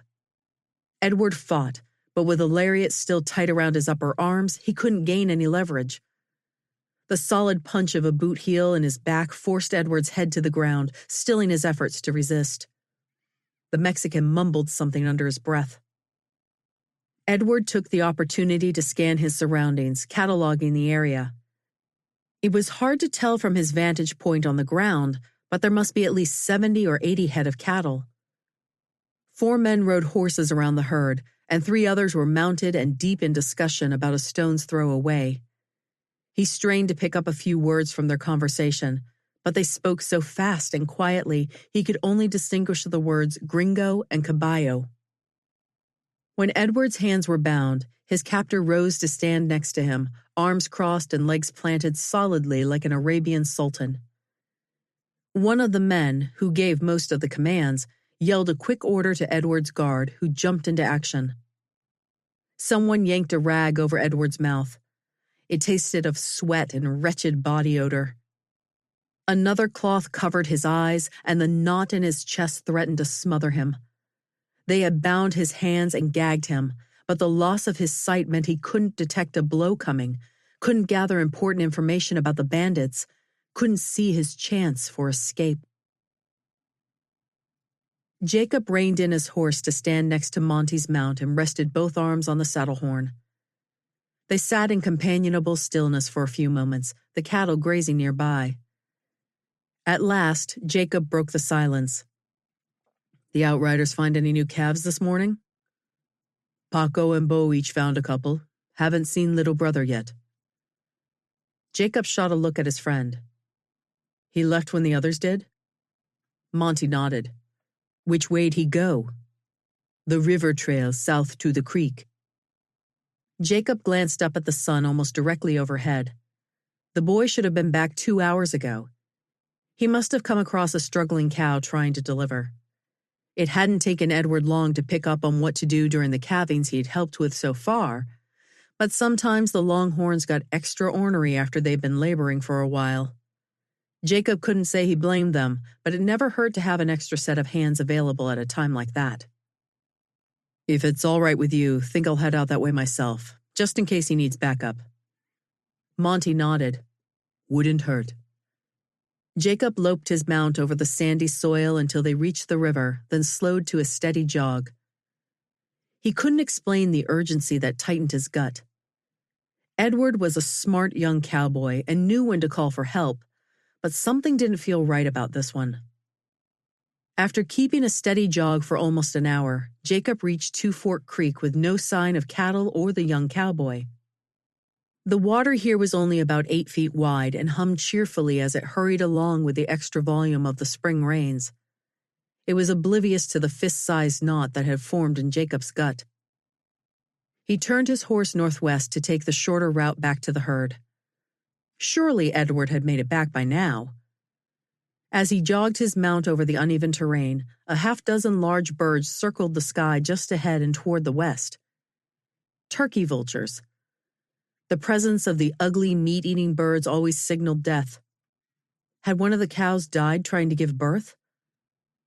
A new sense of unease prodded him to turn his horse off the trail and move toward the circling birds. He rode through a patch of trees which opened to a large meadow. Urging his horse into a canter, Jacob scanned the tree lines surrounding the area. They were mostly short-leaf pine trees, with a few oaks and maples mixed in the group. A large rock poked up from the ground near one of the oak trees, almost directly under where the vultures soared. For a second, it looked like the rock moved. Reining his horse to a jog, he reached for the rifle that was always strapped to his saddle. If someone was hiding behind the boulder, Jacob would be an easy target out in the middle of the open pasture. As he cautiously moved closer, however, the shape shifted again. The image cleared. It wasn't a rock, but a man sitting against the tree. Every nerve in his body stood on edge. Was the man friend or foe? Was he riding into a trap? A soft call drifted to Jacob's ears, and he reined in his horse to listen. The noise was so faint he almost missed it. In an instant, Jacob had his horse in a dead run, closing in on the distance between him and the weak figure propped against the tree. Edward. Chapter 18. Anna pulled the last loaf of bread from the oven and almost dropped it on the warming pad. Ouch! The fabric on her apron was wearing too thin to shield her from the heat of the pan. She mentally added material to the list of things to buy on her next trip to town as she ran a knife around the outside edge of the bread, loosening it from the baking tin. The front door slammed and male voices drifted through the house. Anna stopped moving and strained her ears. Mr. O'Brien had gone to town this morning to take care of ranch business. He must have returned with a guest. Anna brushed the flour from her hands and moved the coffee pot to the front of the stove. A visitor would need refreshments. Just as she was arranging cookies on a plate, the voices rose and her own name echoed in a familiar tone. Jacob. Why was Jacob back in the middle of the day calling for her? A warm flutter tickled Anna's stomach. Had he come in from the range just to see her? As quickly as it came, the flutter hardened into a knot of dread. Was he hurt? Anna dropped the plate on the work table with a clatter, picked up her skirts in both fists, and sprinted out of the kitchen and down the hallway. Just before she reached the door to the parlor, she almost ran into Jacob. He caught her with a firm hand on both of her upper arms. Anna scanned his body, checking for blood or breaks. Legs, arms, chest. Her gaze trailed to his face and found it whole, if a bit dirt-streaked. A wave of relief washed over her that left her weak, with legs unable to bear her own weight. She sank into Jacob, needing to touch him, to hear his heartbeat as her cheek rested against his chest. "You're okay." For a few seconds he held her, and she relished his strength. But all too soon, Jacob disentangled himself and gripped her at arm's length. The firm set of his jaw and worried look in his eyes ignited a burning sensation, like pinpricks in Anna's chest. Edward found the cattle thieves. They roughed him up a little and left him tied, but he's okay.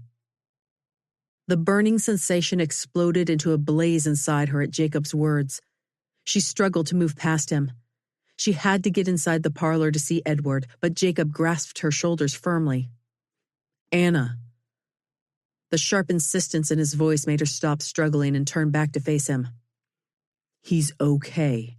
Just a little worn out, but nothing a cup of coffee and a good meal won't fix." Anna nodded, but his words hadn't penetrated her mind. She needed to see Edward. She had to verify for herself whether he was hurt or not. Jacob finally released her and Anna surged past him. There, in the overstuffed chair near the fireplace, sat her little brother. Edward gave her a weak grin as Anna knelt down in front of him. "Hey, sis, did you hear I found the cattle thieves?" Mud was caked along the left side of his body, including his face and hair. Anna inspected every inch but found no evidence of blood. She stroked his hand. "So I heard. Did they hurt you?" "Nah, they just tied me to a tree and left me there. But they got away with a bunch of cattle." Anna's pulse throbbed in her temples. "How many were there? Did you recognize them?" "I saw 8 men and they were all Mexican, but I'd never seen any of them before."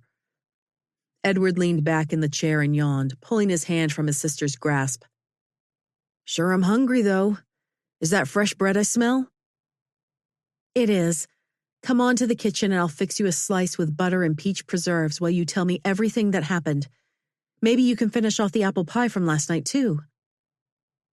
Anna rose to her feet and assisted Edward as he brought his gangly limbs to a standing position. When they turned toward the kitchen, Jacob leaned against the doorframe, watching them. She couldn't read the expression in his eyes, but they clouded a darker blue than normal. When she reached him, Anna rested a hand on his arm. "You must be exhausted, too. Come and get a bite to eat. You'll feel better with something warm in you." The right side of his lip quirked just a bit. "I don't doubt that. I need to get back out to help the men, though. Bo went to town to get the sheriff and Pa. The rest of the boys started tracking the thieves and cattle they took. I need to get out there soon." Anna nodded. She wouldn't be able to hold him back. It didn't stop the bile churning in her stomach, though. "Let me pack you something to take, then." He gave a single nod. "Guess I wouldn't turn that down. I'll put Edward's horse away while you get it together."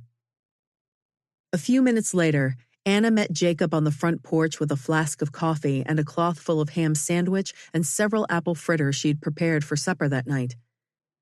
As she handed the bundle to him, Jacob offered a stiff smile, but it didn't disguise the extra firm set to his jaw.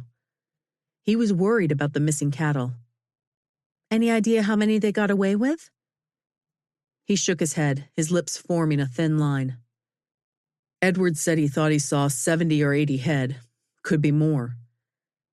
"Do you think you'll find them?" "Hard to say." His eyes turned to stare across the pasture in the direction of the Guadalupe River. The land to the south on the other side of the river has so many wild cattle roaming, it'll be hard to track our herd. Lots of trees, too, so it wouldn't be hard to find another spot to hide for a few days before they move on out of the county. We'll do our best, though. Jacob? He brought his gaze back to meet hers. Please be careful. For a moment, his eyes darkened. Then he pulled her close, and his lips swooped down to cover hers with an intensity that stole Anna's breath. The kiss spoke his frustration, anger, and worry better than any words could have communicated. Anna responded to his kiss, infusing it with strength and encouragement and love. Yes, in that moment, beyond a shadow of a doubt, her head and her heart finally agreed. She loved this man.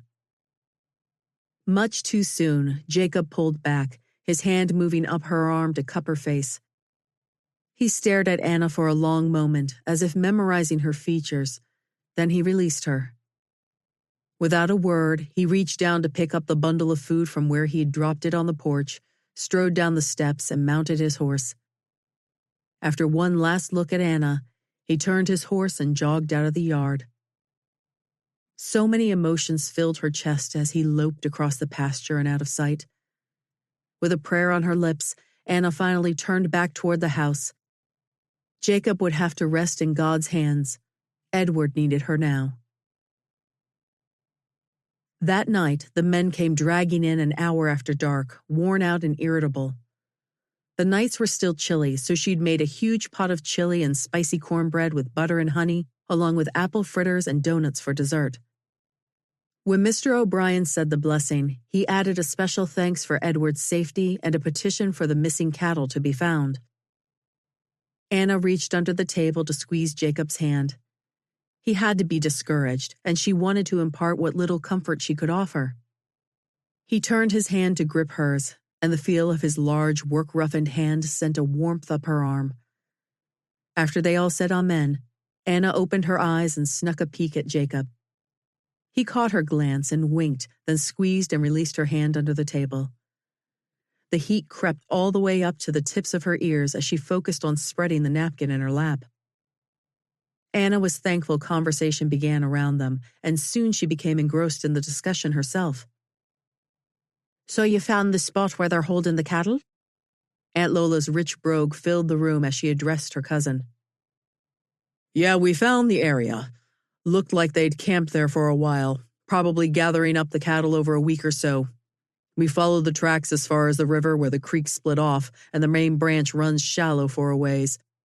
Couldn't pick up the tracks again before it got dark. They most likely kept the herd walking in the river or one of the creeks for as long as they could. The sheriff said he would send men back out to track them tomorrow. Monty looked up from his bowl of stew. I hope it doesn't rain tonight. Chapter 19. After she scrubbed the dishes and cleaned the kitchen, Anna was too restless to join the rest of the family in the den like normal. Her emotions were still in a jumble from the happenings of the day, and what she needed most was quiet time with her Heavenly Father. Grabbing her cape from a peg by the front door, she slipped outside into the cool night air. Clouds shielded the stars overhead, making the darkness thicker than usual. A damp breeze sent a shiver through her, and Anna pulled the cape tighter around her shoulders. Standing on the porch by the rail, she replayed Jacob's departure from earlier that day.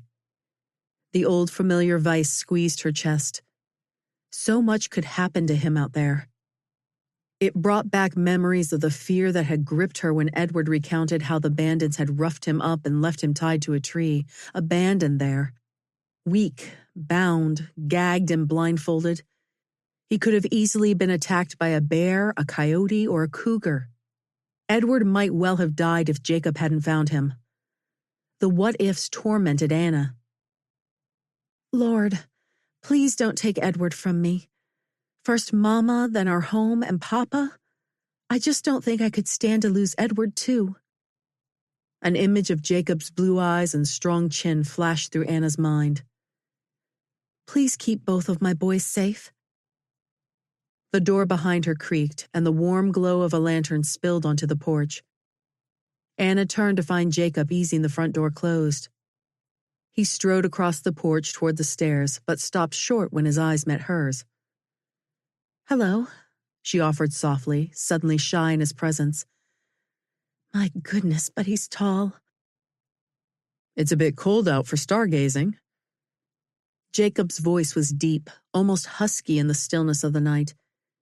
He set the lantern down on the porch and strolled toward the rail. Very aware of his large frame next to her, Anna faced the night sky. "I wish there were stars to gaze at. Just clouds tonight, though." "Clouds are good for thinking, too."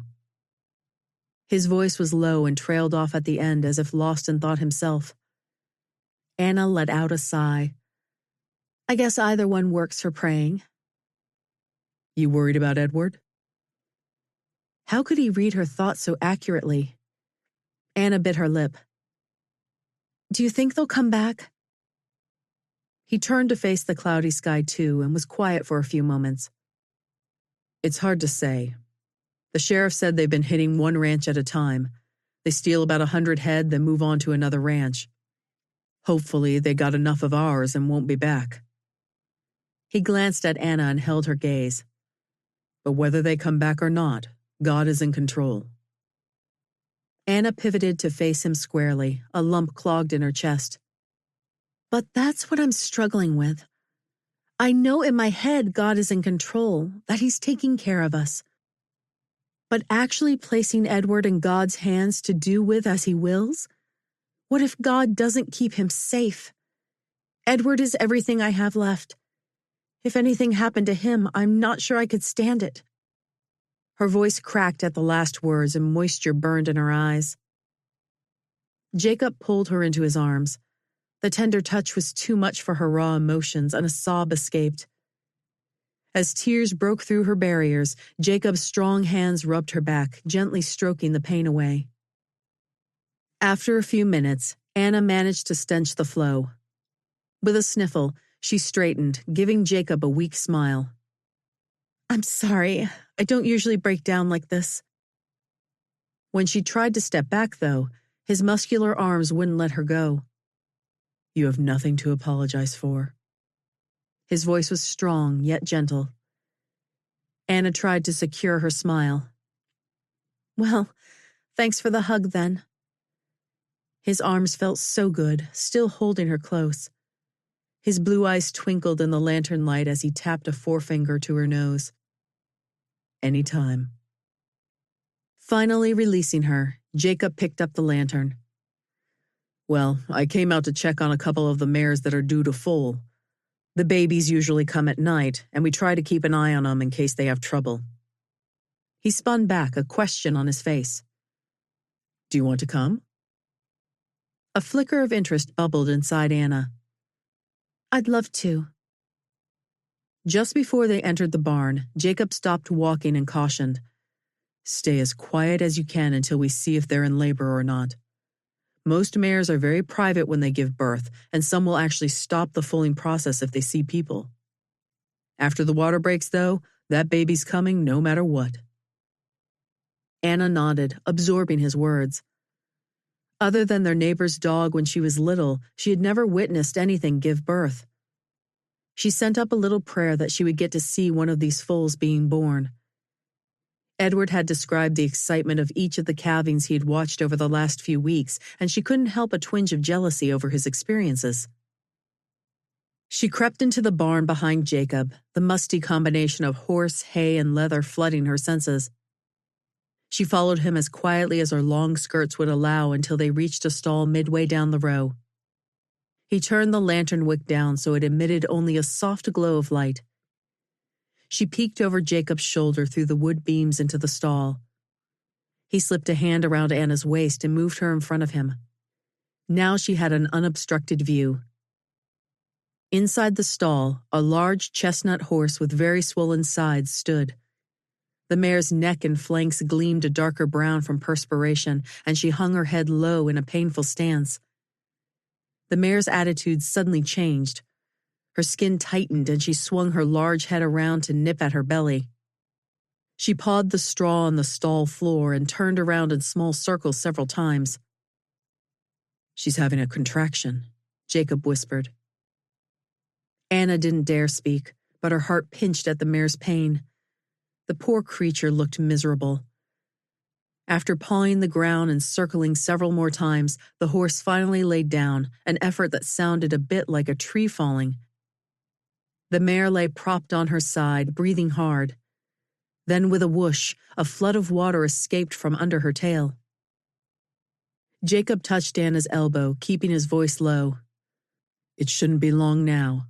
I'm going to get the foaling bucket and blankets." Anna could only nod, eyes focused on the horse so she didn't miss anything. The mare seemed to be resting for a moment, though. She became aware of another presence at her side. It was Manuel, the ranch's wrangler who usually cared for the horses. Relief washed over her. The man had a vast amount of knowledge when it came to the animals. If anything went wrong, he would know what to do. The mare began breathing hard again. She lay flat on her side, tail raised, muscles rippling along her sides. "There's the first hoof."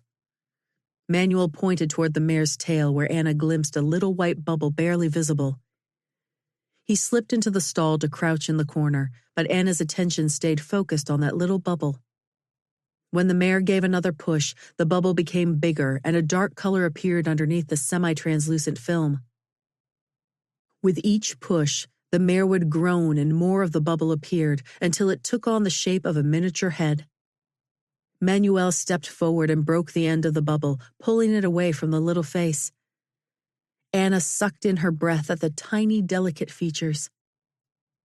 As the mare continued to strain, the head with cute floppy ears and part of a neck, along with the two front legs, surfaced. The baby still kept its eyes closed, and only the barely flaring nostrils announced it to be alive. "Manuel, it's not moving," Anna whispered. Was the foal not strong enough? "He's doing fine. They don't usually open their eyes until everything's out of the mama. If it moved now, he might kick her insides and do some damage. As long as he's breathing, everything's going along just right." Anna released the breath she'd been holding and watched in rapt attention as the mare's next push brought out the foal's shoulder and most of the torso. That only left the rear feet still inside. The foal's eyes opened then, and it raised its delicate little head to look around in bewilderment. The mare lay still for a few moments, then gave a final grunt and rose to her feet. The motion caused the baby to pull free, and it laid quietly on the stall floor until its mama came to nuzzle its neck. She licked the foal's body free from the white film that still covered in spots. The mare worked her tongue back toward the little head, finally finding the baby's muzzle. Mama and baby touched noses, and the mother gave a soft little nicker. The action was so sweet, Anna felt like she was intruding on a private moment. She took a step back from the rail and hit a solid form behind her. Spinning around, Anna stared into Jacob's blue eyes, the shadows from the lantern making them appear darker than usual. He caught her shoulders, then lightly ran his fingers down the back of her arms, sending shivers coursing through her body. "Cold?" he asked in a husky whisper. The intensity in his gaze made it hard to breathe, let alone speak, but she couldn't tear her eyes away. Instead, she shook her head slightly. "Pretty neat, isn't it?" The twinkle appeared in his eyes and the corners of his lips rose to reveal slight dimples. "My goodness, but he's handsome." Jacob quirked a brow. He was expecting an answer. She blinked, remembering the miracle of the birth she'd just witnessed, the joy of new life. "It's amazing." Chapter 20. As March rolled into April, the spring rains came in a steady torrent. For 2 weeks straight, the deluge fell for at least a part of every day. The mud made things harder and messier for the cowpunchers, and each night the men would drag themselves into the dining hall covered in the brown gunk. At least the temperature had warmed, so the rain produced rich green grass across the pastures. When May arrived and the downpours became less frequent, the countryside opened up in a vast array of colors. The woods were full of greenery with pink cherry blossoms and white dogwood flowers mixed throughout. The pastures were covered in yellow, pink, and white wildflowers, and Anna took every possible opportunity for a ride on Bandita. The mare seemed to enjoy the outings as much as Anna and would toss her head continually until Anna loosened the reins and allowed the horse to stretch out for a run. The highlight of Anna's day was still the early mornings when Jacob stopped in for coffee after milking the cow and gathering eggs.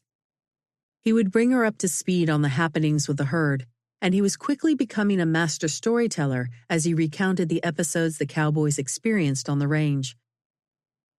This particular morning was no different as Anna wielded the round biscuit cutter and the floury sourdough mixture on the work table. Jacob had just finished telling of Edward's growing skills with the lariat when he stopped to take the last gulp of his second cup of coffee. He set the empty mug on the table and leaned back in the chair, but Anna didn't move to refill it. He held himself to a 2-cup maximum before breakfast. "Well," Jacob spoke as if contemplating his words, "branding starts next week." Anna quirked a brow. "What does that mean?" "We always do our own branding on the ranch the week before the community roundup. Most of the other ranchers don't have enough hands to keep their cattle from roaming like we do, so every spring all the ranchers round up the cattle in one spot, brand the calves, and drive the steers to Kansas. Since we keep the double rocking bee cattle on our land, we brand the new calves before the main roundup. We still participate in the town event, though, just in case some of our cattle have strayed. It helps us stay in good standing with the community, too." Anna worked in silence for a moment, processing the information. At last she looked up. "Does that mean our boys will be going on the cattle drive, too?" He shook his head. "Not yet. We don't do a spring drive like most of the other ranchers. Since they already have their cattle rounded up, they go ahead and drive them to the market. I like to wait until fall, though, when the young ones are stronger and they've had a chance to gain weight over the summer." Anna was once again amazed at the wisdom of this man. "So you'll start the branding on Monday?" "Yep." He leaned forward in his chair. "Hoping to get it done by Wednesday. Everyone will have a job for the branding. Aunt Lola usually comes out with a wagon to handle the food and medicine. She's getting up in years to be sleeping on the hard ground." His eyes roamed down to stare at his hands. "I was hoping maybe you could take her spot this year?" He looked up at Anna with a bit of pleading on his face, almost like a boy begging for a second piece of dessert. A surge ran through her chest. "I'd love to. What will I be doing?" His shoulders relaxed. "We work from sunup to sundown and sleep out with the herd to keep the finished cows separated from those we haven't touched yet.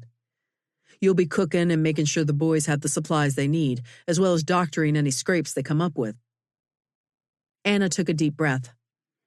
"I probably need to get more supplies then." He nodded. "I was planning to go to town on Saturday to get a few things we'll need. You and Aunt Lola can come too if you'd like. She can show you what she takes." The branding was different from anything Anna had imagined. The men set up camp on the northern end of the property and quickly developed a system. The calf was roped and brought first to the man in charge of the branding iron. Then another cowboy would step forward with a knife to mark the cow's ear, another method of determining ownership on the range. After the calves were marked, the male calves were castrated. A final cowboy was stationed nearby with a bucket of foul-smelling medicine to dab any open wounds the cattle might have. The process was a loud, miserable event, with the painful bleating of the calves almost as awful as the aroma of singed hide that filled the air. At least the cowboys weren't rough with the animals, just matter-of-fact in their handling. Monty said each of these tasks had to be done to properly identify and care for the cattle, but they were still painful to witness and probably even harder to perform. The cowboys rotated jobs frequently. Anna's role was much less miserable, cooking meals and bringing the men fresh water, rags, and medicine. The cowboys ate in shifts, and she did her best to make the food as appetizing as possible. She relied heavily on the canned goods she had bought in town, as well as those she and Aunt Lola had put up in the fall. Of course, she made sure to provide something extra tasty for dessert, like peach cobbler in the Dutch oven or apple tarts in the frying pan. She was a little bit limited without her stove, but after the first time she burned the flapjacks, she started to get the hang of how to improvise over the open fire. Aunt Lola had warned Anna she would also be in charge of the camp medicine box, doctoring any wounds the men received from the long, sharp horns of the cantankerous cattle. She'd often cared for Edward's scrapes growing up and the times Papa had burned himself in the candle shop. But should she be doctoring grown men not in her family? That was a bit unnerving. Before the war, such a thing would have been unheard of, but now most people thought it acceptable. Women had doctored men in war hospitals all over the country, and the harsh realities of the Texas plains often loosened society's strictures by sheer force of necessity. During the first day of branding, the wounds were few and fairly mild. Donato had sliced the top layers of skin on his arm while trying to mark the ear of a feisty, overgrown calf. Paco had been kicked by another calf during the castration process when the frightened animal managed to get a hind leg loose from the tie string. But these casualties served to heighten Anna's awareness of the dangers inherent in ranching. She kept a watchful eye on Edward throughout the day, but was thankful he stayed safely in the saddle as a roper. By the second day, Anna was getting used to the sights and sounds of the branding camp. After finishing the breakfast dishes, she grabbed her Bible from the tent the men had rigged for her and sank down on the back side of the wagon to read, propping herself against the large metal wheel. From this vantage point, she could see the cattle grazing peacefully in the herd that had not yet been branded. She couldn't help but feel sorry for the innocent calves playing around the edge of the group. They had no idea what trials they were about to experience. Funny how people were often like those calves, going along about their business, never knowing what calamity was about to befall them until it changed their lives. As she sat in the sunshine, unopened Bible still in hand, Monty appeared on horseback in the distance, riding toward the edge of the herd with his rope coiled and loop ready to throw. His arm was quick and his aim was true as he landed the noose around a calf. He guided his horse back out of sight toward the branding station, calf begrudgingly in tow. The little guy had been so busy exploring new patches of grass, it never saw the rope coming and didn't have any choice in the matter. Anna's life had unfolded much like the roping of that little calf. So many times she had been hit out of the blue by a life-changing event. By now she was so gun-shy and always seemed to be fearing the worst, always worrying about the next catastrophe. She flipped open her Bible, hoping to find encouragement in the Psalms. She skimmed a well-worn page, not sure what she was looking for. Her eyes settled on a verse the pastor had used in his sermon a few weeks ago. I will lift up mine eyes unto the hills, from whence cometh my help. My help cometh from the Lord, which made heaven and earth. The words hit her like a ton of bricks. Father, I'm so sorry for not trusting in you for help. I know you know the future and want the best for us. Please help me place it in your hands. Anna sat with her eyes closed, warm spring sunshine washing down on her face as an even more comforting peace soothed her soul. Thank you, Father, she whispered. At last, she opened her eyes to continue reading the Psalms, chapter 121. A commotion sounded from the direction of the men working on the other side of the wagons. A fierce bellow of a cow pierced the air, followed by shouts from the cowboys. Anna jumped to her feet and peered over the top of the wagon.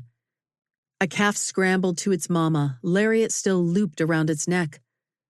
The men gathered around something on the ground. Dread crept into Anna's stomach as she placed her Bible on the tail of the wagon and hiked her skirts, preparing to hurry to where the men were standing. Edward split off from the group and ran in her direction. Get the medicine kit, he called over the distance.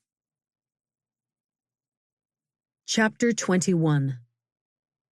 The knot in Anna's stomach tightened as she pulled the crate out of the back of the wagon. She skimmed the contents and threw clean rags into the box to replace those she'd used yesterday, then picked up the container and moved as fast as her thick skirts would allow. Edward met her and took the crate, allowing them both to move more quickly. "What happened?" Her breath came in gasps. "It's Miguel. A cow charged his horse. The horse threw him and the cow got him good in the side. He's bleeding something fierce." The men parted like the Red Sea to allow Anna access to the man writhing on the ground. Poor Miguel lay with his hands covering his side, but not stopping the blood that oozed over his fingers and onto the dirt. For a second, bile rose in Anna's throat. She forced it down with a swallow, then knelt next to the man and reached for a rag from her medicine chest. Working quickly, she peeled away the bloody shirt, exposing a hole about the size of a silver dollar.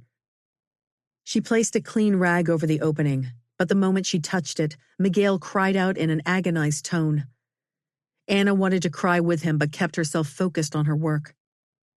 Glancing around, she motioned for Jacob to kneel on the other side of the man. "Place your hand over this rag and hold pressure on the wound. Not too hard, but steady. I need to get carbolic acid ready to clean the area." Jacob's face was grim, but he did what she asked. Anna found the glass bottle and poured some of the strong-smelling liquid onto another cloth. A neighbor who had worked in the war hospital explained how important it was to get the wounds clean.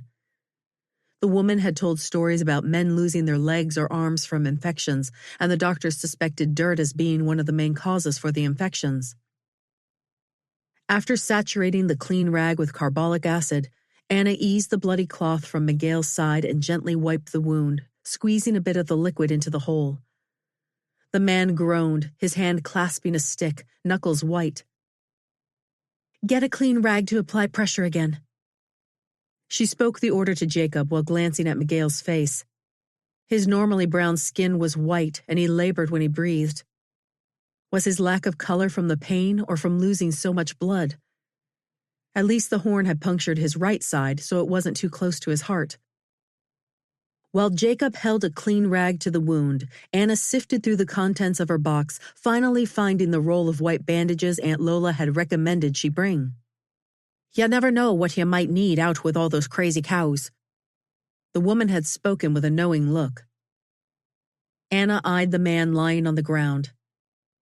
"We need to wrap this bandage around him to keep the gauze on his wound." Leaning closer, she looked into the white face. "Miguel, do you think you can sit up?" He nodded once, but didn't look very convincing. Some of his ribs must be broken. One of Edward's boyhood friends had cracked 2 ribs when he fell from a tree and experienced much pain while they healed.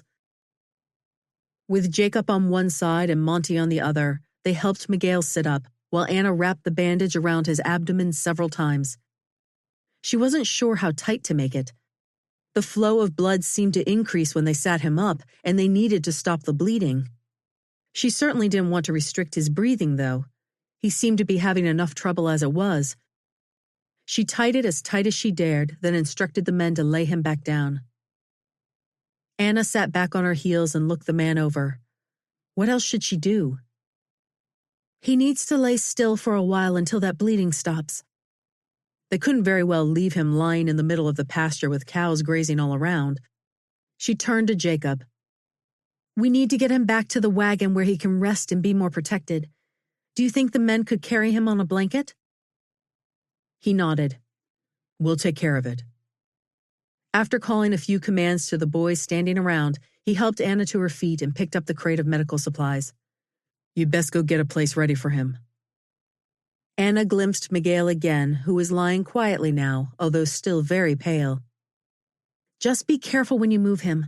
He's in a lot of pain, and I think he might have some broken ribs. We wouldn't want them to puncture his lungs." Jacob tugged her arm. "We'll be careful." Over the course of the afternoon, Miguel dozed fitfully, but he was able to keep down water and a little bit of potato broth. When Anna recommended one of the men ride to town for the doctor, Miguel spoke up for the first time, ardently refusing to allow the man to check him. Monty shook his head. "He's too hard-headed to do anything good for him. He's awake and breathing, so I reckon he'll be all right. You fixed him up as good as anyone could." Anna wasn't so sure, but she held her tongue. If Miguel took a turn for the worse, she would make Jacob send for help. For now, the bleeding had stopped and a little bit of color was showing in the man's face. By the next day, Miguel was begging to get up and move around, but Anna wouldn't hear of it. She put a fresh bandage on the wound, which had started a little bit of bleeding again. The wound needed much more time to heal before the cowpuncher was active again. On Wednesday afternoon, the branding was finally complete, and Jacob was worn out. He finished tying down his bedroll onto Marshall's saddle and stopped to look around. The other hands appeared to be just as beat as he was, dragging themselves through the work necessary to clean up camp and pack the wagon. "The boys will be glad we finished up early today. Looks like they wore themselves out." Monty strode up next to Jacob, his reins in one hand and a bedroll in the other. Jacob nodded. "Yep. Did we get a final count on the cattle?"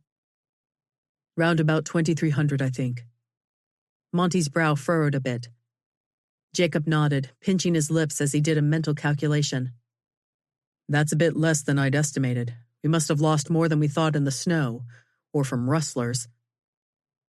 They stood in companionable silence for a minute while the hands quickly made work of the campsite.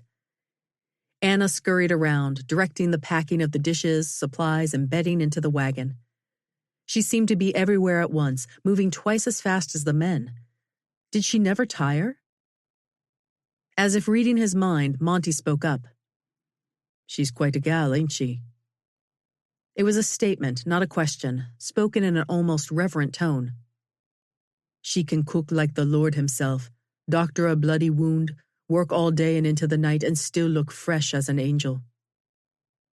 Jacob stiffened. Hearing his own thoughts come from Monty's lips didn't sit well. He glared at his friend. "Stay away from her."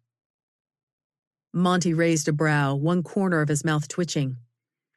"And why exactly should I do that? She's not spoken for yet, leastways not as far as I've heard." Jacob was being goaded, but that didn't help his rising temper any. "She's off limits." "Really? Appears to me she's single, no one paying court to her. Maybe she's looking for a good, honest cowboy to love. If you plan to claim her, you better get to it before someone else does." Jacob's hand balled into a fist, but before he could start swinging, Monty clapped him on the back and sauntered away. Jacob was left standing with his mind whirling. Did he plan to claim her? The ranch had always been his priority.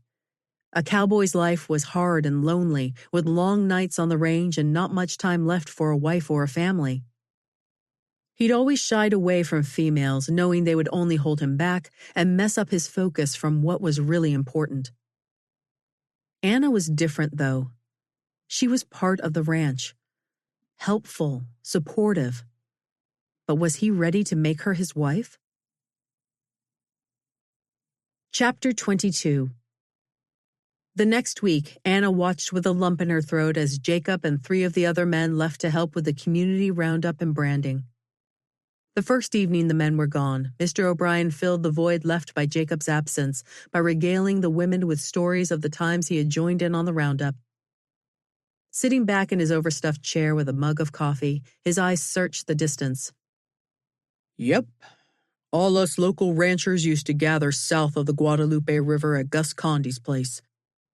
Each daybreak, the men saddled up and fanned out, pushing through the brush, herding cattle to the agreed-upon holding pen.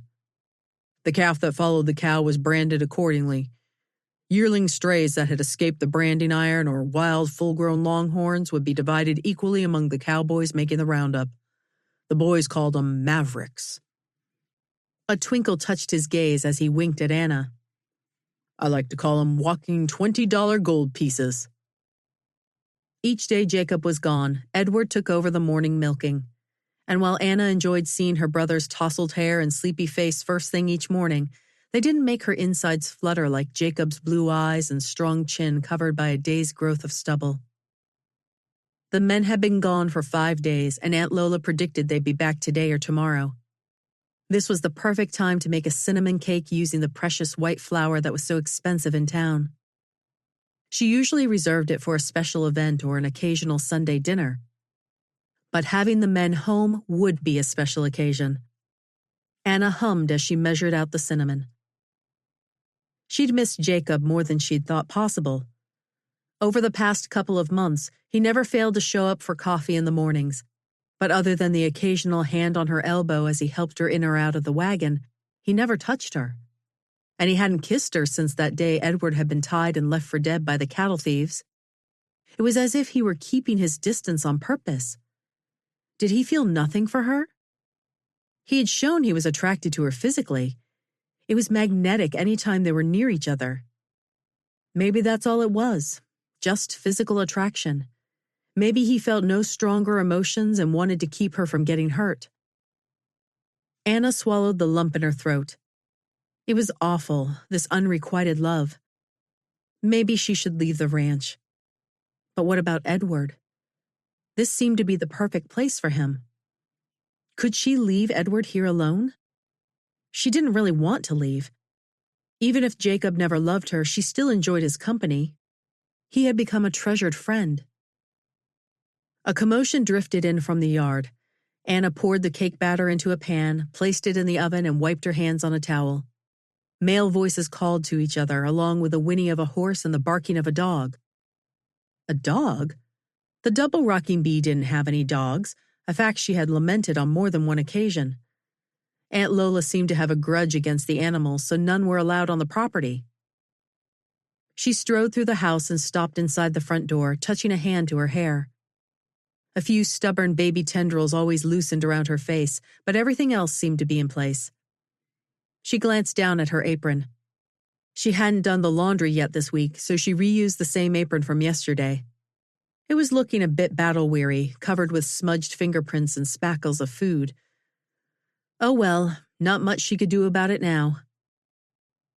Squaring her shoulders, Anna pulled open the door.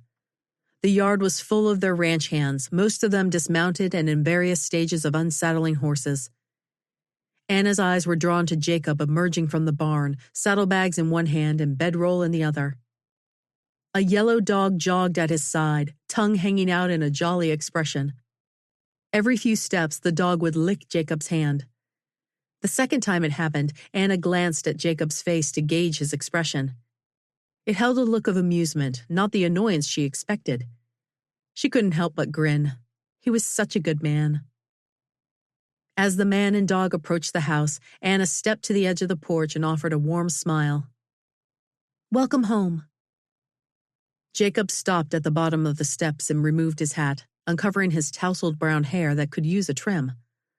The dog kept charging up the stairs and bounded right to Anna, rubbing against her skirts to demand attention. She complied, bending down to stroke the animal's golden head. The dog gave her a look of adoration, tongue lolling to the side in a contented pant. "I think she likes you." Anna looked up at Jacob, still caressing the dog's soft coat. "What's her name?" "Abigail. One of the ranchers on the other side of town was trying to make her into a cattle dog. She'd always bark at the worst times and almost caused a stampede once. I offered to take her off his hands so he didn't shoot her." Jacob shook his head. "She's still just an overgrown pup, but I think she'll be fine once she mellows out some. May not make a good cattle dog, but not too bad around the house." Anna gave the dog a final pat and rose to her feet. "Do you think Aunt Lola will mind?" Jacob shrugged, trudging up the stairs. His shoulders slumped and dark skin under his eyes cast a grayish tint over their normal blue. "I'm not sure. I hope she'll understand." Jacob stopped on the porch just a few feet from Anna, and his nearness triggered butterflies in her stomach. In an effort to keep her emotions under control, she avoided his gaze, looking instead at the dog that had sprawled itself at her feet. "How did the roundup go?" "All right, I guess. We brought home about 200 head. The rest of the ranchers headed out with their herds on the trail toward the market towns. It's awful nice to be home, though." Anna peeked up. A teasing grin spread across his face. "Looking forward to eating something other than beans, cornbread, and hardtack." Anna couldn't hide her own smile. "Come in and have some fresh coffee and a snack. Supper will be ready soon. I have Irish apple pie left that'll hold you over." Sounds like heaven itself. He rubbed a hand over his jaw. The stubble there had grown thick enough to almost be considered a beard. Think I should get cleaned up first. You don't want a mangy saddle bum sitting at your table. Anna almost said, "You look good to me," but stopped herself just in time. Although warmth rose in her cheeks anyway. As if he could read her thoughts, Jacob took a step forward and caught Anna's gaze with a look that held more than a little heat. Her stomach flipped at the intensity in his eyes. After a moment, he grinned and tapped a finger to the tip of her nose. "Looking forward to that pie." He winked, then turned to disappear inside the house. When he was gone, Anna let out a wistful sigh and glanced down at the dog still lying at her feet. "Well, Abigail, we better go finish the food. The boys are home." With a light heart and a spring in her step, Anna headed toward the kitchen. The dog turned out to be a favorite with everyone. Aunt Lola pretended to be affronted and ignored the animal at first, but Anna sometimes caught the two together in the afternoons. The hearty Irish woman would stroke the dog's soft fur and murmur sweet nothings, while Abigail sat and gazed at her with undying devotion. Abigail was a sweet animal, to be sure. She became part of the household, bounding from one cowhand to the next when they came in for their meals. She always made her way back to Anna when they sat down and would lie between Jacob and Anna's chairs. Her loyalty was most likely due to the fact that Anna fed her the kitchen scraps. It was nice to have such a devoted companion, even if a little bribery was involved. The arrival of June brought with it the oppressive heat and humidity for which Texas was known. The scorching sun forced Anna to do the gardening during the morning hours before the heat became overwhelming. She enjoyed tending the variety of vegetables and herbs, and often Aunt Lola would come out to help with the picking. Anna was amazed at the wealth of knowledge she held, not just about anything related to the plants and their needs and growing habits, but also about life itself. The woman held a strong faith that shone through in her outlook on all parts of life. On Saturdays, Anna always skipped her time in the garden in favor for a nice long ride on Bandita. They would usually share an exhilarating canter to the river, where Bandita grazed while Anna picked blackberries and huckleberries from the many plants that grew in the fertile soil. That made them move more slowly on the ride home so the berries wouldn't sustain injuries. Her efforts always resulted in a blackberry pie or cobbler on Sunday afternoons, and the men were quick to voice their appreciation. On one such Sunday afternoon, Mr. O'Brien set his fork down after finishing off a second large portion of pie. Leaning back with a hand over his growing girth, he spoke across the table. "Anna, dear, I must commend you on your efforts. At the end of every meal, I decide I've finally found my favorite dish, then you up and make something even better the next time. I don't know how you do it, but I am surely thankful. You're a rare treasure, to be sure." The last words were spoken with a wink and a proud smile that reminded her of the way Papa used to look at her when she'd help him in the candle shop. The memory tightened Anna's heart, but at least it didn't evoke tears this time.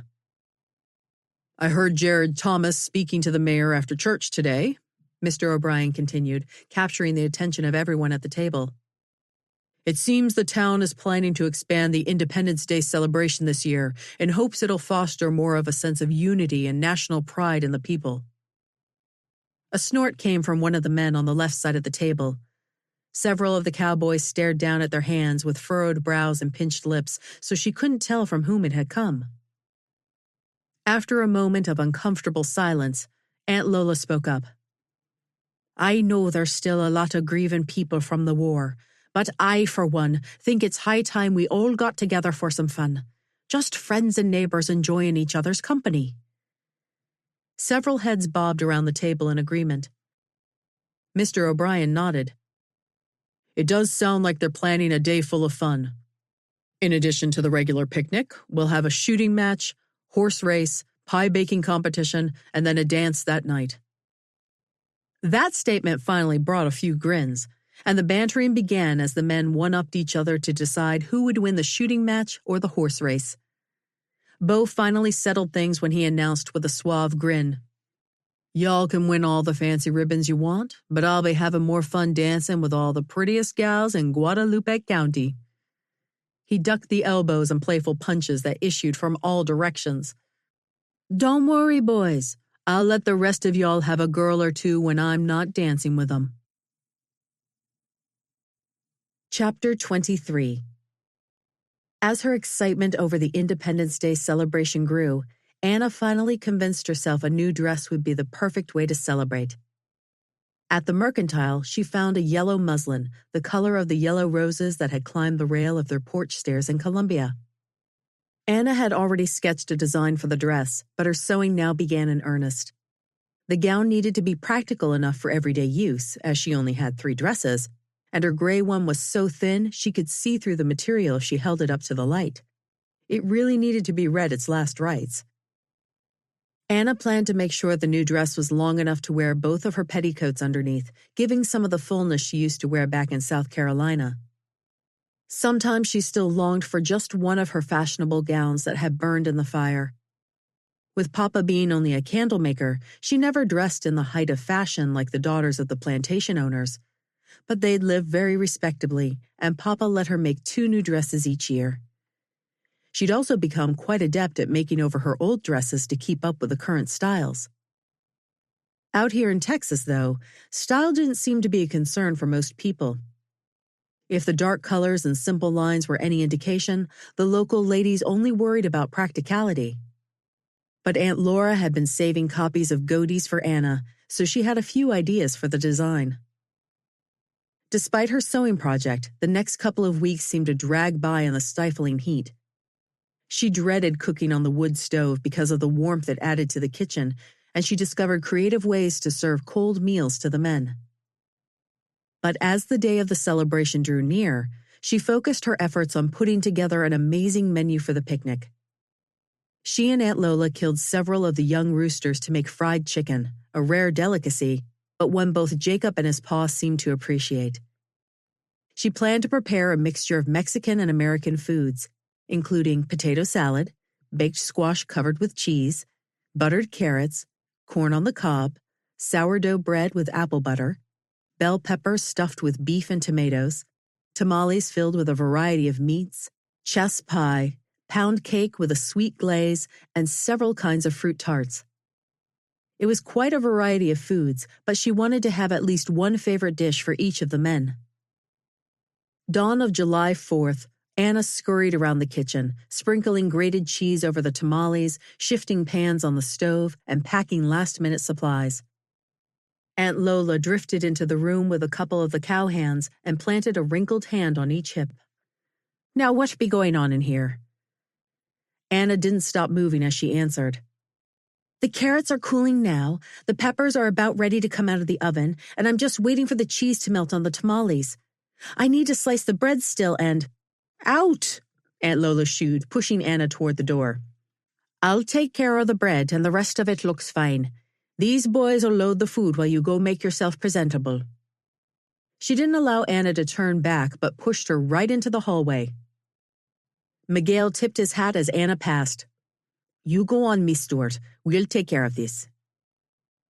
It didn't seem she had a choice, but the yellow gown upstairs softened the sting of her exile from the kitchen. Anna released a martyr's sigh for anyone who might be listening, then headed toward the staircase. Once in her room, Anna slipped out of her old gray dress, layered both of her petticoats, and pulled the new gown over her head. The shiny muslin almost looked like silk and fit perfectly as it tucked in at the waist and flared into a full skirt, drawn up at the bottom on each side to reveal an underlayer of the same material. She'd sewn white ribbon around the collar, sleeves, and bottom edges for just the right amount of contrast. She twisted more of the white ribbon into her hair and tied it in a bow at the nape of her neck. Stepping back to examine herself in the mirror over the bureau, she smiled at her reflection. She'd forgotten how much fun it was to dress up. Abigail barked outside, and Anna reached for the vanilla scent Aunt Laura had given her, dabbed a bit behind her ears, and hurried down the stairs. She grabbed her bonnet from the coat rack in the hall and stepped outside. Mr. O'Brien sat on the seat of the loaded wagon, and Jacob helped Aunt Lola onto the bench beside him. The rest of the cowboys were already mounted on horses. Anna stopped on the porch to tie her bonnet.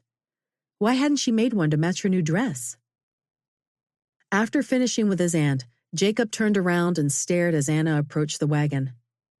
He reached to boost her into the wagon, but held her on the ground for an extra moment before lifting. The pause was enough for her to lose herself in his gaze and the strength of his hands at her waist. In the morning sun, his eyes appeared bluer than normal as he lifted her onto the seat. When she was safely on the wagon seat, Jacob stepped back and touched a finger to the brim of his hat in salute, the corners of his mouth quirking into a grin. A shiver ran through her as Mr. O'Brien urged the team into a walk. This was going to be a wonderful day. When they arrived at the picnic area, the men spread out on blankets in the grass. Plates in front of them were heaped high with their favorite delicacies, which soon disappeared. Anna sat on the corner of the blanket next to Aunt Lola, enjoying the light breeze on her face. This mismatched collection of Irishmen and Mexicans from the Double Rocking Bee truly seemed to be her family now. Edward ended a story, and Manuel burst into laughter and gave the boy a playful slap on the back. Edward's shoulders had filled out some, and he had lost some of his gangly, boyish look. My goodness, he's starting to look more like a man than a boy. Anna gulped at the sobering thought. Care to take a walk? Anna glanced up to Jacob's outstretched hand. I hear the pie judging is getting ready to start, and you should be on hand to accept your ribbon. His face and voice were matter-of-fact, but the wink he flashed conveyed his teasing. Heat flushed her cheeks, adding to the swelter of the sun. I can't imagine my simple little blackberry pie would win a ribbon with so many accomplished women here, but I would love to stretch my legs a bit. She placed her hand in Jacob's and allowed him to assist her to her feet. They strolled toward the schoolhouse yard where a row of tables under a large pecan tree had been covered with numerous pie dishes. 3 men sidestepped down the row, tasting each dessert and making notes on pieces of paper. Anna recognized the salt and pepper beard and lean figure of Reverend Wallace. Jacob pointed out the other 2 men as Sheriff B.A. Brown and Sam Wright, the county clerk. Several clusters of onlookers stood in groups a little distance away from the judges. When Anna and Jacob approached, Mrs. Wallace waltzed over and gave Anna a welcoming hug. It looks to be a tough competition this year, the matronly woman explained, turning back toward the men. They've already sampled the pies once and are making a second round now. If they need a tiebreaker, I'll be happy to step in. Anna turned toward the voice and received a sheepish grin from a stocky man, one hand on a suspender strap and the other patting his already full midsection. You know the rules, GW, Mrs. Wallace chided in a lightly scolding tone. The wives of the judges aren't allowed to enter a pie in a competition. And since your Emmeline has won the last 2 years, there's not much chance you'll ever get to be a judge. GW's smile widened as he draped an arm around the plump woman beside him. My gal sure can cook, can't she? His gal rewarded the comment by smiling at him as if he were a knight who had just rescued her from a fire-breathing dragon. Anna smiled at the pair. How sweet to watch 2 people in love. She sneaked a glance at Jacob and caught his gaze on her. Heat crept into her face, so she turned her focus back to the pies. The 3 judges huddled together and discussed the paper in Reverend Wallace's hand. They finally separated, and the Reverend spoke in the deep voice he used for his sermons. Ladies and gentlemen, after much deliberation, we have selected the winners of the pie competition. With so many delectable entries this year, we've chosen to award the top 5 pies. He cleared his throat and glanced down at the paper in his hand. First place goes to the rhubarb pie made by Miss Emmeline Straight. I knew it. GW slid an arm around his wife's shoulders. And second place goes to the blackberry pie made by Miss Anna Stewart. Anna squealed before she could stop herself, then slapped a hand over her mouth.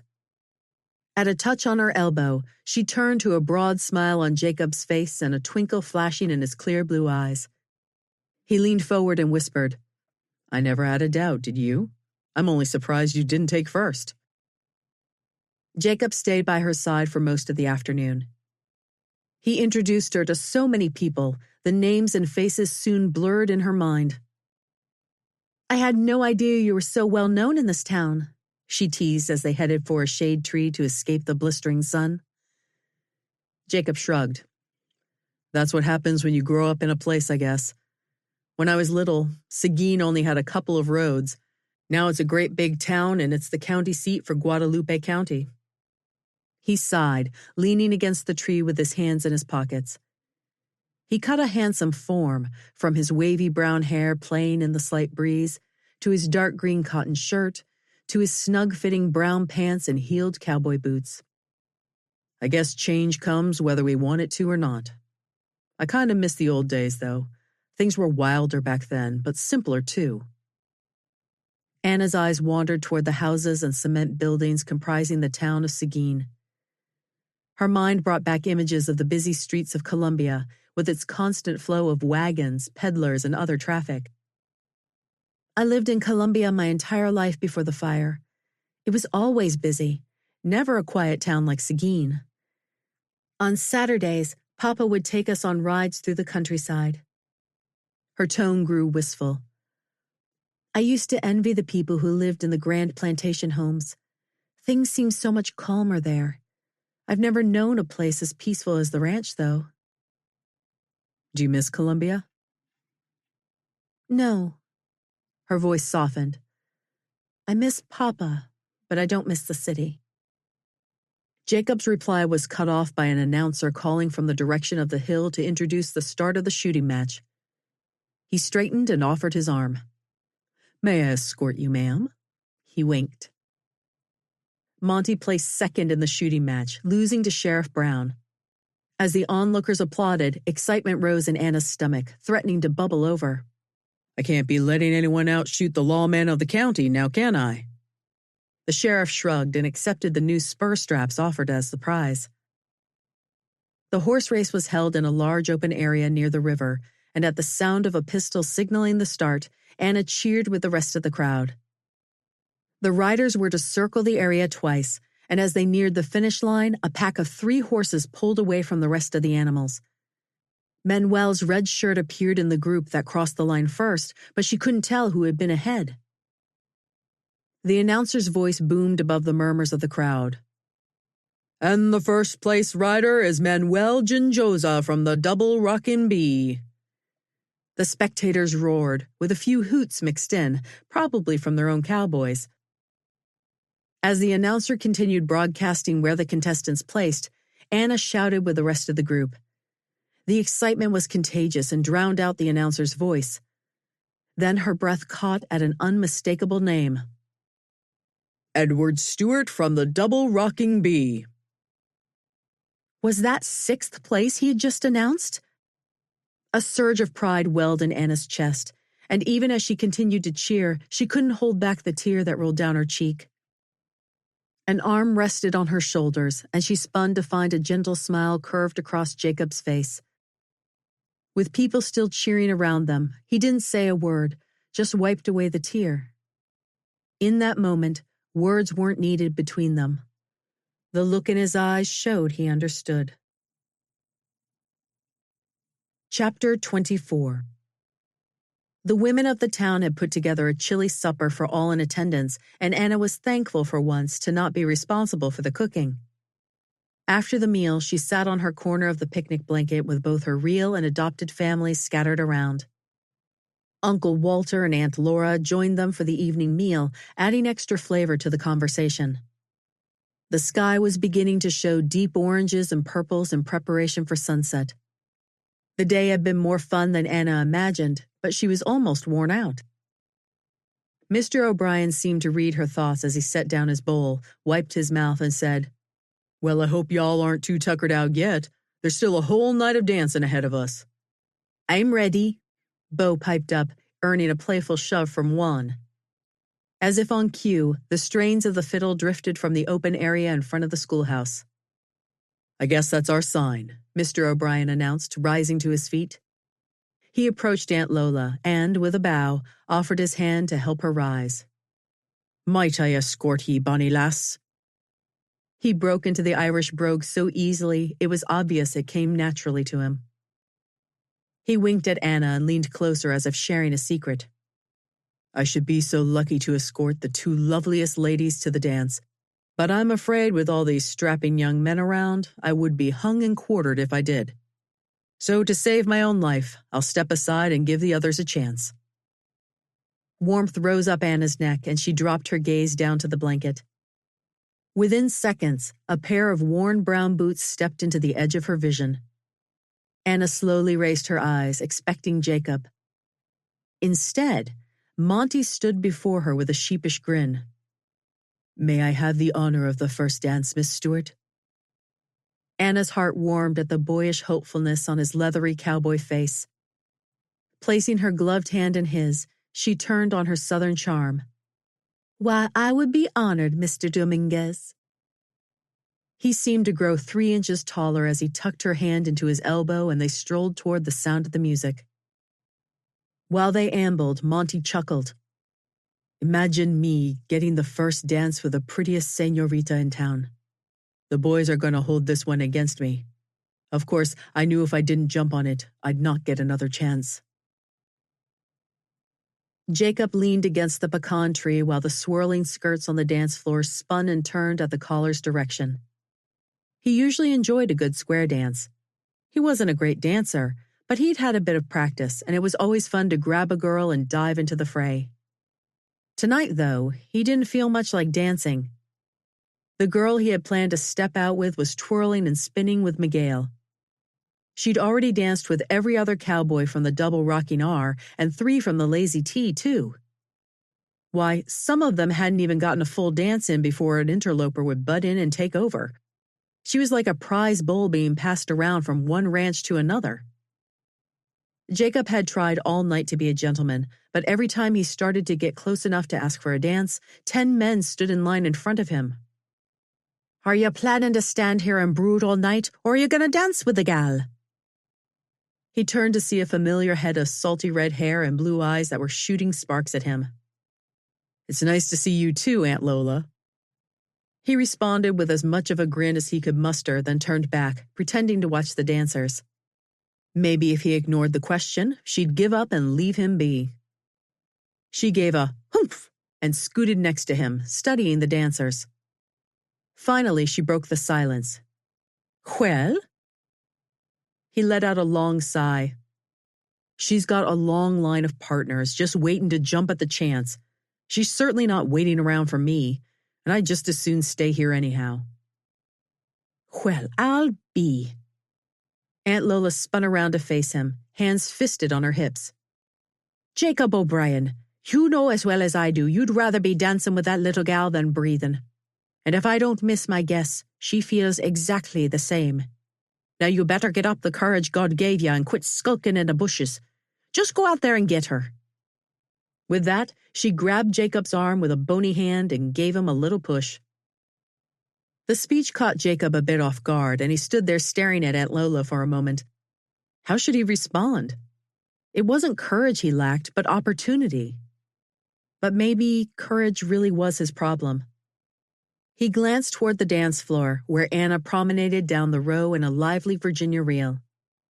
She was stunning in that yellow dress, and he had never seen her look as happy as she did today. A twinge of jealousy struck Jacob as he turned his attention toward the lanky cowboy who twirled her around. Time to put an end to this.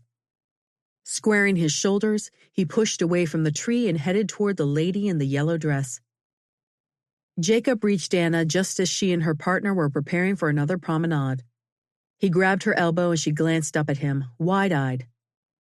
He tipped his hat to Anna, then turned to face the blustering cowboy across from her. Mind if I break in? As a matter of fact. Jacob didn't wait to hear the end of it, but grabbed Anna's elbow and steered her toward the edge of the dance floor. When they reached the line of onlookers, Anna turned to face him with a weak smile. Jacob shot her a grin. You're an awfully hard person to catch, Miss Stewart. I was wondering where you've been hiding all night, she retorted, matching his smile. The music changed and the square dance caller stepped back to the front of the dance floor. Jacob offered his elbow. May I have the honor of a dance? Anna hesitated, a look of indecision on her face. Jacob's gut tightened. She'll dance with any roughneck that can stand upright, but not with me? I was kind of hoping we could sit one out. Uncertainty mixed with hope in her expression. My feet are killing me. Jacob's heart sank a bit, but he tried to play it off. Raising an eyebrow, he teased. Wore you out, did they? Come on, let's get a drink of lemonade and then we'll find an empty bench. She looked at him with such gratitude, as if he just saved her from a charging bear. After stopping at the refreshment table, Jacob steered Anna toward open seats in the far corner of the dance area. She sank down with an exhausted sigh, which sent a stab of guilt to his conscience. The poor thing was worn out, and he was whining about not getting to dance with her. They were sitting close to the band, so the music was too loud for conversation. He enjoyed the silence with her, though. That's the way it always was with Anna. Over the months they'd spent sharing coffee in the mornings, they'd developed an understanding on a deeper level. Many times she would finish his thought, even if he hadn't actually stated it out loud. It was uncanny, but part of what made it so comfortable to be in her presence. The fiddlers finally slowed on the last bars of Rose of Alabama, and the caller announced the final song of the night, The Yellow Rose of Texas. Jacob raised an eyebrow at Anna. Her shy smile made his heart flip. He led her to the center of the floor, then pulled her into a waltz as they moved with the music.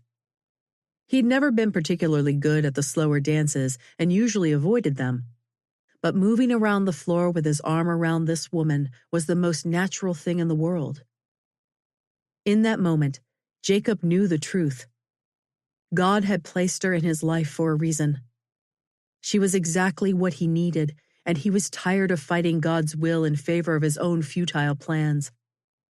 It was time to do something about it. Chapter 25. Anna shuffled into the kitchen the next morning and yawned. They had arrived home late the night before, but Monty had already given the boys fair warning he expected them to be back in the saddle at the usual time, no excuses accepted. And that meant Anna had to have breakfast on the table at the usual time. She groaned as she stoked the coals in the stove. After more than the usual amount of kindling, blowing, and coaxing, the wood finally caught fire and she poured water into the coffee pots. As she reached for the pots, her hand froze in midair. A yellow rose lay in front of the containers, and underneath it was a small slip of paper. Her exhaustion miraculously cleared. The words were written in a large, even script. For the sweetest rose in Texas. It wasn't signed, but there was no question the note was from Jacob. The waltz they had shared the night before, the feel of his arm around her waist, guiding her with the music, it had seemed like the most natural thing in the world. Anna sighed. This was torture, being so close to Jacob day in and day out and him not returning her love. She glanced down at the rose on the stove, then at the note in her hands. Was he starting to feel something for her? It had sure seemed like it last night. Maybe yesterday was the prodding he needed. A whistled tune echoed from outside. Anna jumped into action. She hadn't even started the coffee yet, and she was already late this morning. The door opened behind her and Boots strode across the floor as she filled the metal containers with water. A clunk echoed in the quiet room as Jacob heaved the heavy milk bucket onto the counter. "Good morning," she called, but kept preparing the coffee with her back turned away from him. How was she supposed to thank him for the rose in the note? Should she just come out and say she loved it, or wait for him to bring it up? When the coffee was prepared, she placed the pots on the front of the stove and turned around, clutching the rose behind her back. Jacob stood next to the counter, studying her. His face was unreadable. "I'm sorry I don't have the coffee made yet, but it'll be ready soon." A playful tone crept into her voice. "I got a little sidetracked when I reached for the coffee pots." He quirked a brow. "Really? If I'd thought it would interfere with my coffee, I might have held off on the present." She cocked her head with a smile and pulled the rose from behind her back, holding it to her nose. "Thank you." This is one of the nicest gifts I've ever received." He shrugged and looked down at the floor. His boots scraped against the wood. He resembled a nervous schoolboy, and Anna couldn't resist the impulse. 3 steps brought her in front of him, and she stood on her tiptoes to plant a soft kiss on his cheek. Jacob's head popped up and his brows arched, then his blue eyes darkened. "If you're going to thank me, Anna, you might as well do it right." The words were husky, and he wrapped his arms around her waist, then gently covered her lips with his own. His kiss was sweet, tender, and only lasted for a few moments. He separated from her, only to rest his forehead against hers. His hand cupped her face, thumb stroking her cheek with a tenderness that made her chest ache. Anna couldn't think with him so close, couldn't breathe. Surely he could hear her heart beating like a drum. He was so close. "Anna." "Hmm?" "Would you do me the honor of allowing me to court you?" Anna leaned her head back so she could gaze into his eyes. Did he mean that? Had he said what she thought he had said? Really? The corners of his mouth quirked as he tapped her nose. "Really?" He paused, as if thinking how to word his thoughts. "I never thought I'd marry. Always focused on the ranch and the cattle. It's not a life many women can handle." He pulled her back to him and tucked her head under his chin, rubbing her back with a possessive touch. "But I think I've realized it's not all that important without the right woman by my side." They stood there for several moments, Anna relishing his strong arms around her. At last, Jacob leaned back and tipped her chin up. "Well, are you going to keep me in suspense?" Anna grinned up at him. "Jacob O'Brien, I would enjoy being courted by you." Later that afternoon, Anna left the Wallace farm with a spring in her step. She'd been concerned about not seeing Ginny and her family at the celebration yesterday, so she paid them a quick visit to make sure all was well. It turned out they'd only been suffering from a passing stomach ailment. The entire family was much improved today and regaining strength. Anna had enjoyed playing with the new baby, Lily, while she shared her news with Ginny. Anna couldn't fight back the smile that spread across her face as Bandita jogged along. Jacob asked to court me. It still seemed surreal. She kept the mare in a steady jog, too wrapped up in her thoughts to canter like they usually did. After a while, Bandita seemed to be frustrated with the slow pace and tossed her head, jerking on the reins. The disruption was enough to pull Anna from her reverie, and she patted the mare's shoulder. "Easy, girl. Are we moving too slow for you?" As if in response, the mare bobbed her nose, and Anna couldn't help but smile. She glanced around, searching for a familiar landmark. All around her was open pasture, except for a tree line far ahead and to the right. Anna nibbled her lower lip. It didn't look like the woods she usually followed. Maybe she had gone too far west and ended up on the other side of those trees. She aimed Bandita toward the east side of the woods and pushed her into a lope. They rode for a while before Anna pulled the mare back to a walk to let her rest. She followed the tree line to her right, but things were still not familiar. "I think we just need to go through this patch of woods and then we'll be on our normal trail," Anna said, half to herself and half to the horse. She turned the mare toward the trees, and they made their way through the pines, oaks, and walnuts, weaving as they went to clear low limbs and vines. Anna possessed a good sense of direction and did her best to keep going in a fairly straight line. The woods weren't very large here, so they should break through into pasture land soon. After a few minutes, a noise drifted across the breeze. The low mooing of cattle? She reined in Bandita and cocked her head to listen. Yes, it was definitely cattle. She must be close to the pasture where the ranch hands would be. She pushed on, turning a bit to the left toward the sound of the animals.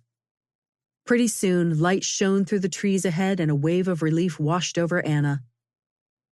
As she broke through the tree line, Anna found herself on the edge of the herd of longhorns.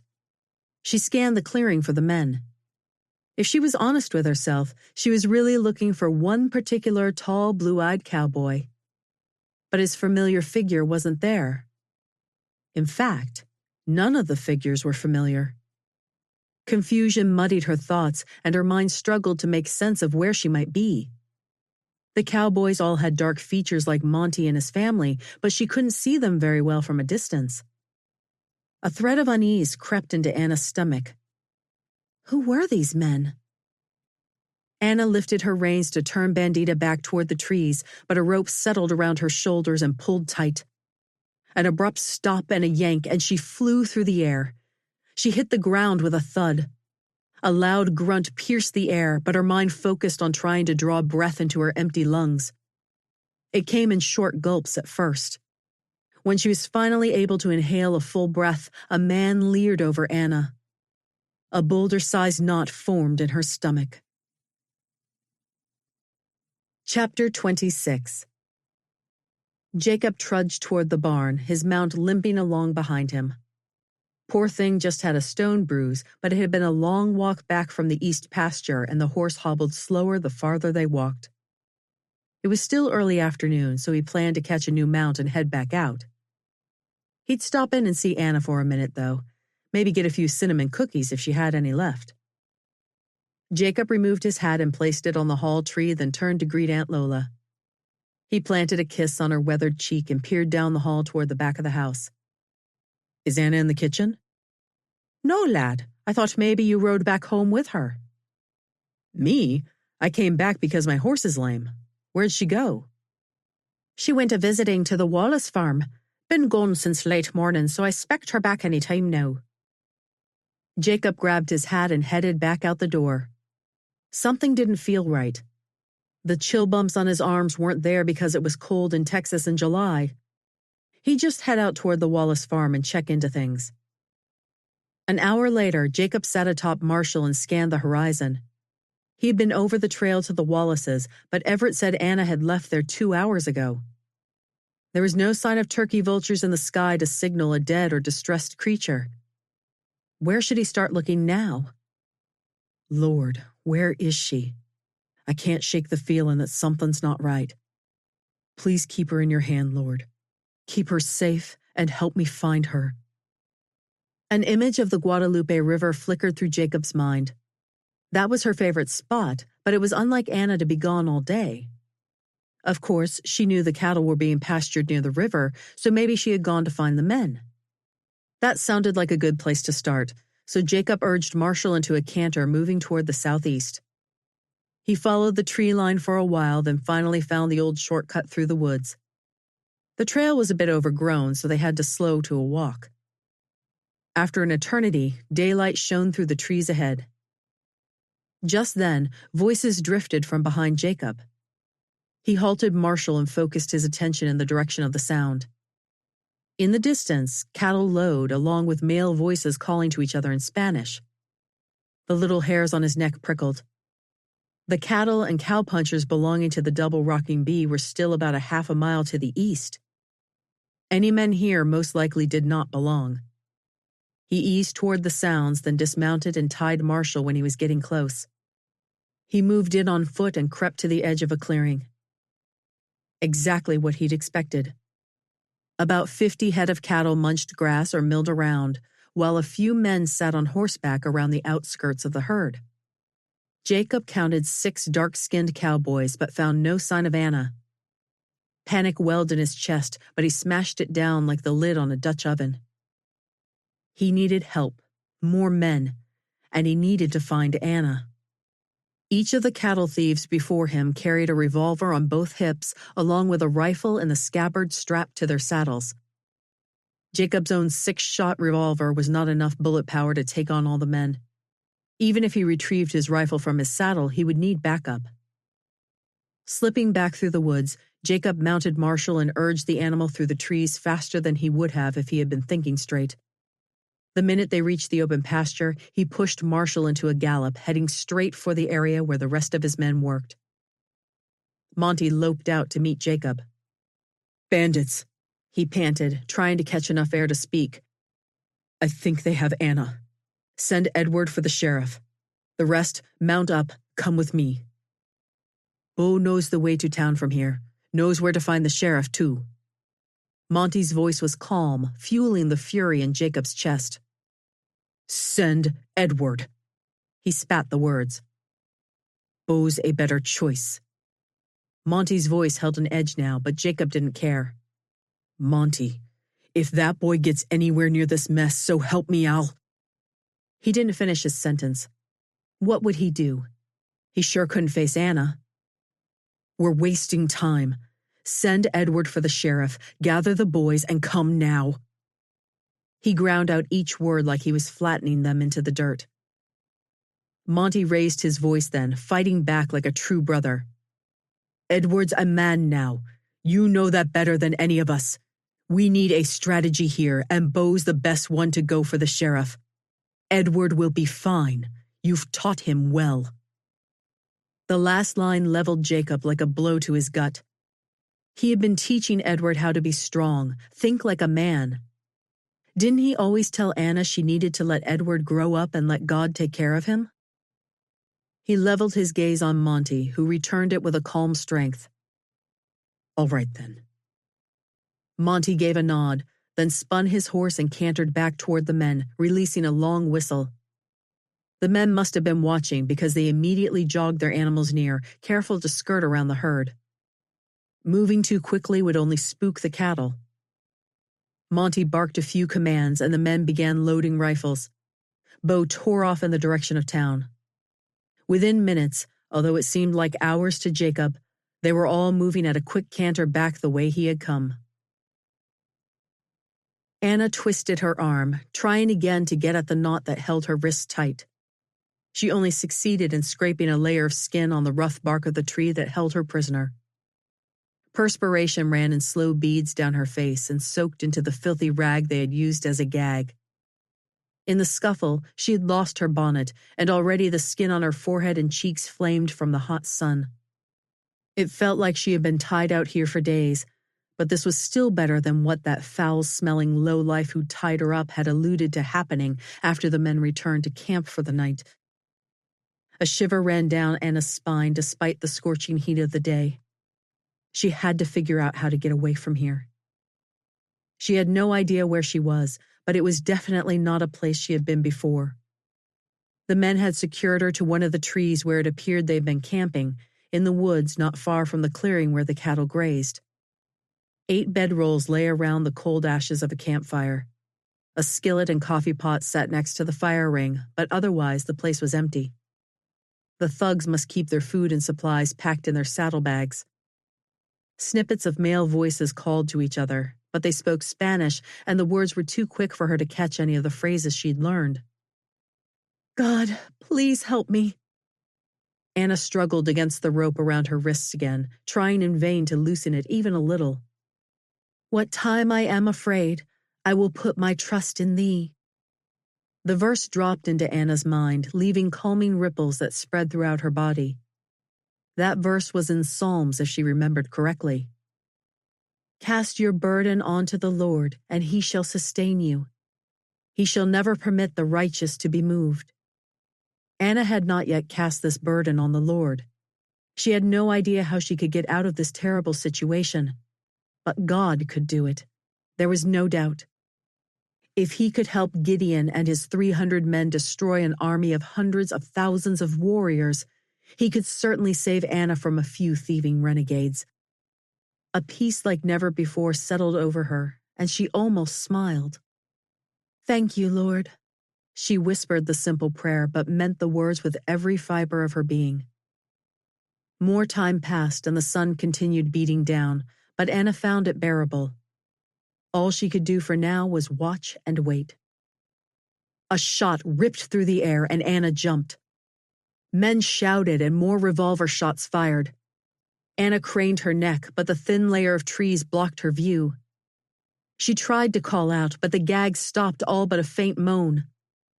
The thud of heavy boots running through the leaves rose above the din of bullets, and she tensed, not sure whether it would be friend or foe. A dark Mexican sprinted from tree to tree. Every few seconds, he would turn and aim his rifle at something behind him. He looked like the same man who had appeared to be in charge earlier. Following about 30 feet behind, Another man darted through the woods at a faster clip, shooting as he ran toward them. His gait was a bit gangly, and reality washed over her like the thaw from an iceberg. Edward. Anna tried to scream at her brother, but the gag swallowed her words. "Run, Edward! Get far away from here!" Everything seemed to move in slow motion now. Her breath stopped as her brother approached, ducking low to avoid the rifle shots aimed right at him. Panic rose in her like a wild animal, and Anna wrestled against her bindings. She had to get to Edward, get him out of this place, get him to safety. "Oh God, where are you?" "Cast your burden on the Lord." The verse came back to her, but Anna fought against it, still pulling at her ropes. Edward dropped out of sight through the trees, and Anna's stomach dropped with him. "No!" His head reappeared, and she began to breathe again. But the salvation of the righteous is from the Lord. He is their strength in the time of trouble. With that verse, a trickle of the peace that had come earlier washed over Anna. "God, I can't do this. You have to save my brother." Panic threatened to overpower her again. "I will trust in the shadow of your wings." Another verse, but she had no idea where it had come from. "You have to help me, God. Help Edward. I can't do anything." Her shoulders slumped, and Anna was barely conscious of the tears rolling down her cheeks. She was broken, had nothing left to give. There was nothing she could do. The bandit was just a few feet away from her now, and one final lunge would bring him within arm's reach. As the man left the cover of the tree, Anna curled into as much of a ball as she could manage while restrained.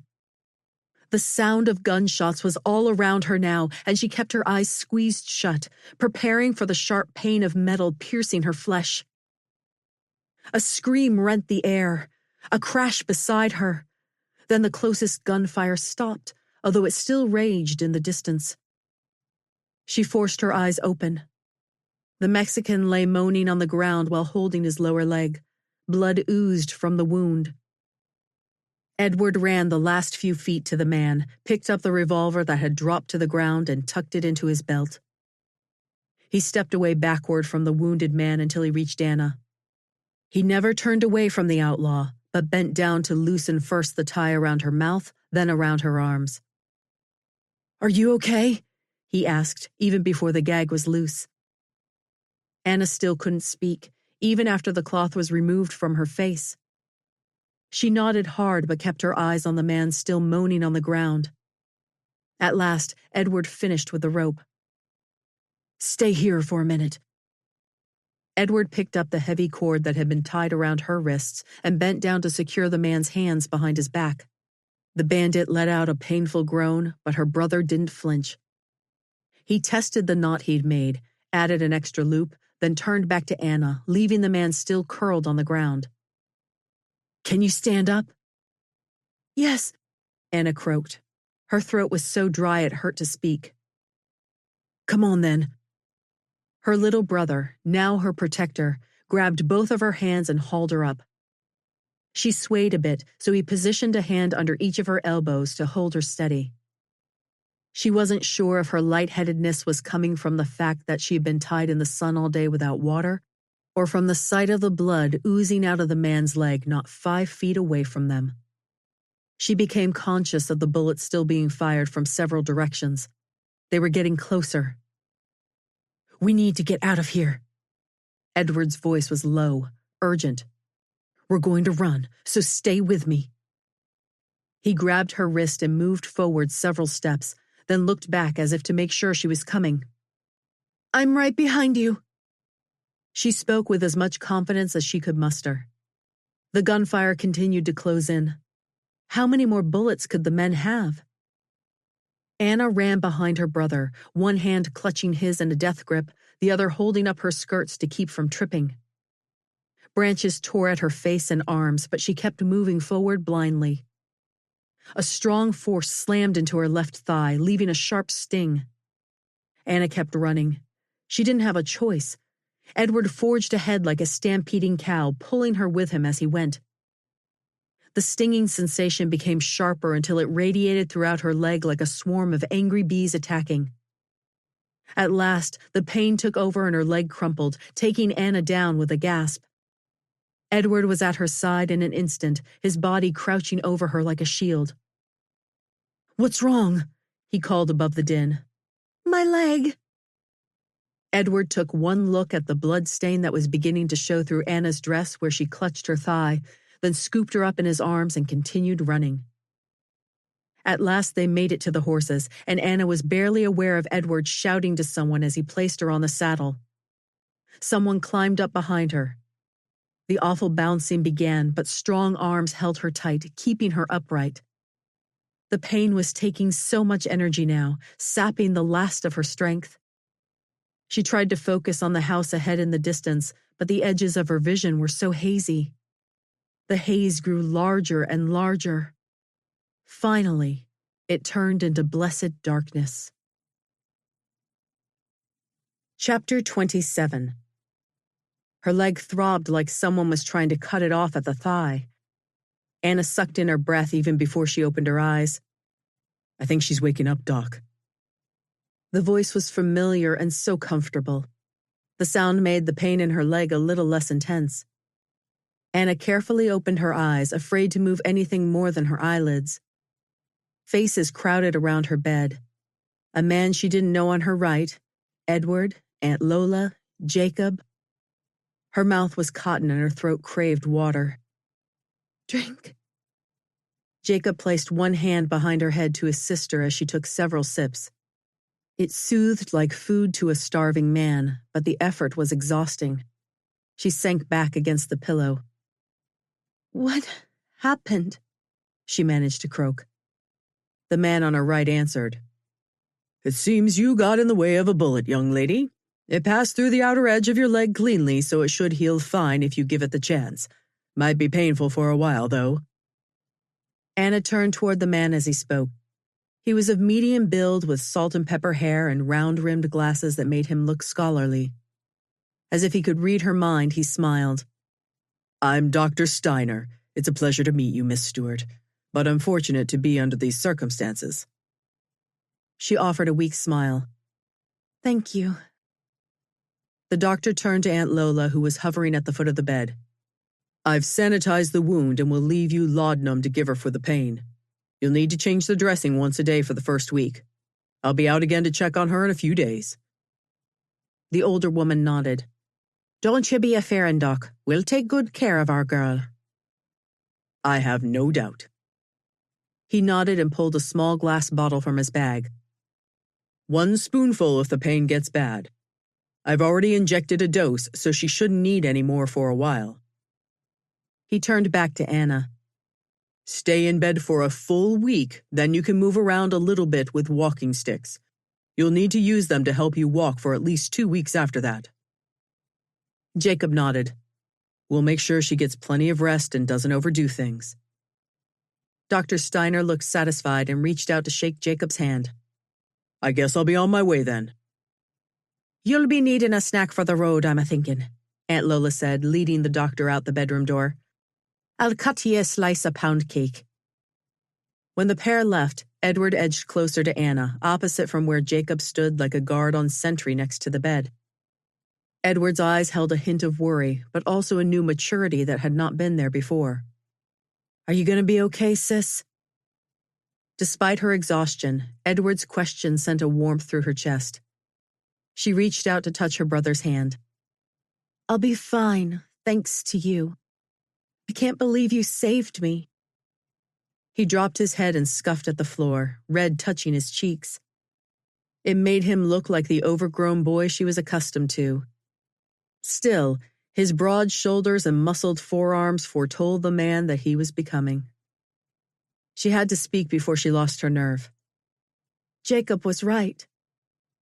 Edward's head shot up and his eyes drifted to Jacob before meeting her own.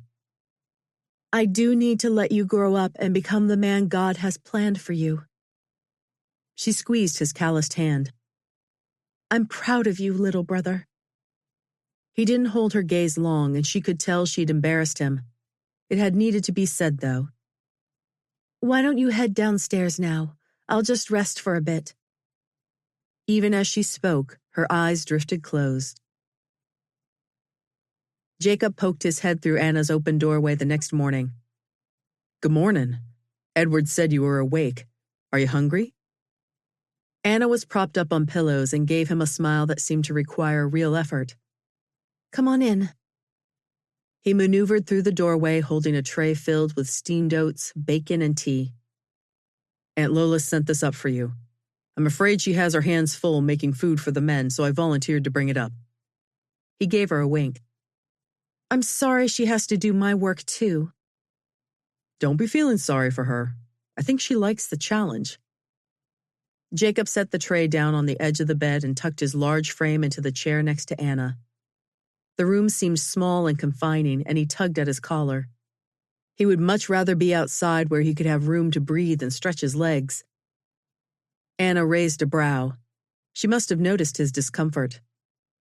You don't have to stay and watch me eat. I know you need to get out in the pasture with the men. Her skin was still pale, except for the pink that spread across her cheeks and nose from the harsh sun while she had been tied to the tree. A wave of protectiveness washed over him. I'm not going anywhere for now. You eat up so you can get your strength back. Her eyes widened a bit, but she obeyed and managed a few bites before sinking back onto the pillows. She turned to him with questions in her eyes. You never told me what happened yesterday. Did they catch the cattle thieves? I remember seeing one of them wounded on the ground. Is he okay? Was anyone else hurt? The muscles in Jacob's jaw tightened. They caught 'em all. Sheriff Brown has them locked up for now until the judge comes back from San Antonio to hang them.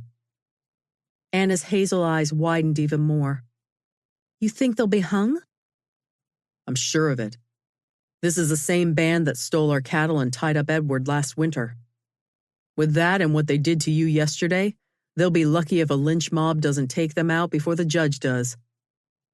Her body shuddered. Jacob stroked a finger over the lines on Anna's hand. You're safe now. He looked up into her eyes, and the haunted look he found there tightened his chest. I will never let anything like that happen to you again for as long as I live. He raised her fingers to his lips and gently kissed them. If only he could erase the awful memories that would likely haunt her for weeks to come. Anna drew a shaky breath.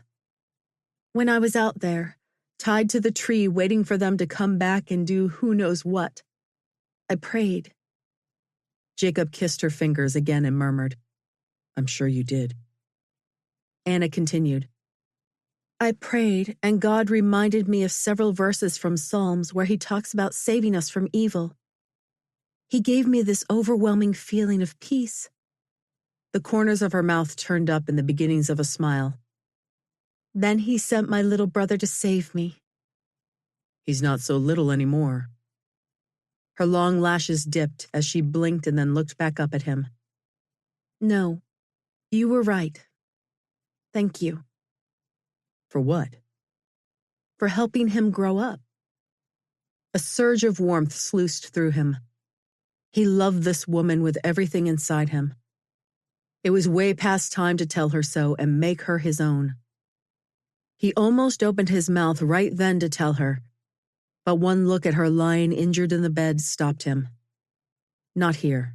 Not like this. He needed to give her time to recover first. He needed to do this right. Instead, he reached over and cupped her cheek with his hand. Anytime. But now it's time for you to rest so you can get your strength back.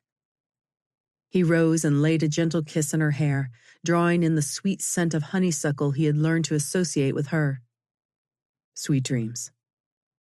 He turned to pick up the tray and strode out of the room, an unfamiliar knot tightening in his stomach. When Anna next awoke, sunlight poured through her windows. Abigail laid curled on the floor and thumped her tail when Anna's eyes opened. Hey, girl, Anna said, holding out a hand to the puppy. The dog came forward, tail fanning like a flag in a lazy breeze. As Anna scratched the silky hair between her ears, Abigail sat and gazed at her with a look of complete adoration. Something in the chair caught Anna's eye, and she sat up to get a better look, wincing at the pain. There lay a sprig of yellow honeysuckle and a slip of paper. She carefully picked them up and read the note. Proverbs 31:10. Curious, Anna reached for her Bible on the bedside table and flipped to the verse. Who can find a virtuous woman, for her worth is far above rubies? Her mouth pulled into a smile and she fingered the flower, inhaling the sweet scent she had always loved. The note was written in Jacob's even hand. Did he think she was worth far more than rubies? She glanced down at the blanket covering her injury. She wasn't worth much of anything lying in bed. If she could only be up and moving again, working in the kitchen, helping. She wanted to be a helpmate to Jacob, just like the virtuous woman described in Proverbs 31. Chapter 28. Over the next few days, Anna strengthened and the pain in her leg lessened. She hated staying in bed all the time, but Jacob always brought her breakfast in the morning and read a couple of chapters from the Bible while she ate. He stopped in to visit throughout each afternoon when she wasn't sleeping, and at least once a day she would awaken to find a flower and a note on the seat of the chair. Aunt Lola was also a frequent visitor, and both Edward and Mr. O'Brien came by a couple of times each day to offer a cheery word. For the first few days, she slept much of the time, but as she was able to wean herself from the laudanum, she was awake more and more. Jacob wasn't going out to work with the cattle. When he wasn't with her, he tinkered in the barn or did odd jobs around the house. It was strange. Nothing had kept him from the livestock before. Was he hanging around because of her? A warmth flooded her chest, but a seed of concern planted itself in her mind. She didn't like the idea of being so much trouble that Jacob couldn't even do the work he loved. She would just have to speak with him about it that morning. It was almost breakfast time, and Jacob would likely be coming up with her tray any minute. As if he'd read her mind, boot thuds echoed up the stairway and down the hall, stopping outside Anna's room. She reached up to tuck a few wayward strands of hair behind her ears. It was bad enough she had to lay here in her dressing gown, but the least she could do was try to keep her hair styled. As soon as the pain had subsided enough for her to realize her state of disarray, Anna had engaged Aunt Lola's assistance in braiding her long hair so it didn't flow loose around her shoulders.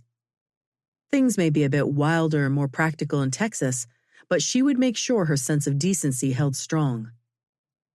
The light knock on the door brought a smile to her face. Come on in. The door opened and Jacob peered around the edge. You hungry? Starved. Her stomach flip-flopped like that of a giddy schoolgirl as Jacob approached. His strong jaw was freshly shaven and his short brown hair still slicked back since he hadn't yet donned his cowboy hat for the day. The royal blue shirt he wore didn't disguise the breadth of his shoulder and the muscles that played across his chest and arms with each of his movements. As always, he wore the blue bandana Anna had given him for Christmas, and she was struck again by how closely it matched his eyes. She studied it intently. The fabric was worn around the edges. She'd need to buy more fabric as soon as she could get to town. Too bad she didn't have the material now, for she certainly had time on her hands. Jacob placed the tray on the side of the bed and folded his tall frame into the cushioned chair. How are you feeling today? Much better. The pain's not as bad, and I haven't had to take the laudanum this morning. She bowed her head slightly and chanced to look at him. Hopefully I can stop sleeping so much like I've done for the last few days. Sleep is what you've needed, I guess. He nodded toward the tray that she hadn't yet touched. And food is what you need now. Eat up so you don't hurt Aunt Lola's feelings again by not finishing her food. Anna's heart sank. Oh, I'm so sorry. The food has been wonderful. I just haven't quite had my normal appetite. A mischievous twinkle flashed in Jacob's eyes. Don't worry yourself overmuch. I've been finishing off what you couldn't eat. Just didn't want to make the cook feel bad. He leaned back a bit and rubbed a hand over his flat stomach. It took her a moment to absorb his words, then a giggle snuck out before she could catch it. Well, in that case, you might as well help me eat now instead of making me dine by myself. She pushed the plate of biscuits and strips of bacon in Jacob's direction. I'll be doing good to finish the hot cakes with everything she's piled here. You eat these. Jacob eyed the food for a second, as if debating the sincerity of her words. He finally looked at Anna with a raised eyebrow, then gave a slight shrug and leaned forward to pick up a piece of bacon. I wouldn't want to make you eat by yourself. He popped it in his mouth. Anna nibbled the hot cake, watching Jacob out of the corner of her eye. There was something intimate and comfortable about eating from the same tray. But why was she shy in his presence? She had to say something to break through her awkwardness. Jacob? Yep.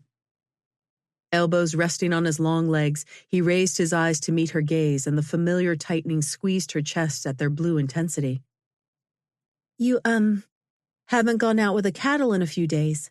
Is there something wrong? Jacob studied her for a few moments, all traces of laughter gone from his face, then looked down at the biscuit in his hands. I thought I'd stay close for a few days, until things get back to normal. Anna leaned forward and laid a hand on his arm. I hope you're not staying here because of me. I love having you around, but I don't want to be any trouble for you. Jacob stared at her hand on his arm as if deep in thought, then lifted his gaze to look at Anna's face. A sheen of moisture covered the usually clear blue of his eyes. His voice was low and intense. We almost lost you. When you were unconscious and I was racing to get you to the house so you could be doctored, I prayed God would keep you alive. I promised I would never let anything like that happen to you again. I'm just trying to keep my promise. Anna's heart tightened at the pain in his eyes. Jacob, God doesn't expect you to sit here and watch over me. That's His job. He nodded, dropping his gaze back down to Anna's hand that still rested on his arm. I know. He sat staring at her hand for a long moment, then his Adam's apple bobbed and he seemed to recover himself. He leaned back in the chair and let Anna's hand slide down his arm into the palm of his large, work-roughened hand. Anna relished the warmth of his skin. You finish eating now while I go talk to Paul for a few minutes before he heads to town. Anything you want him to bring back for you? Anna's eyes trailed to the bandana around Jacob's neck. There is something. If you'll get me a piece of paper, I'll write down a list for my aunt to gather for me at the store. Jacob nodded and kissed her palm, sending a shiver up Anna's arms. Rising, he smiled with both brows raised. Something about the quirk of his mouth spoke a promise Anna couldn't quite discern. I'll be right back. The week had seemed like at least a month, but Anna was finally up and moving on the crutches the doctor brought her. She was determined to make it downstairs, but still didn't have the strength or stamina to sit upright in a chair for very long. So she settled for arranging herself on the sofa in the den in time for the family to gather after dinner and listen to Mr. O'Brien read from the Bible. It was a wonderful thing to be sitting in a dress, not a dressing gown, with her adopted family all around. Mr. O'Brien, nestled in his overstuffed chair, read from the book of 1 Samuel, while Aunt Lola rocked and crocheted next to him. The steady rhythm soothed the tension in her nerves and reminded Anna of early memories of her own mama. Jacob inhabited his usual chair between the sofa and the fireplace and wiped down several bridles as he listened to the reading. He was always so industrious. Since Anna sat on the sofa with her leg propped across the extra seat, Edward had brought in a chair from the dining room and sat stroking Abigail's head.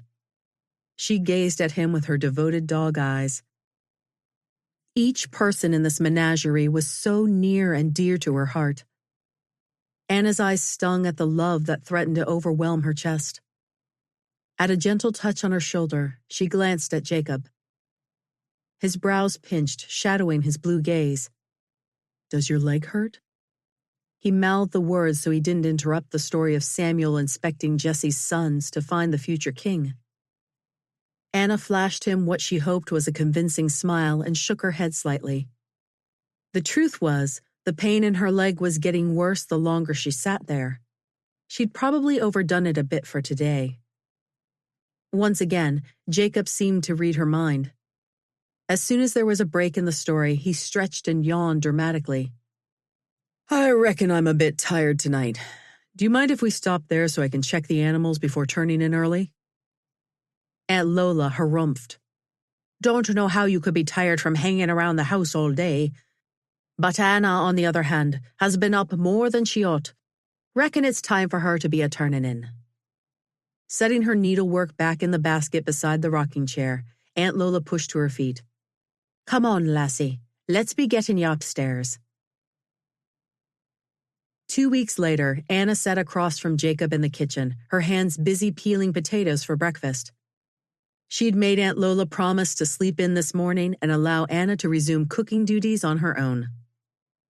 As her knife flew around the potato almost of its own accord, Anna eyed Jacob. He'd been awfully quiet this morning, almost moody. Right now, he held a cup of coffee and stared out the kitchen window to some far distant place. He was going stir-crazy, missing the cattle and the cowboys, the life he loved. He hadn't said a word about it, though, so Anna wasn't sure altogether if he knew what was making him so gloomy. Of course, maybe he didn't mention it because he didn't want Anna to feel bad. If that was the case, then she needed to say something, now. Anna took a deep breath. I think they miss you as much as you miss them. Jacob turned to look at her as if he just realized she was in the room. What? The cattle and the men. They miss you as much as you miss them. He shook his head but didn't say anything. Why don't you head out with the boys today? I'm back on my feet now, so we'll be fine here. Jacob's back stiffened. You trying to run me off? His words held a hint of defiance, and Anna needed to tread carefully. No, I love having you here.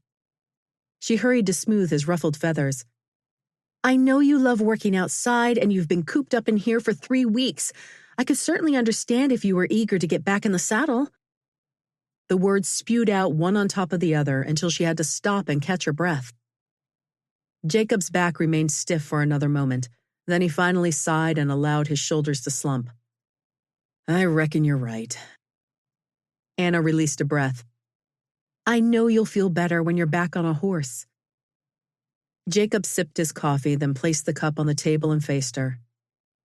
One look at the earnest expression in his eyes stilled her knife, poised over the potato while she waited for him to speak. If I go today, you have to promise me you'll stay in the house. Keep a rifle with you at all times. At the first sign of trouble, fire 2 shots and we'll be here in minutes. Do you promise? His voice rose a bit with the final words, and Anna would have giggled at his overzealous worry if it weren't for the deep concern in his blue gaze. Keeping her face relaxed but sincere, Anna set the knife on the table and placed her hand on top of Jacob's. I promise. Chapter 29. Anna hummed the tune, Joyful, Joyful, We Adore Thee, as she pulled a loaf of apple cinnamon bread from the oven. The house filled with the aroma of apples and cinnamon baking, a scent that always put her in good spirits. She couldn't put her finger on the reason, but her skin tingled this morning like it usually did when something special was about to happen. To match her lively mood, she'd even dressed in the sunshine yellow gown she tended to save for special occasions. The back door banged shut, and Jacob strode in carrying his usual bucket of milk and basket of eggs. There are 2 hens setting now. We should have some little biddies soon. He set his load on the work counter with a thump and hung his hat on the peg by the door, running a hand through his short brown hair. Anna poured a cup of coffee from the pot that had finished brewing and turned to greet him with a warm smile. He offered a grin of his own when she handed him the steaming mug. I tell you, a man could get used to this. Coming into a kitchen smelling like the Garden of Eden and a hot cup of coffee made by the prettiest gal in Texas. Heat crept into Anna's cheeks, but before she could turn away, Jacob set the cup on the counter and hooked an arm around her waist. With a teasing grin, he pulled her to his chest and tapped a finger under her chin. Yep, a man would sure like to get used to this. Anna's breath caught and her heart fluttered like the wings of a hummingbird. His pulse beat strong under her palm on his chest. Every nerve in her body was aware of the strength in his arms as they wrapped around her. She braved a glance at his face and was suspended in the crystal blue of his eyes. She needed to say something, and finally she stammered out the first thought that made itself from her mind to her mouth.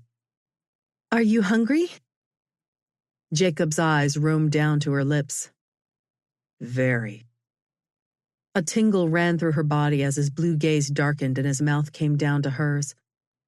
The touch of his lips was warm and strong, and their intensity flooded her even as her own body responded. Anna's hands crept up to his neck, through his thick locks and down his strong jaw. Jacob's arms wrapped tighter around her body, pulling her against him. His hands slipped upward and kneaded her upper back. A little moan escaped from the back of Anna's throat as every part of her came alive.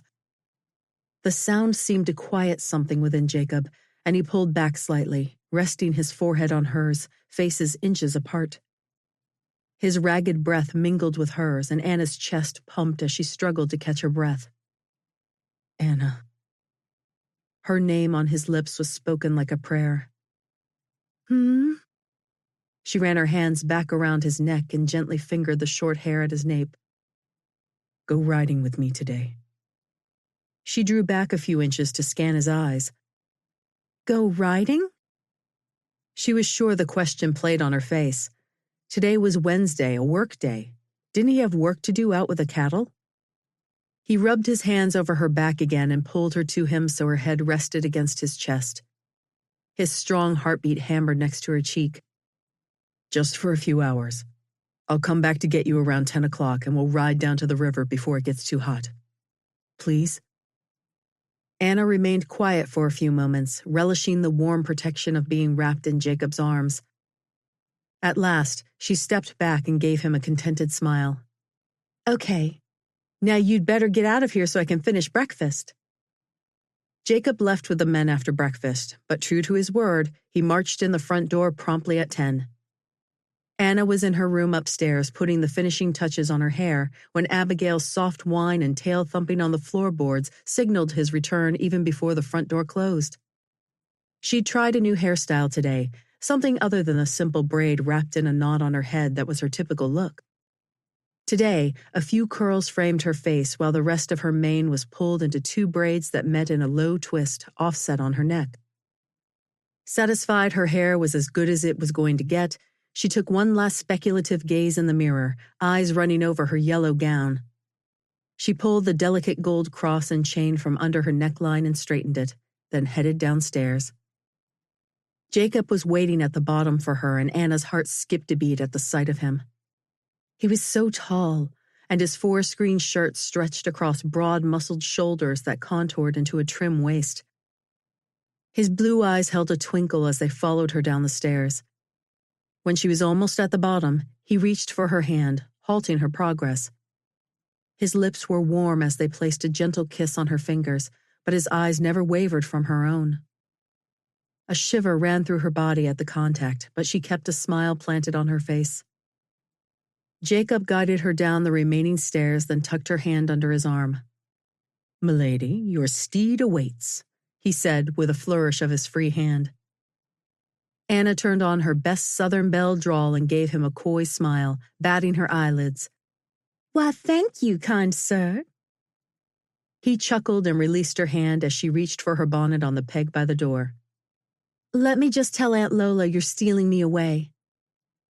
As they rode away from the house, a gentle breeze flapped the edge of her bonnet. Lifting her face to the sunshine, she released a contented sigh and stroked Bandita's neck. The mare bobbed her head, pulling at the bit in frustration at their slow pace. Anna shook her head at the mare's antics and gave her a final pat. "You ready to move out, girl?" She looked to Jacob and their gazes met.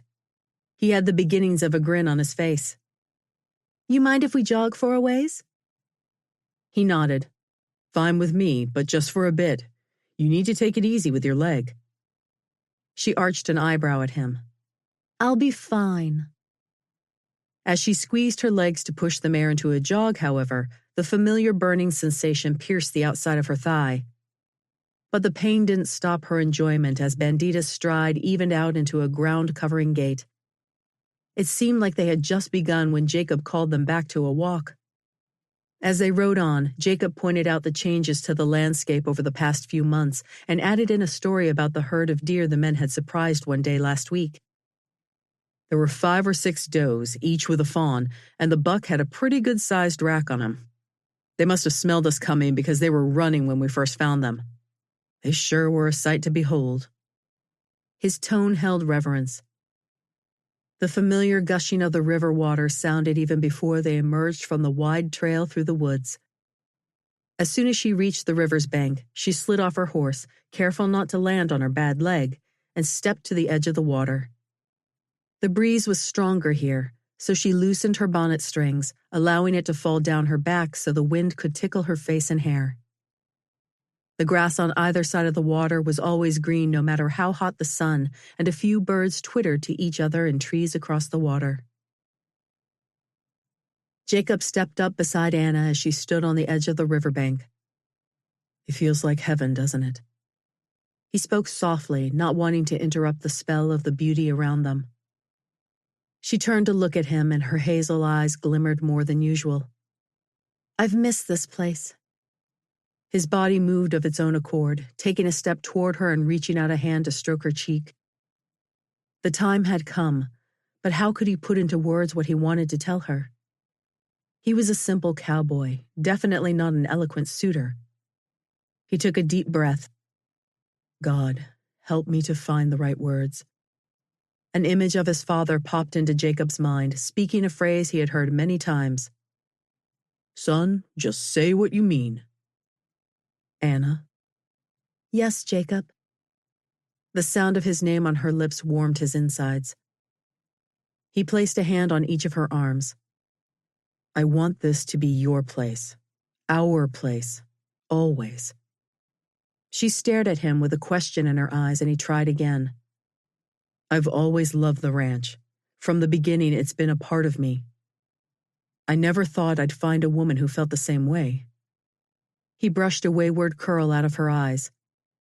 "I didn't realize there was someone as special as you out there. And frankly, it took me a while to accept just how perfect you are." The corners of her mouth turned up, but her amber eyes remained locked on his. "And it took me a while to realize how much I love you. But I know it now, so I just have one question for you. Miss Anna Stewart, will you do me the honor of becoming my wife?" Anna's eyes softened and her voice was low and sweet as she spoke.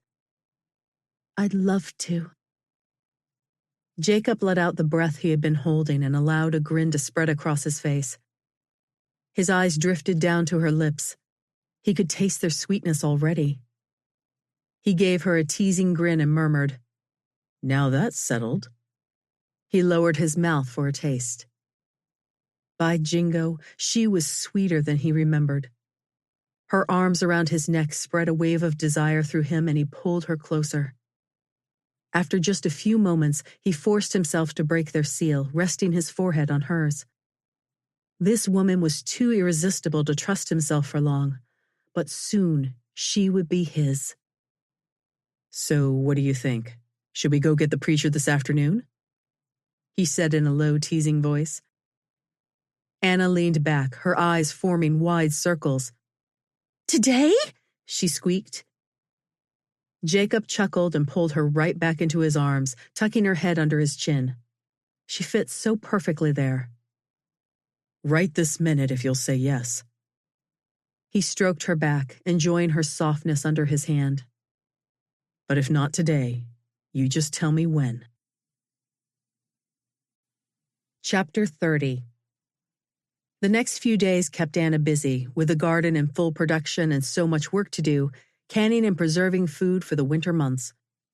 Everything was different now. It would be her own family she prepared for. She was a little like the woman in Proverbs chapter 31, who riseth also while it is yet night, and giveth meat to her household. "I don't know what kind of day you have planned, Anna." Mr. O'Brien's voice broke through her thoughts as they all sat at the breakfast table one morning. But Aunt Lola and I are heading over to the Wallace farm this afternoon and wondered if you'd like to come along. I need to take them a load of beef in trade for grain for the horses." A bubble of excitement built inside Anna. She longed to see Ginny again and tell her about the wedding. It didn't take long for the bubble to burst, though. So much work waited for her, both in the kitchen and the garden outside. She only had a week and a half before the wedding and needed to get things done. She gave him a gracious smile. "I'd love to, but I have so much to do here. I need to get started on things. Please give Virginia my apologies for not attending with you. I'll send a basket with you, though." "Oh, come now," he said with a wave of his hand. "What do you have that can't wait until tomorrow? And we'll be back in plenty of time to start supper." Anna wavered in indecision for a moment, but another voice broke into the conversation. "She'd love to go with you." Anna's head whipped around to the source of the voice, and Jacob eyed her with a stubborn set to his jaw. "Wonderful," Mr. O'Brien beamed. "It's all settled then. We'll leave right after lunch." Anna hustled through as many chores as she could during the morning hours, and by the time she settled into the wagon seat after lunch, she was exhausted. When they arrived in the Wallace farmyard, Mr. O'Brien pulled the wagon to a halt beside a small building not much bigger than a large outhouse. Anna and Aunt Lola strolled toward the cabin in search of Ginny, while the men unloaded the brown paper-wrapped packages of salted beef from the wagon and stored them in the building. When the wagon was empty, they would load sacks of grain back into it from the Wallace's barn. Anna's knock on the door was answered by a pint-sized version of Ginny, complete with a head full of blonde curls, heart-shaped face, and laughing eyes. The little girl's porcelain skin had a few extra decorations, though, by the way of red smears around her mouth and cheeks. Probably strawberry preserves, judging by the shade of crimson. "Hi, Katie. Is your mama inside with Lily?" Anna bent down to be eye level with the 4-year-old. Katie's thumb slipped into her mouth and she nodded. "Can we come in and visit for a while? I'd love to see how good a big sister you are." The little girl's eyes lit and her head bobbed again.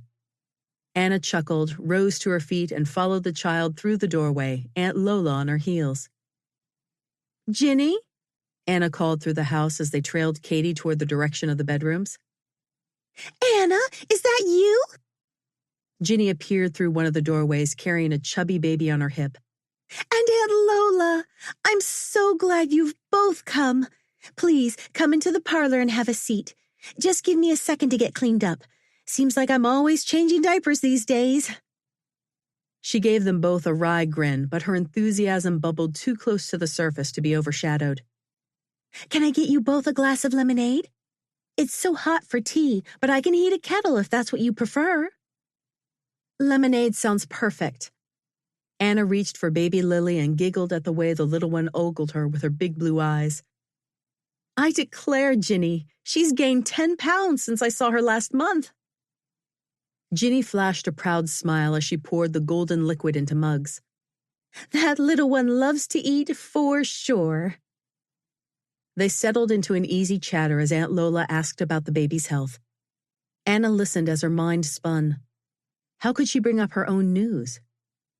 She shouldn't have worried. Aunt Lola turned to Anna with a gentle nudge of her elbow. "Well, bonny lass, are you going to tell her, or am I gonna have to?" Ginny gasped. "Anna Stewart, are you holding out on me?" She leaned forward to perch on the edge of her chair. Heat crept all the way up to her ears and her gaze dropped to the liquid swirling in her cup. "Out with it!" Ginny was never one for patience. "Well," Anna stirred her lemonade, "it seems Jacob has asked me to marry him." Ginny erupted in a squeal and leaped from her chair to hug Anna. "Oh, my friend, I am so happy for you." Anna giggled as she squeezed Ginny back.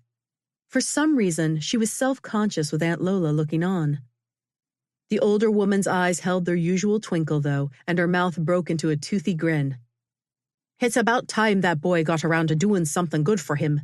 I was beginning to think he was going to let this little lady slip away."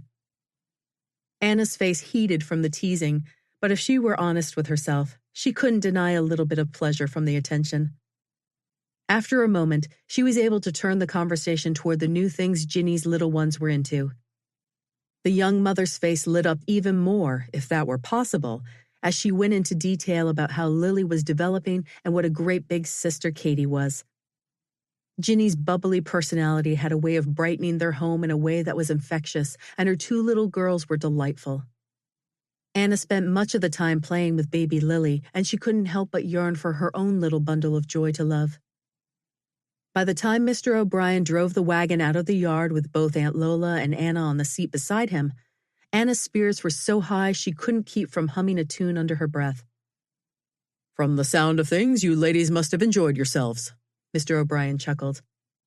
Anna's cheeks warmed, but Aunt Lola spoke up in her thick Irish brogue. "That Jenny is such a sweet, happy thing. You can just see the love of God bubbling out of her. And those young'uns are precious." "That they are." Mr. O'Brien glanced at Anna, his cheeks twitching. "It'll be nice to have our own little ones running around the house soon." Anna wanted to melt into the wooden seat. "Oh, hush, Marty. You're embarrassing the girl." Aunt Lola patted Anna's knee. But Mr. O'Brien didn't appear to pay attention. He reined in the horses and pointed to a brown speck in the distance. A cow? No, it seemed to be too short and stocky to be one of the longhorns. A buffalo? They didn't usually wander this far east. What is it? Silence answered her for a long moment as they all stared at the creature clomping toward them. The horses fidgeted. Aunt Lola gasped and Mr. O'Brien reached under the seat and pulled out a long rifle. What in the world? She turned back toward the animal in the distance, and then her blood ran cold. A large brown bear lumbered toward them, and it had picked up speed, now in a full-out ground-covering run. The horses were more fidgety by this point, but Mr. O'Brien thrust the reins into Anna's hands. "Hold these," he barked. One of the horses surged into its harness, but Anna kept a steady tension on the heavy leather straps. "Easy there, boys, easy now," she crooned, despite the knot that churned in her gut. Anna's head swiveled between the bear, the horses, and Mr. O'Brien as he cocked the rifle and took aim. She tensed, preparing for the loud boom and the reaction of the horses. Horses that were used to pulling the wagon probably weren't accustomed to gunfire over their heads. After what seemed like a very long time, the deafening retort of the Sharps carbine rang out. The horses danced in their harness, jerking at the reins. She continued crooning to the animals, focusing all her attention on keeping them from bolting. Runaway horses could be just as deadly as a grizzly bear. For a split second, Anna looked up to make sure the bear lay dead in the distance. Her heart jumped into her throat. The bear was not lying dead or even injured. It still charged straight toward the wagon. Without slowing or missing a stride, it let out a tremendous roar that sent chills all the way down to Anna's toes. One of the horses released a frantic whinny, and she fought to keep them still. A clicking sound beside her signaled Mr. O'Brien reloading his rifle. He again took aim, and Anna's attention was drawn back to the bear. It was only 50 feet or so away from them now and moving faster. The thunderous crack of the rifle boomed again, and the huge body of the brown bear dropped in mid-stride. One moment it was charging, massive paws in the air, and the next it was lying on the ground in a great brown heap. Anna sucked in a deep breath and let it out. Only then did her heart beat again, picking up speed until it thumped like a stampede in her chest. "Thanks be to God," the quiet brogue whispered beside her. The older woman's wrinkled hand moved in the shape of a cross over her chest. The horses were still now, though whether they were just being obedient or if they could sense the danger was over, Anna wasn't sure. Mr. O'Brien reloaded his rifle more slowly this time, but his hands shook a little. "You did good with the horses, Anna." She nodded her thanks, then turned back to the brown lump in the field not 25 feet away from them. Mr. O'Brien climbed down from the wagon and crept toward the form on the ground, the butt of his rifle tucked into his shoulder in case he should need to aim quickly.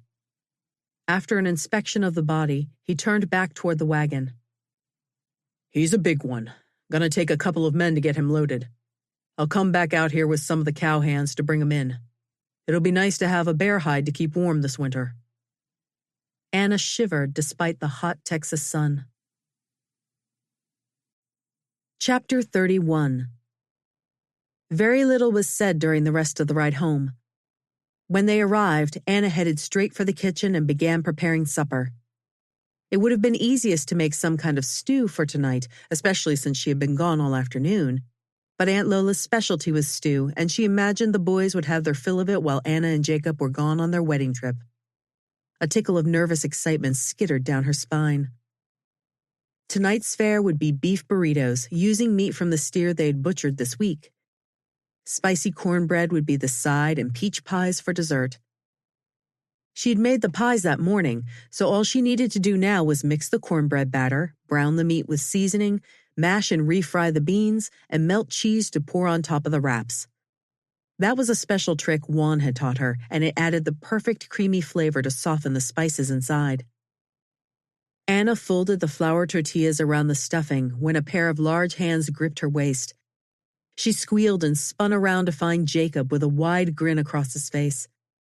His blue eyes danced as she let out a breath, one hand on her chest to contain her racing heart. "Jacob O'Brien, you almost scared me to death!" Her tone was scolding, but she couldn't hold back the smile that begged to join his. "The smells coming from in here were too good to resist. I had to stop in and get a taste before dinner." His eyes drifted down to her lips and he pulled her close to his body. "Just couldn't wait to see you." As his lips found hers, Anna was again lost in the wonder of this man. He would soon be her husband. His kiss was sweet and gentle, yet full of longing. "I missed you today." His husky voice and warm breath in her ears sent a shiver all the way to the core of her being. "Oh, Jacob." It was all she could manage. His lips reclaimed hers with an intensity that matched the fire burning inside her. But after a few more moments, he slowed, ending with a final caress of his lips. As he rested his forehead on hers, they both struggled to rein in their breathing and the emotions coursing through them. Anna ran her fingers over his strong jaw and whispered, "You have no idea how much I love you." Jacob pulled her tight against his chest, arms gripping her as if he would never let go. Anna breathed deeply of his scent, a mixture of man and nature and that something indefinable. Too soon, his grip loosened and he ran his hands down the length of her arms, catching her hands in his. "I'd better let you finish supper or the boys will be upset. Just about all they could talk about today was what you were going to cook tonight." With a gasp, Anna sprung around and flew into motion. "Oh my goodness, I have to get dinner on the table." Jacob stepped back to clear the way for her sudden flurry of activity. "Anything I can do to help?" She kept her hands busy wrapping tortillas, but glanced over at the stove. "Could you check the oven to see if the cornbread's ready? Use a towel so you don't burn yourself." He picked up the rag from the work table and opened the oven door. "How do you know if it's ready?" Anna smiled at the picture Jacob made, his tall frame bent over to peer into the oven, a puzzled expression on his face. She leaned over for a quick glance inside. "It should be golden on top. Looks like it's just about right. Would you mind taking both pans into the dining room? Just make sure you set them on the leather pads so the heat doesn't burn the wood." "You were attacked by a what?" Anna cringed as Jacob spat the words from his chair at the end of the long table in the dining hall. His eyes shot flaming arrows at her. Was she the cause of his ire? Good thing his father had control of this conversation. At the moment. "Don't get your dander up," Mr. O'Brien drawled as if he were calming a spooked horse. "I shot him before he reached us, and not one of us has a scratch. No one except the bear, that is." How close did he get? Jacob's voice was terse. "He was about 70 feet away when I got off the first shot." "You didn't answer my question." Mr. O'Brien released a sigh. "Never got closer than 25 feet. Jacob sucked in his breath. "What kind?" Brown bear. And like I said before, we're all fine. He turned toward the foreman. Monty, do you think you could spare 3 or 4 men to go with me to fetch him tonight? From the finality in his voice and the change of topic, Mr. O'Brien was finished with his son's question and answer session. But Jacob continued to stew over his peach pie. His blue eyes were glaring a hole in his plate, but his mind appeared to be far away. The men finished dessert and made plans for the hauling, skinning, and curing of the bear, then all rose and headed out to put the plan into action. Jacob rose too, but remained standing behind his chair. He ran a hand through his thick hair and let out a sigh. Anna gathered dirty dishes to take into the kitchen. She wasn't sure what to say. Wasn't exactly sure what was wrong, but it had something to do with them being in danger. Although, what could they have done differently to keep them from the peril? They hadn't planned to run into a bear, and each of them had reacted just as quickly and correctly as they should have. Like Mr. O'Brien had said, the end result was they were all fine, except the bear.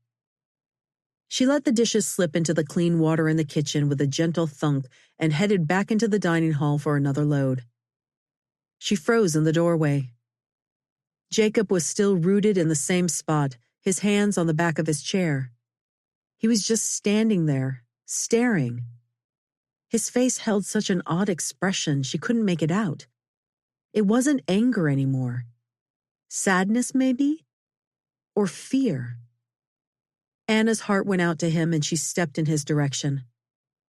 Ducking under his arm, she slipped herself between each stiff elbow and wrapped her own arms around his middle in a tight hug. He allowed his hands to rest on her shoulders at first, a bit stiffer than she was used to. Then they eased down her back and rubbed circles around her shoulder blades. She stayed in that spot, arms around his body, until his heartbeat reached a steady rhythm under her cheek and his shoulders relaxed. At last, Anna loosened her grip and leaned back to study Jacob's face. His sky-blue eyes were clouded by a sheen of moisture, and he kept them focused on a point above her head. His jaw worked once, twice. She kept her gaze on his face, and he finally lowered his eyes to meet hers. Doggone it, Anna. I don't know what I'd do if I lost you. She stroked his jaw. It's okay, Jacob. I'm safe. We're all safe. She snuggled back into his chest. It used to kill me for Edward to do anything dangerous. After Mama and Papa died, then we lost everything in the fire. It scared me silly to think I might lose him.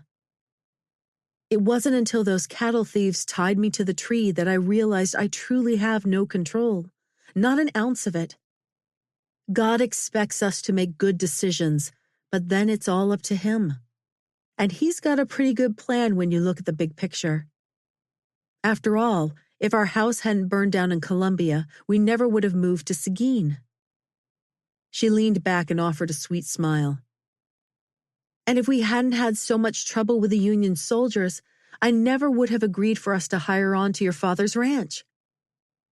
What trouble with the soldiers? Jacob's brow creased as his eyes studied her face. Oops, she wasn't sure she had ever told him about that little bit of difficulty. A few of the soldiers in town roughed up Edward, but I went to talk to their commanding officer and he put a stop to it.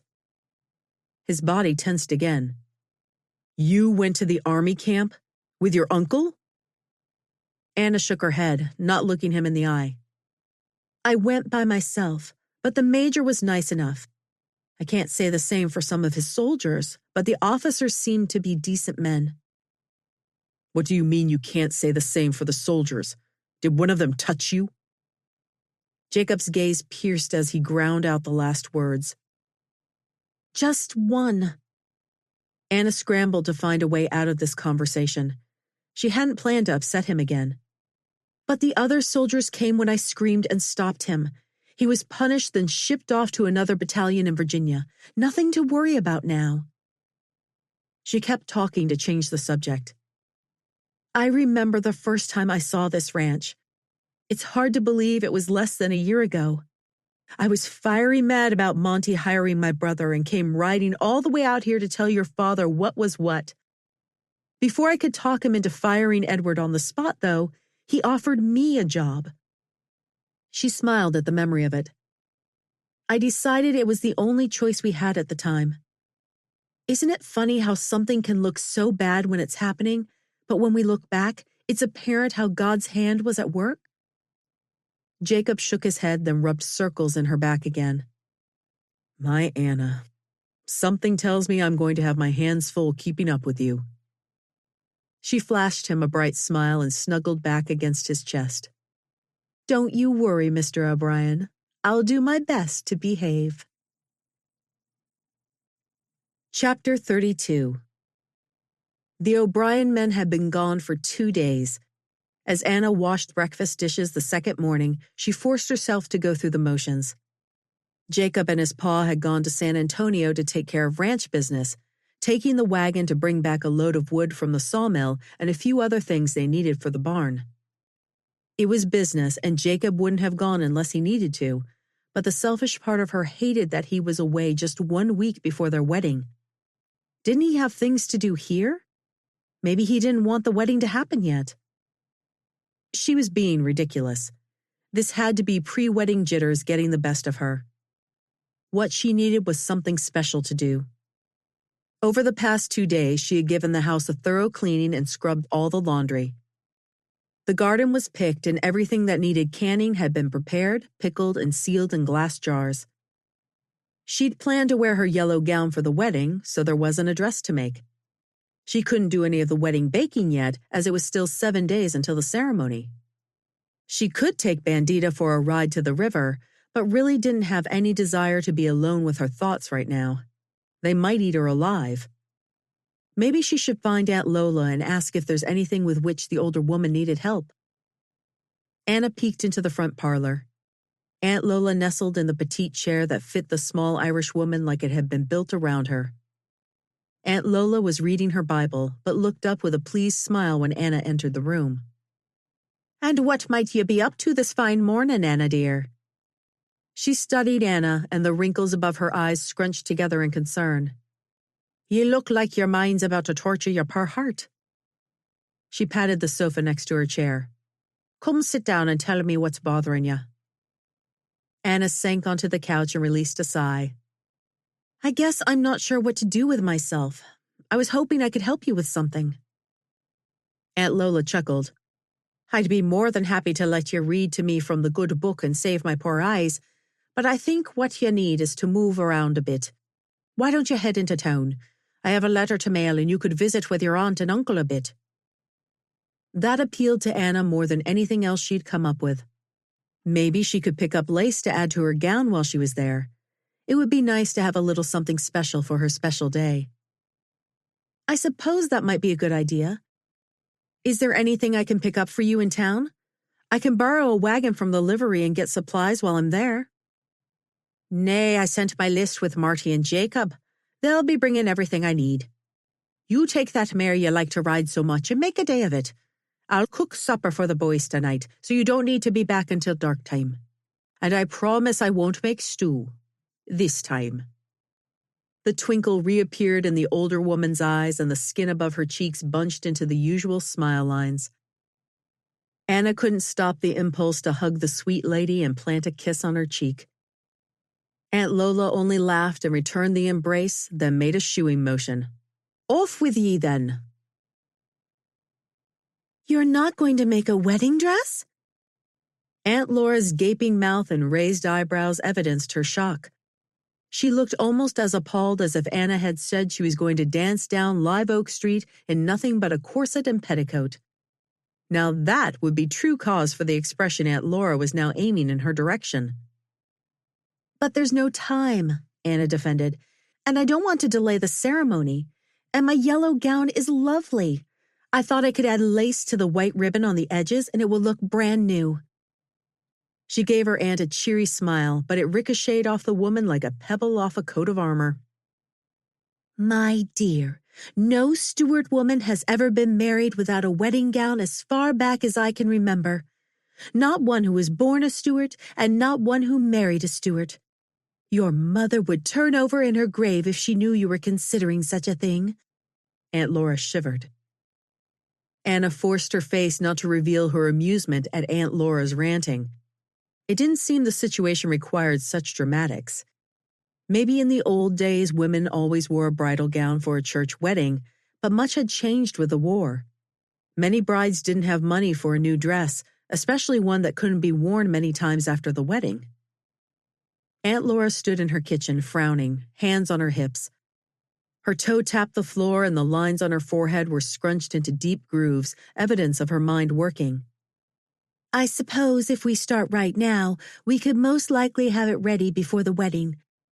I could work on the top half, and you could take the... Wait!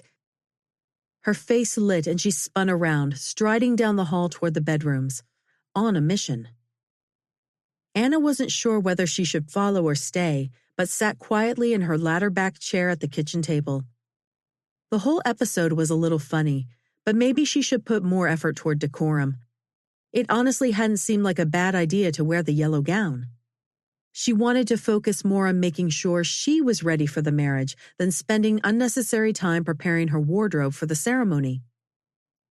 Within 2 minutes, Aunt Laura strode back into the room, carrying a large fluff of white material. I think I have the perfect thing. Her eyes shone as she gently laid her load on the table. Anna's jaw dropped. Her gaze roved the yards of material, then trailed back up to her aunt's face. Your wedding dress? Anna's voice squeaked. Aunt Laura nodded, a smile budding on her face. We'll need to add a flounce at the bottom to reach over your crinoline and maybe tweak a couple of seams, but I think it will be perfect. Anna rode home later that afternoon with a full heart and a spring in her step. Aunt Laura had been just the right medicine to settle her jitters and help Anna focus on what needed to be done before Saturday. Now it was time to get down to the doing. As she made her way down the long lane leading from the main road to the ranch, a brown object stopped in front of the barn. A wagon? Her heartbeat picked up its pace. She hadn't expected Jacob and Mr. O'Brien back until tomorrow or possibly Monday. Since it was a day's ride each direction to San Antonio, that would have left only one day to take care of all their business and pick up supplies. Still, it did look like their wagon. She pushed Bandita into a jog. They were too close to home to canter since the mare wouldn't have time to cool down afterward, but a jog wouldn't hurt anything.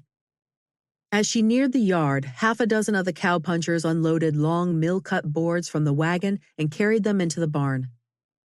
She scanned the faces for Jacobs. Edward, Bo, Donato, Miguel. No Jacob in sight. She sat back in the saddle, easing Bandita to a stop in front of the wagon, then slipped off the mare. Edward stepped forward to take her reins. Jacob's inside, sis. I'll take care of this girl if you want to go on in. Anna's pulse leapt, but she glanced at Edward's face. Are you sure? Yep. He gave her an impish grin, but didn't say anything more. She almost kissed his cheek, but stopped herself in time and settled for a hand on his arm. He might be her little brother, but he was doing his best to grow into a man and didn't need a mother hen to coddle him just now. You're the best. She scurried toward the house as quickly as she could while trying to appear somewhat ladylike. As she climbed the steps, the front door opened and Mr. O'Brien stepped out, settling a wide-brimmed hat on his head. Mr. O'Brien, she offered him a wide smile. Welcome home. Why, thank you, Anna. It's awfully good to be back.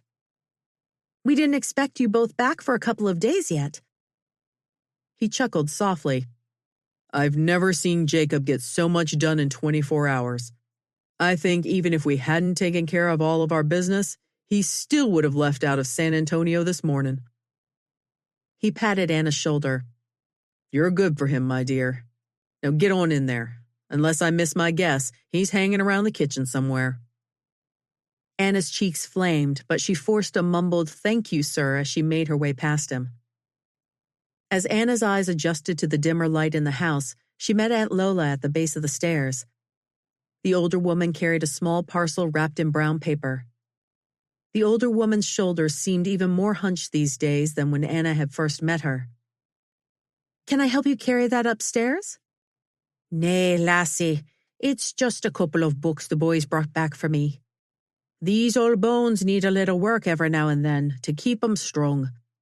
I think you might be needed elsewhere, though. Why don't you head on into the kitchen and see? Her blue eyes twinkled. Anna shrugged and shook her head as she headed down the hall. Everyone seemed eager to send her to the kitchen this afternoon. Stepping into the room that was her special domain, she stopped short at the sight of Jacob seated at the table in his usual chair, coffee in hand.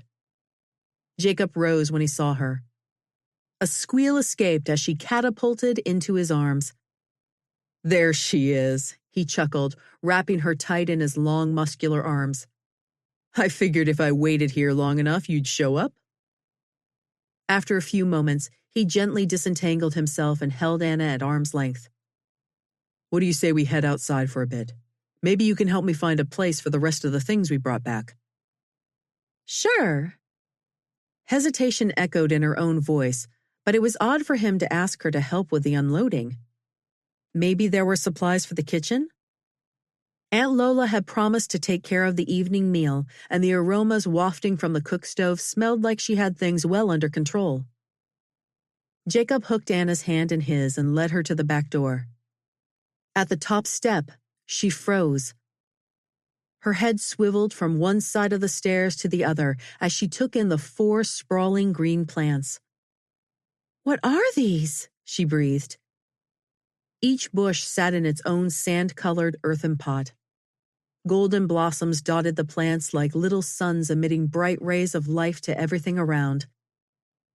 Yellow roses! Anna answered her own question, her eyes coming up to search Jacob's face. You brought us roses? I brought you roses, he corrected. And they were harder to come by than ice in the desert. Anna skipped down the last 2 stairs and stooped to caress one of the delicate blooms, inhaling its light aroma. They're amazing. She infused her tone with the reverence due to the gesture and stood to bestow a smile on her future husband. How much trouble had he gone through to get 4 perfectly formed yellow rose bushes? His hands slipped into his trouser pockets and he ambled down the steps to join her. The storekeeper I ordered them from said they're considered the flower of friendship and joy. I figured that was pretty appropriate for a wedding gift, since I'll be marrying my best friend. His words warmed Anna's chest like nothing else he could have said. She planted a kiss on Jacob's cheek. A princess rewarding her knight in shining armor. Chapter 33. Anna stared at her reflection in the mirror of Aunt Laura's little apartment above the mercantile. You're the most beautiful bride I've ever seen. Aunt Laura fastened the last 2 buttons on Anna's stunning white gown. Oh, Aunt Laura, it's the dress that's so beautiful. Thank you so much for letting me wear it. Darling, I'm not just letting you wear it. It's yours to keep and pass down to your own daughter. I'm sure not planning to use it again. She chuckled. The gown was made of light muslin with a close-fitted bodice and a full skirt, layered with 3 lace-trimmed flounces. Aunt Laura had expertly added the bottom layer for Anna to accommodate the extra fullness of the current crinoline styles. The entire gown was covered with a sheer ecru organdy jacket with a lace ruffle around its edging. The effect was stunning, and the wreath of daisies crowning the veil in her hair created the perfect finishing touch. Examining herself in the mirror, a little shiver ran down her arms. It had only been 2 weeks since the special ride to the river, but it seemed like a lifetime had passed. Today was the day she would become Mrs. Jacob O'Brien. Today she would marry the most wonderful man she'd ever met, her best friend. A knock sounded on the bedroom door, and Aunt Laura opened it. Edward poked his head inside. How's it coming, sis? Good, I'm almost ready. She grabbed Edward's arm and pulled him into the room. Wow, you look beautiful. His voice held a mixture of surprise and awe. Anna giggled. You don't have to sound so shocked. He pulled a hand from behind his back and pushed a bouquet of yellow roses toward Anna. "These are from Jacob." Anna held them to her nose, inhaling deeply. Tears pricked her eyes at the beauty of the simple gesture, and she remembered the sweet words Jacob had said when he gave her the rose bushes. "I'll be marrying my best friend." She blinked to clear her eyes and turned back to her brother. He stood with his hands in his pockets, looking down at his boots as they scuffed the floor. He looked awfully handsome in his borrowed white cotton shirt with high neckline, vest and matching trousers, and long black cutaway coat. His cowboy boots, cleaned and polished, peeked out from underneath the pants. "I think Jacob's getting nervous, so you better hurry. Either that or he's just plain hot. I know I sure am." Edward tugged at his collar for effect. Anna spun back to the mirror to make sure everything was in place and straightened the gold cross around her neck.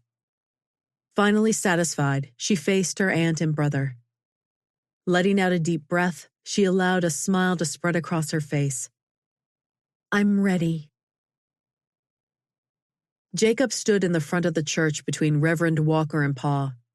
He was trying his best to remain calm and collected on the outside, but the longer Anna took, the tighter his stomach coiled.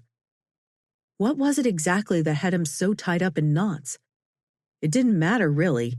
He was just ready for the shindig to be over. At last, a hushed commotion near the back of the church caught his attention, and Anna appeared on the arm of her brother.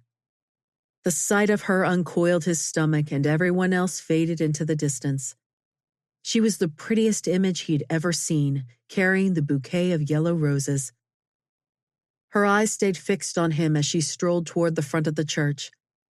His chest constricted as the reality of the situation settled over him. This woman was about to become his wife. This beautiful, amazing woman would be bone of his bone, flesh of his flesh.